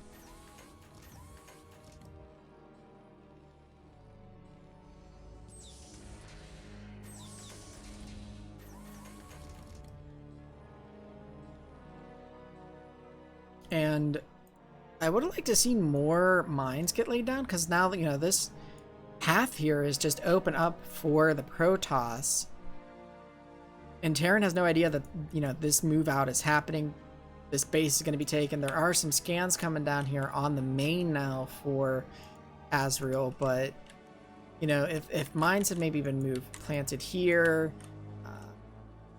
like across this bridge here, or over, or maybe a little bit further up, like here, you know, the Terran would be able to just keep tabs on where this Dragoon army is moving. But now, with these factories down and now a 3rd command center being started, Azrael is able to get that money being spent.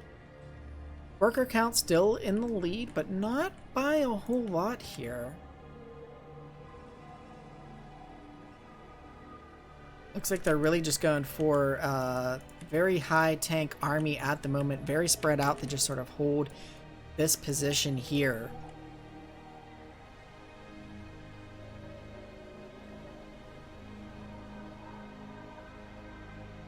And now the Dragoon army is kind of marching ahead of... Oh no, these mines, they're going to run into them. Ooh. They get those mines just in time, so... Mines were placed thinly enough that they were able to get out there, and as we can see, seeing that Dragoon army activates those vultures again, the Terran player kind of recognizes, oh yeah, I should get some more mines out, because Terran or Protoss is actually being a bit active on the map now. Going ahead and just trying to clear those, getting the 3rd established, got the transfer of workers over to it, so nice to see.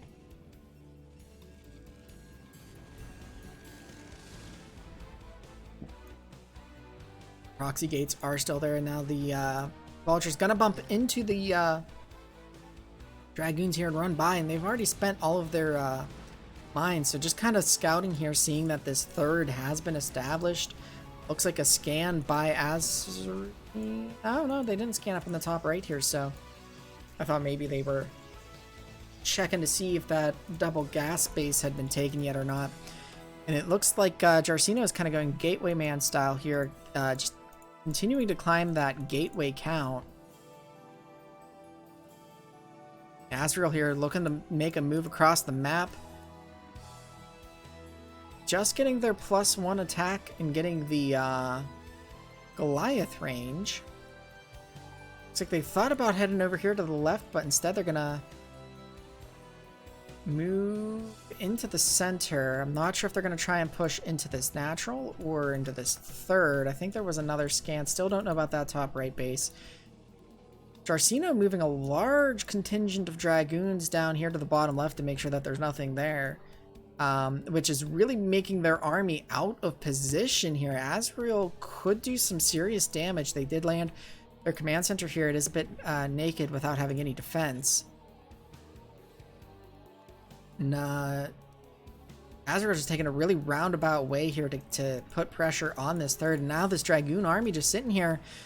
Jarcino just really doesn't have a lot back at home, so I don't think they're going to be able to deal with this. And then a probe running into this force here is going to see it. Jarcino now pulling the Dragoons back, not going to pressure this third base here for the Terran. Yeah, this army just out of position, gonna try and perhaps flank. Azrael may be wondering where that army is gonna find out with these mines though. And that mine still doesn't quite land, and yeah, now sieging here at this little choke, recognizing, okay, that army is coming up this way. Like this, getting those vultures in position here to sort of keep these Dragoons off, and it is a pure Dragoon army coming here, so these tanks should be able to clean this up very easy. And there was another contingent of Dragoons from this direction that got cleaned up as well, so Azrael taking care of this third very nicely. It looks like Jarcino giving up on that third, gonna go ahead and try and do a counterattack here, but while this army is not sieged up, once it gets alerted to this force, I think it's going to be able to clean it up pretty well, especially since it's going to be coming across this tight little choke here, and it looks like the floating building is actually going to stop the march across here. Tanks sieging up. Some mines being thrown down. This third is still very exposed, but Jarcino doesn't know that it's there and is trying to move across this bridge, now moving up this way, perhaps going to move down into this third now, where a bunch of turrets are being thrown down, but that's not going to protect against these Dragoons. Meanwhile, Azrael here is now moving into this position, throwing some turrets down as well. And now Protoss is going to disrupt this third. The SCV's having to be pulled here. Gonna lose a few workers, but I don't think the command center is necessarily going to be lost. And I like this, using the vultures here to lay mines to stop any other reinforcements from joining in. Meanwhile, trying to move forward with tanks here. There's a large amount of Dragoons, so these tanks really need to be sieged, but they're not right now. And there's a lot of forces back more, so the Terran perhaps overextending a little bit here. Losing a lot of tanks, and so this push is going to peter out a bit, but managed to pull enough back that this third is still going to be denied from the Protoss. At least for now. Yeah, just not quite enough to really bust this, though. There are some zealots here, so that is going to cause a problem. Oh, and that mine goes off. Takes a couple of Dragoons and a zealot. Now there's a tank and a Goliath joining the mix from behind, actually.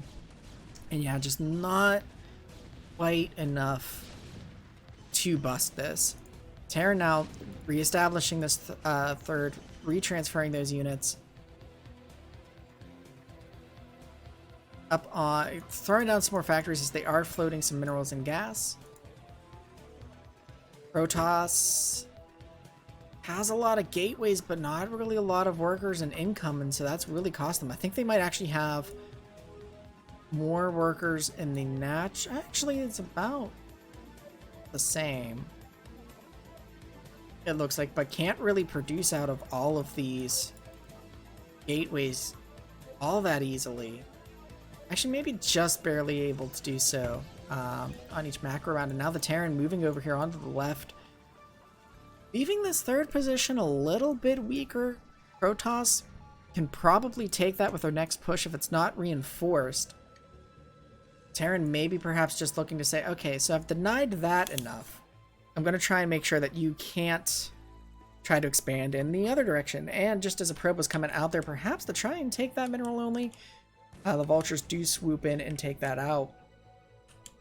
And I like how they, so it looked like Azrael was going to go ahead and position in this area, takes out the probe, and then just moves away.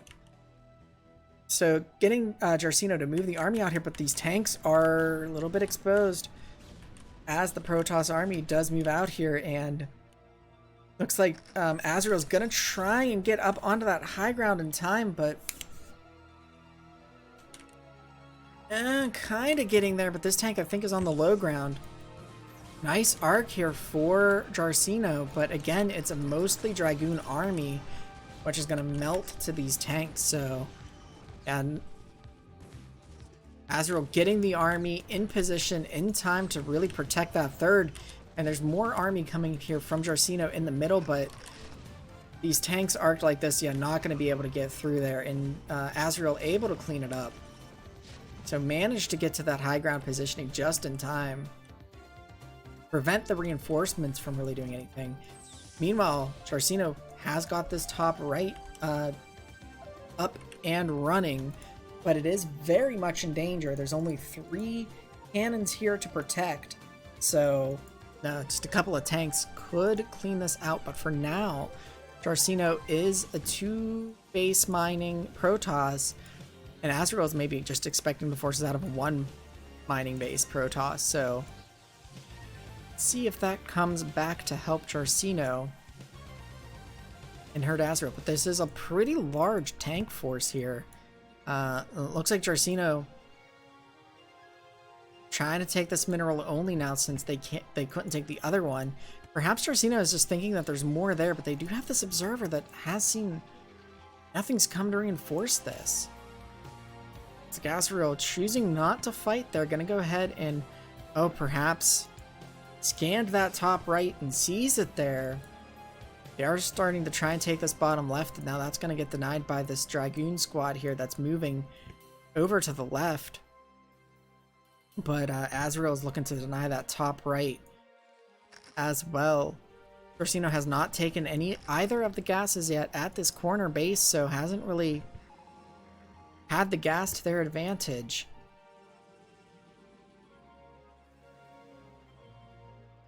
And is going to go ahead and move in and siege up and clean up this top right as Jarcino now tries to pull back.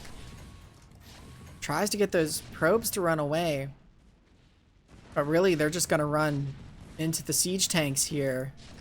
Yeah, didn't even need to chase them really with the vultures there, I think, because those siege tanks were just in that pathing there.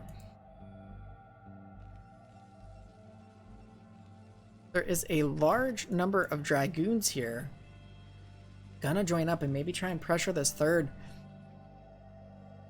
But this fight might favor Protoss here, because the tank count is pretty low over here. The tanks are on the low ground, but these mines are gonna give Terran time to reinforce here, sending 2 more tanks. But again, they're gonna siege on the low ground. There are enough vultures here though to sort of buffer between the Dragoons and the tanks, and Azrael doesn't want to lose the bulk of, Jarcino doesn't want to lose the bulk of their army, so they are going to go ahead and back off here. And these 2 gateways still there.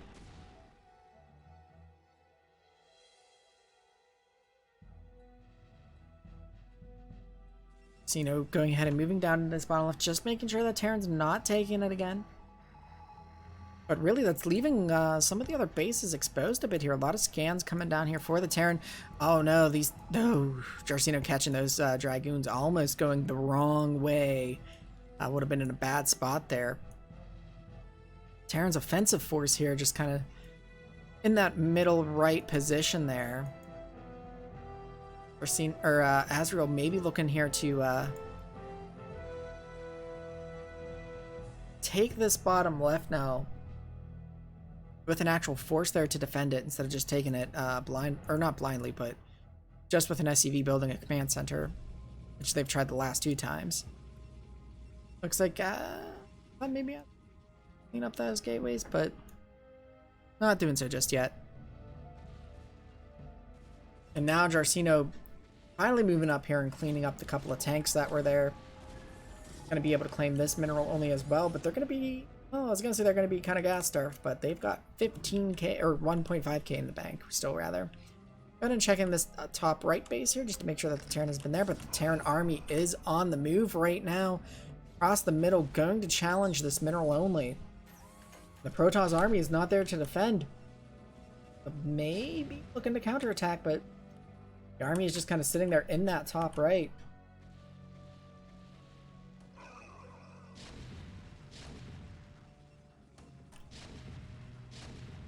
Azrael knows where that army is. Positioning those mines where that army's going to come from. Has some tanks ready to siege up if need be. Jarcino having to pull those probes away. It looks like pulling them to where they're probably going to build the new third and potential fourth. Go ahead and lose this base, and now Jarcino sees that the Dragoon army is coming to try and counterattack, repositioning their army to deal with this.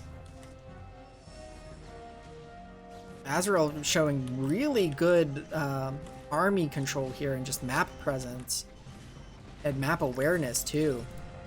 Really impressed with these moves that I'm seeing out of Azrael.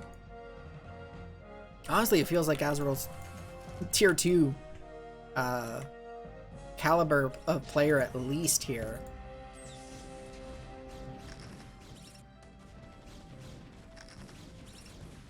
With the positioning that they're doing.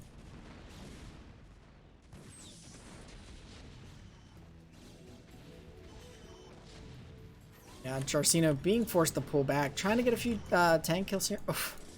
That mine kind of backfiring there on the Terran, but the tank would have fallen anyway. A few more zealots here, being able to get on top of the tank, so losing a few tanks there that didn't really need to be lost, but Azrael producing behind this pretty nicely. Way, way, way ahead on the supply here. Almost 100 over. Jarcino is very cash strapped right now. So a Terran looking to be in a really strong position here. Now Terran gonna move up here towards that top right. If they can just deny those bases, Jarcino will have no income, but starting to get some income from that third base. The fourth base going to start providing income as soon as those long distance miners return. Jarcino throwing that money into more upgrades. I don't know if that is the play to make right now, as you really need army down over 100 supply. More spider mines being thrown down here by Azrael to guard that flank and make sure with that probe getting caught there, but Jarcino sees that the army is there, was positioned to sort of stop the Terran army from coming up this way, but the Terran army just decided, you know, not going to go that way.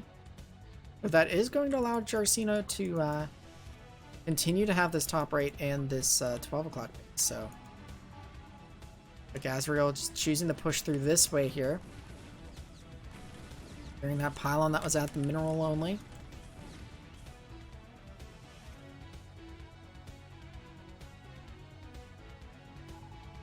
Now moving into the rally point of the Protoss. Really going to force the issue here by moving in here. Protoss is positioned to guard the other bases and not this natural. Now trying to move down here. Oh, all those mines doing heavy damage, and this is not a position you want to push from into a Terran army across that bridge. There's one tank maybe going to get caught out, but trying to counter, and actually there's not a whole lot here for Azrael, but I think they will be able to handle this. I think we have the Protoss here in their death throes. And those goons get melted. A couple of the tanks finish from a macro round. Elias move up, and now trying to move over this way where they're just mines. There's just nowhere for the Protoss to really go and counter. So there's still a couple of tanks here too. And now I think it's just a matter of time for the Terran to win. They've got the their foot just on the pedal here.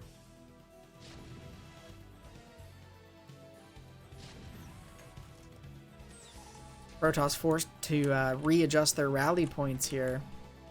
Terran scanning, assessing the situation here. Still 2 mining bases for Jarcino though. Terran pushing more into the natural here.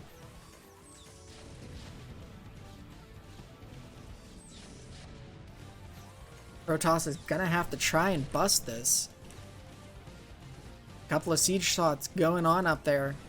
Just getting a lot of hits before the Protoss army can really commit. A few Dragoons doing the thing that they do where they just kind of wander strangely. And with that, Jarcino is going to go ahead and get the GG as Vultures hit that 12 o'clock base. Azrael going up 1-0. Will they be able to close it out in the next game? Or will we get 5 3-game series? That was a very strong play, though, from Azrael. That army movement, so impressive.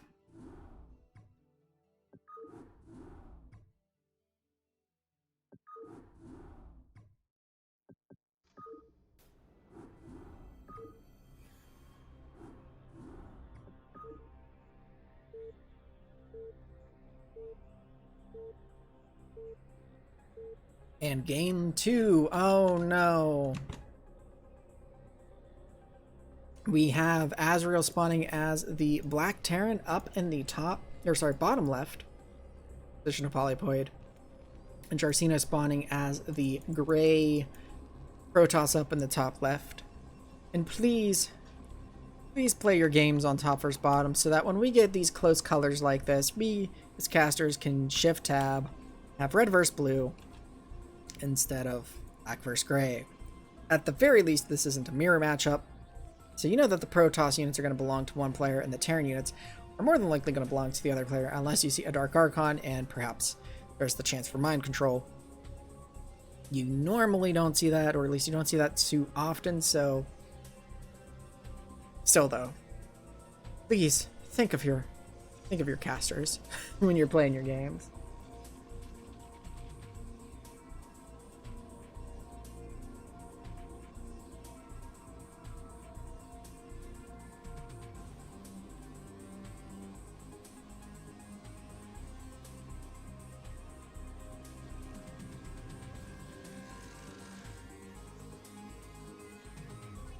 Have Jarcino throwing down their gateway. And the main thing, gonna go ahead and do the gateway scout here with the probe. Looks like they are going clockwise. So they will get the last scout, unless after they scout this top right, if they go cross scouting. Like Azrael setting up, they like to use that gas as part of that little wall there. Actually, they handled that proxy, that early zealot pressure very, very well from Jarcino, so this being a 4-player map, this is the time where it might be more advantageous with your scout to check for any well-known good proxy positions, because you're not guaranteed to get that early scout on your opponent. But it looks like Azrael just actually is scouting towards that middle a little bit, so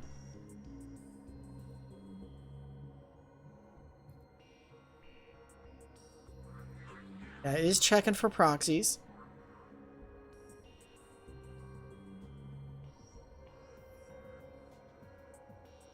But there is no proxy to be had in this game. Instead, we're just getting one gate core opener from Jarcino.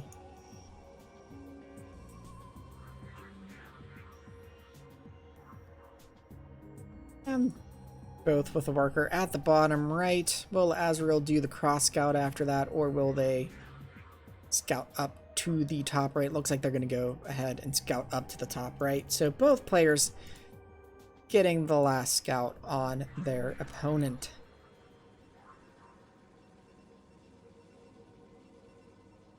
Azrael looking like they're maybe going to do like a 1 Rax fast expand here, which I think is what they did last time, just while dealing with a proxy.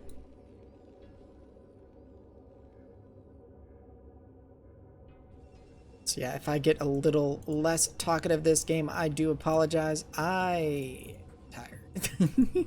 But we're gonna power through here.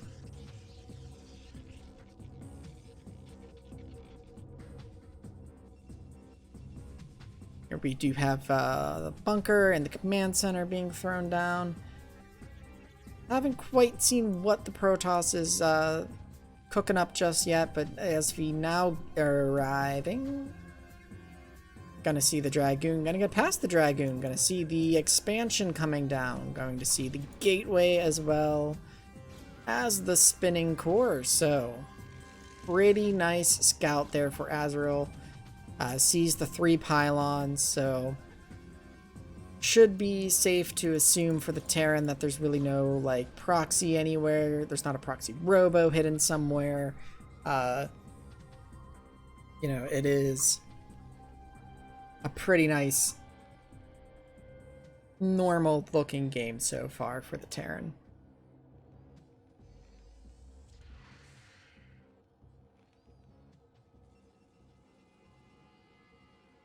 Have the worker transfer as that command center is finishing up. Pretty nicely timed there by Azrael with a nice split on the workers, and we have Jarcino here doing the same thing, sending their workers, nicely timed, nicely split. And Jarcino with just the 1 probe here. There's actually fair amount of space here that the Terran could like pass by without the probe seeing. There we do get a bit of a reposition, and actually more of just a poke. Gonna get picked off by that tank. So now Protoss not gonna know when the Terran moves out, but a nice little wall of Dragoons that will stop any Vulture run by, but Azrael just getting tanks right now with that siege mode. Going up to their 2nd factory here.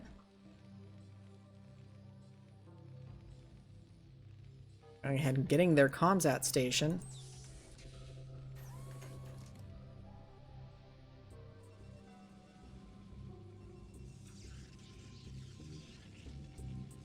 I think we are getting the 2 gate into Robo into Observer. And we're jumping up to 4 gates here.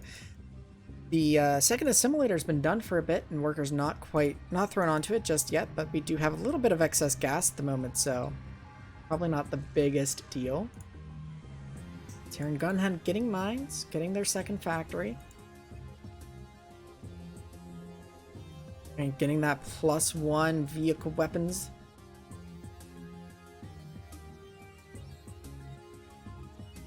Both players pretty much just macroing back at home. Feeling safe to turtle.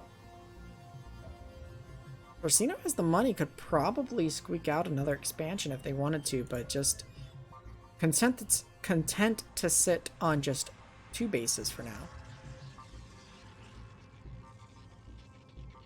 Get in here with the Observer.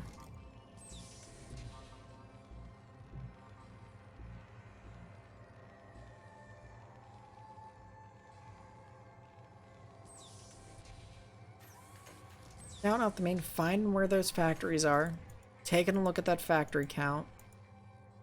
Sees that there's 2 machine shops.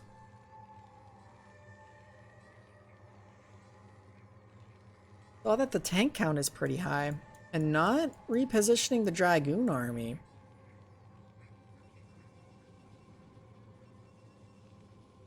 That SCV glitching out there.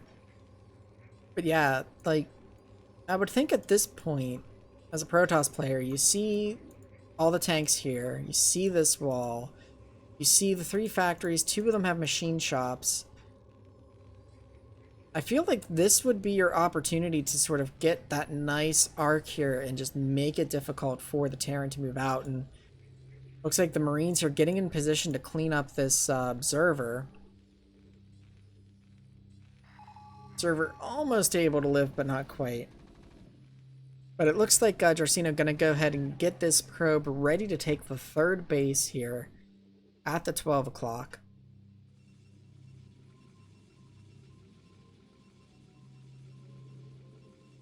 And just continue to build these Dragoons at home, but now Azrael going to be able to move out unchallenged here, as there's no Protoss forces here to really stifle this move out.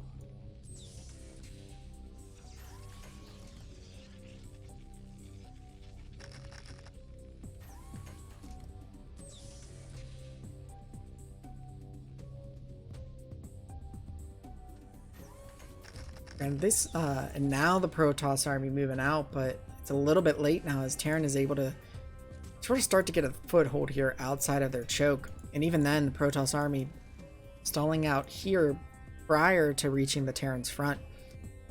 And this spawn positioning makes this third a bit easier to take for Terran, as the Protoss is mostly going to be coming up here from the top or having to do a kind of roundabout here to really challenge from this side. So this mineral only base a little bit easier to protect with these spawn positions. A couple of little pack of vultures here for them, moving out to this middle here, maybe looking to scout around, lay some mines. Watch those paths to see what the Protoss army does. The Protoss army are very close to those vultures, so just happening to avoid them. And then this observer coming in peeks this third base here going up for the Terran. Sees that the command center's actually doesn't actually quite see the command center, but sees the bunker, sees a depot, sees a turret going down, so knows that that third base is getting established here. There's transfer of probes happening, but Terran with neither player really doing damage to the other. Terran is just up on workers, has really been keeping on that production. It's now scanning, checking to see are there any other bases taken by the Protoss yet. Gonna probably throw down a mine here to keep tabs on it.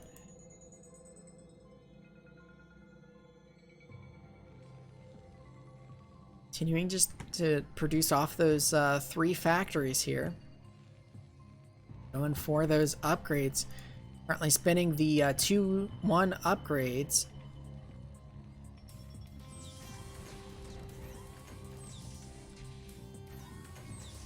Down some structures where they can that just sort of be in the way.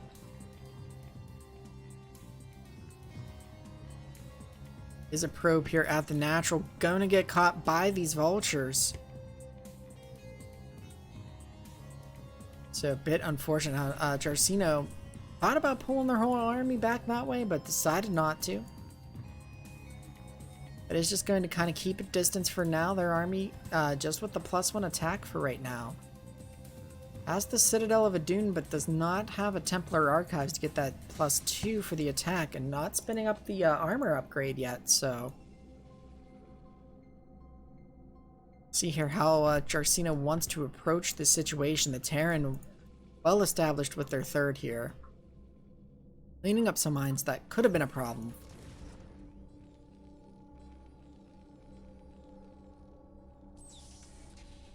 Both players just playing very passive for right now, but it'll be interesting to see, you know, is Azrael going to want to do a move out here when they hit 2-1?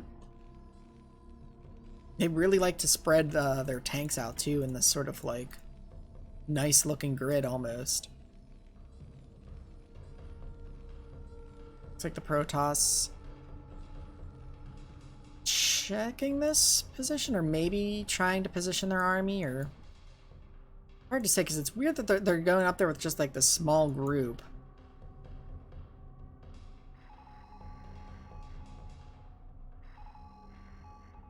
If they were checking to see if this was like, you know, expanded to by the Terran, maybe trying to do a little bit of a push. Pulling a large amount of Dragoons back to this pylon wall here, a little bit surprising. By Jarcino. Jarcino down almost 20, actually down 23 workers right now. Azrael really on top of their worker production. Azrael poking out a little bit. Bumps into the part of the Protoss army there. Goes ahead and backs off. Not looking to engage just yet, just looking to sort of position things and get some more mines. Producing some more. Both players almost up to 200 here. So it is possible that we could see a major engagement pretty soon here. Especially that 2-1 is done for the Terran.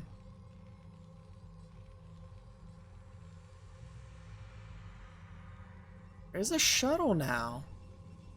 Maybe looking to load that up with some zealots to drop on top of the tanks.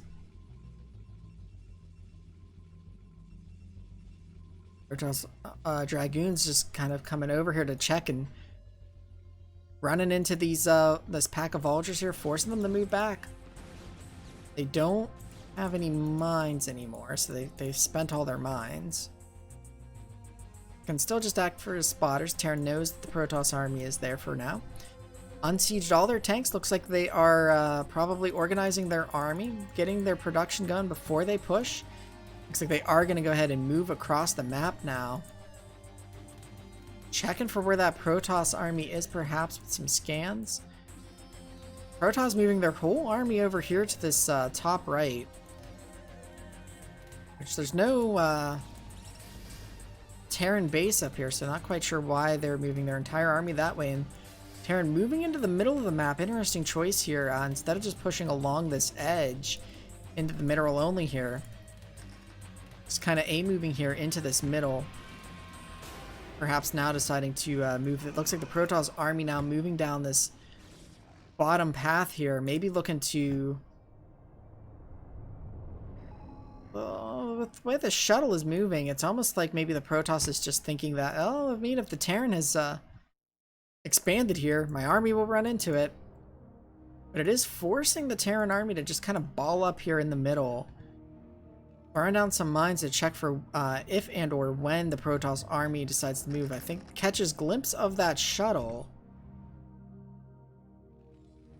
Shuttle almost being used as a scout here, seeing that there's no base there. Gonna bump into these, oh, and dies with the 4 zealots in it. Now the Terran army just going for it here, moving into the mineral only here. Protoss army way far away on the other side of the map. Gonna run into these mines here. A lot of them got ate up by that zealot, but now running into mines over here too, taking some damage. Just very out of position. Gonna try and grab, catch them from behind, but the Terran knows that Protoss army is coming from behind thanks to all those mines that they laid. So, gonna quickly get into position, throw down a defense matrix. Protoss recognizing they can't quite take that, and that mineral only is busted by the Terran. There's some Protoss force over here, and sorry, I got spooked by one of my cats marking a box. But yeah, it looks like the Terran army here moving up. Now, grabbing the rally position. And Protoss just does not have much of an army at 120 supply to Terran's 185.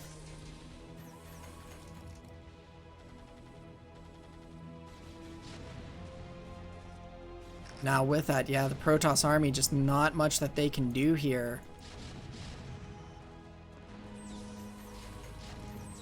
Trying to bust this Terran force. Now the forces that are stationed here coming in to join the fight, but it's a little bit too late, and there's these Dragoons here, so just kind of coming at this Terran army in like these small batches that are just able to be melted by the Terran. Reinforcements from the Terran ready to come up as well, so, and ready at home to defend in case this Dragoon platoon here tries to counterattack. Now the natural is falling for the Protoss player.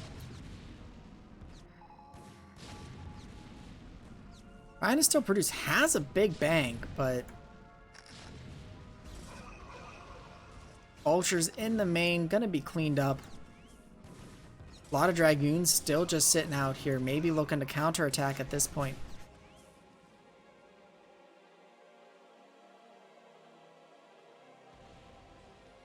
Azrael sees the counterattack here, looks to be positioning their vultures to just keep those Dragoons back.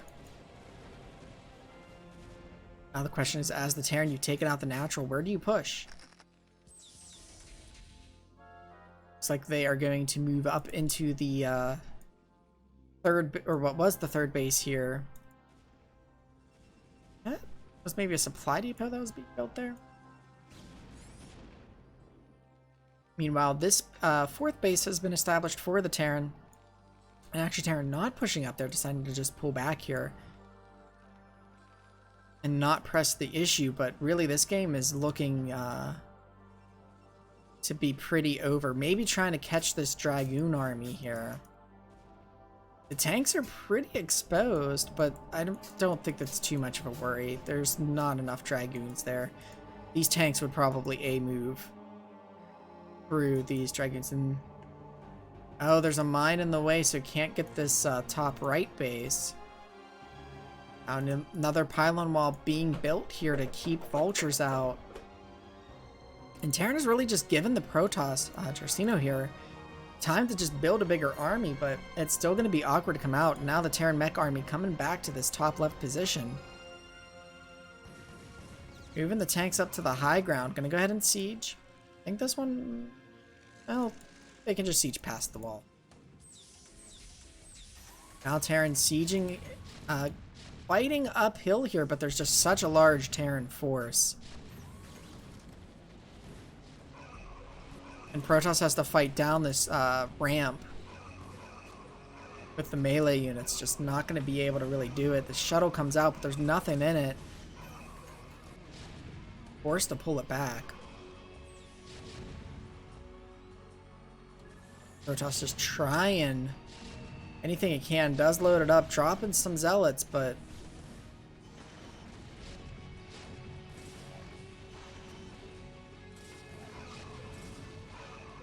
can't push this Terran force back. Terran, meanwhile, transferring workers here. Just has the 2 mining bases, but when you're in the Protoss main like this, I don't think it matters all that much if you just have 2 mining bases. With that, Jarsino is going to give the GG, so Asriel will take the win for Beach Buddies of StarCraft for this matchup. And with that, it looks like the final score between the two, if I'm remembering right, this has been a very, very long cast, is going to be 3 for Pacific Fire and 2 for Beach Buddies of StarCraft. I want to thank everybody that's joined me for this very, very long cast. It's been a lot of fun. Thank you to all the new followers. You know, there are casts through the week as well on the official CPL Twitch channel, so you should go ahead and give that a follow as well. And I try to do at least 1 cast a week here on my channel too. Let's see who we can host at this hour. I'm gonna go crash sleep after this, I think. You know what, Terror Terran is doing some streaming, it looks like, so let's go ahead and give them the raid here.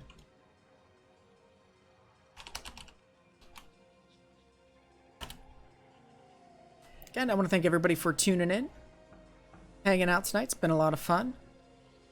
Until next time, stay safe, everyone.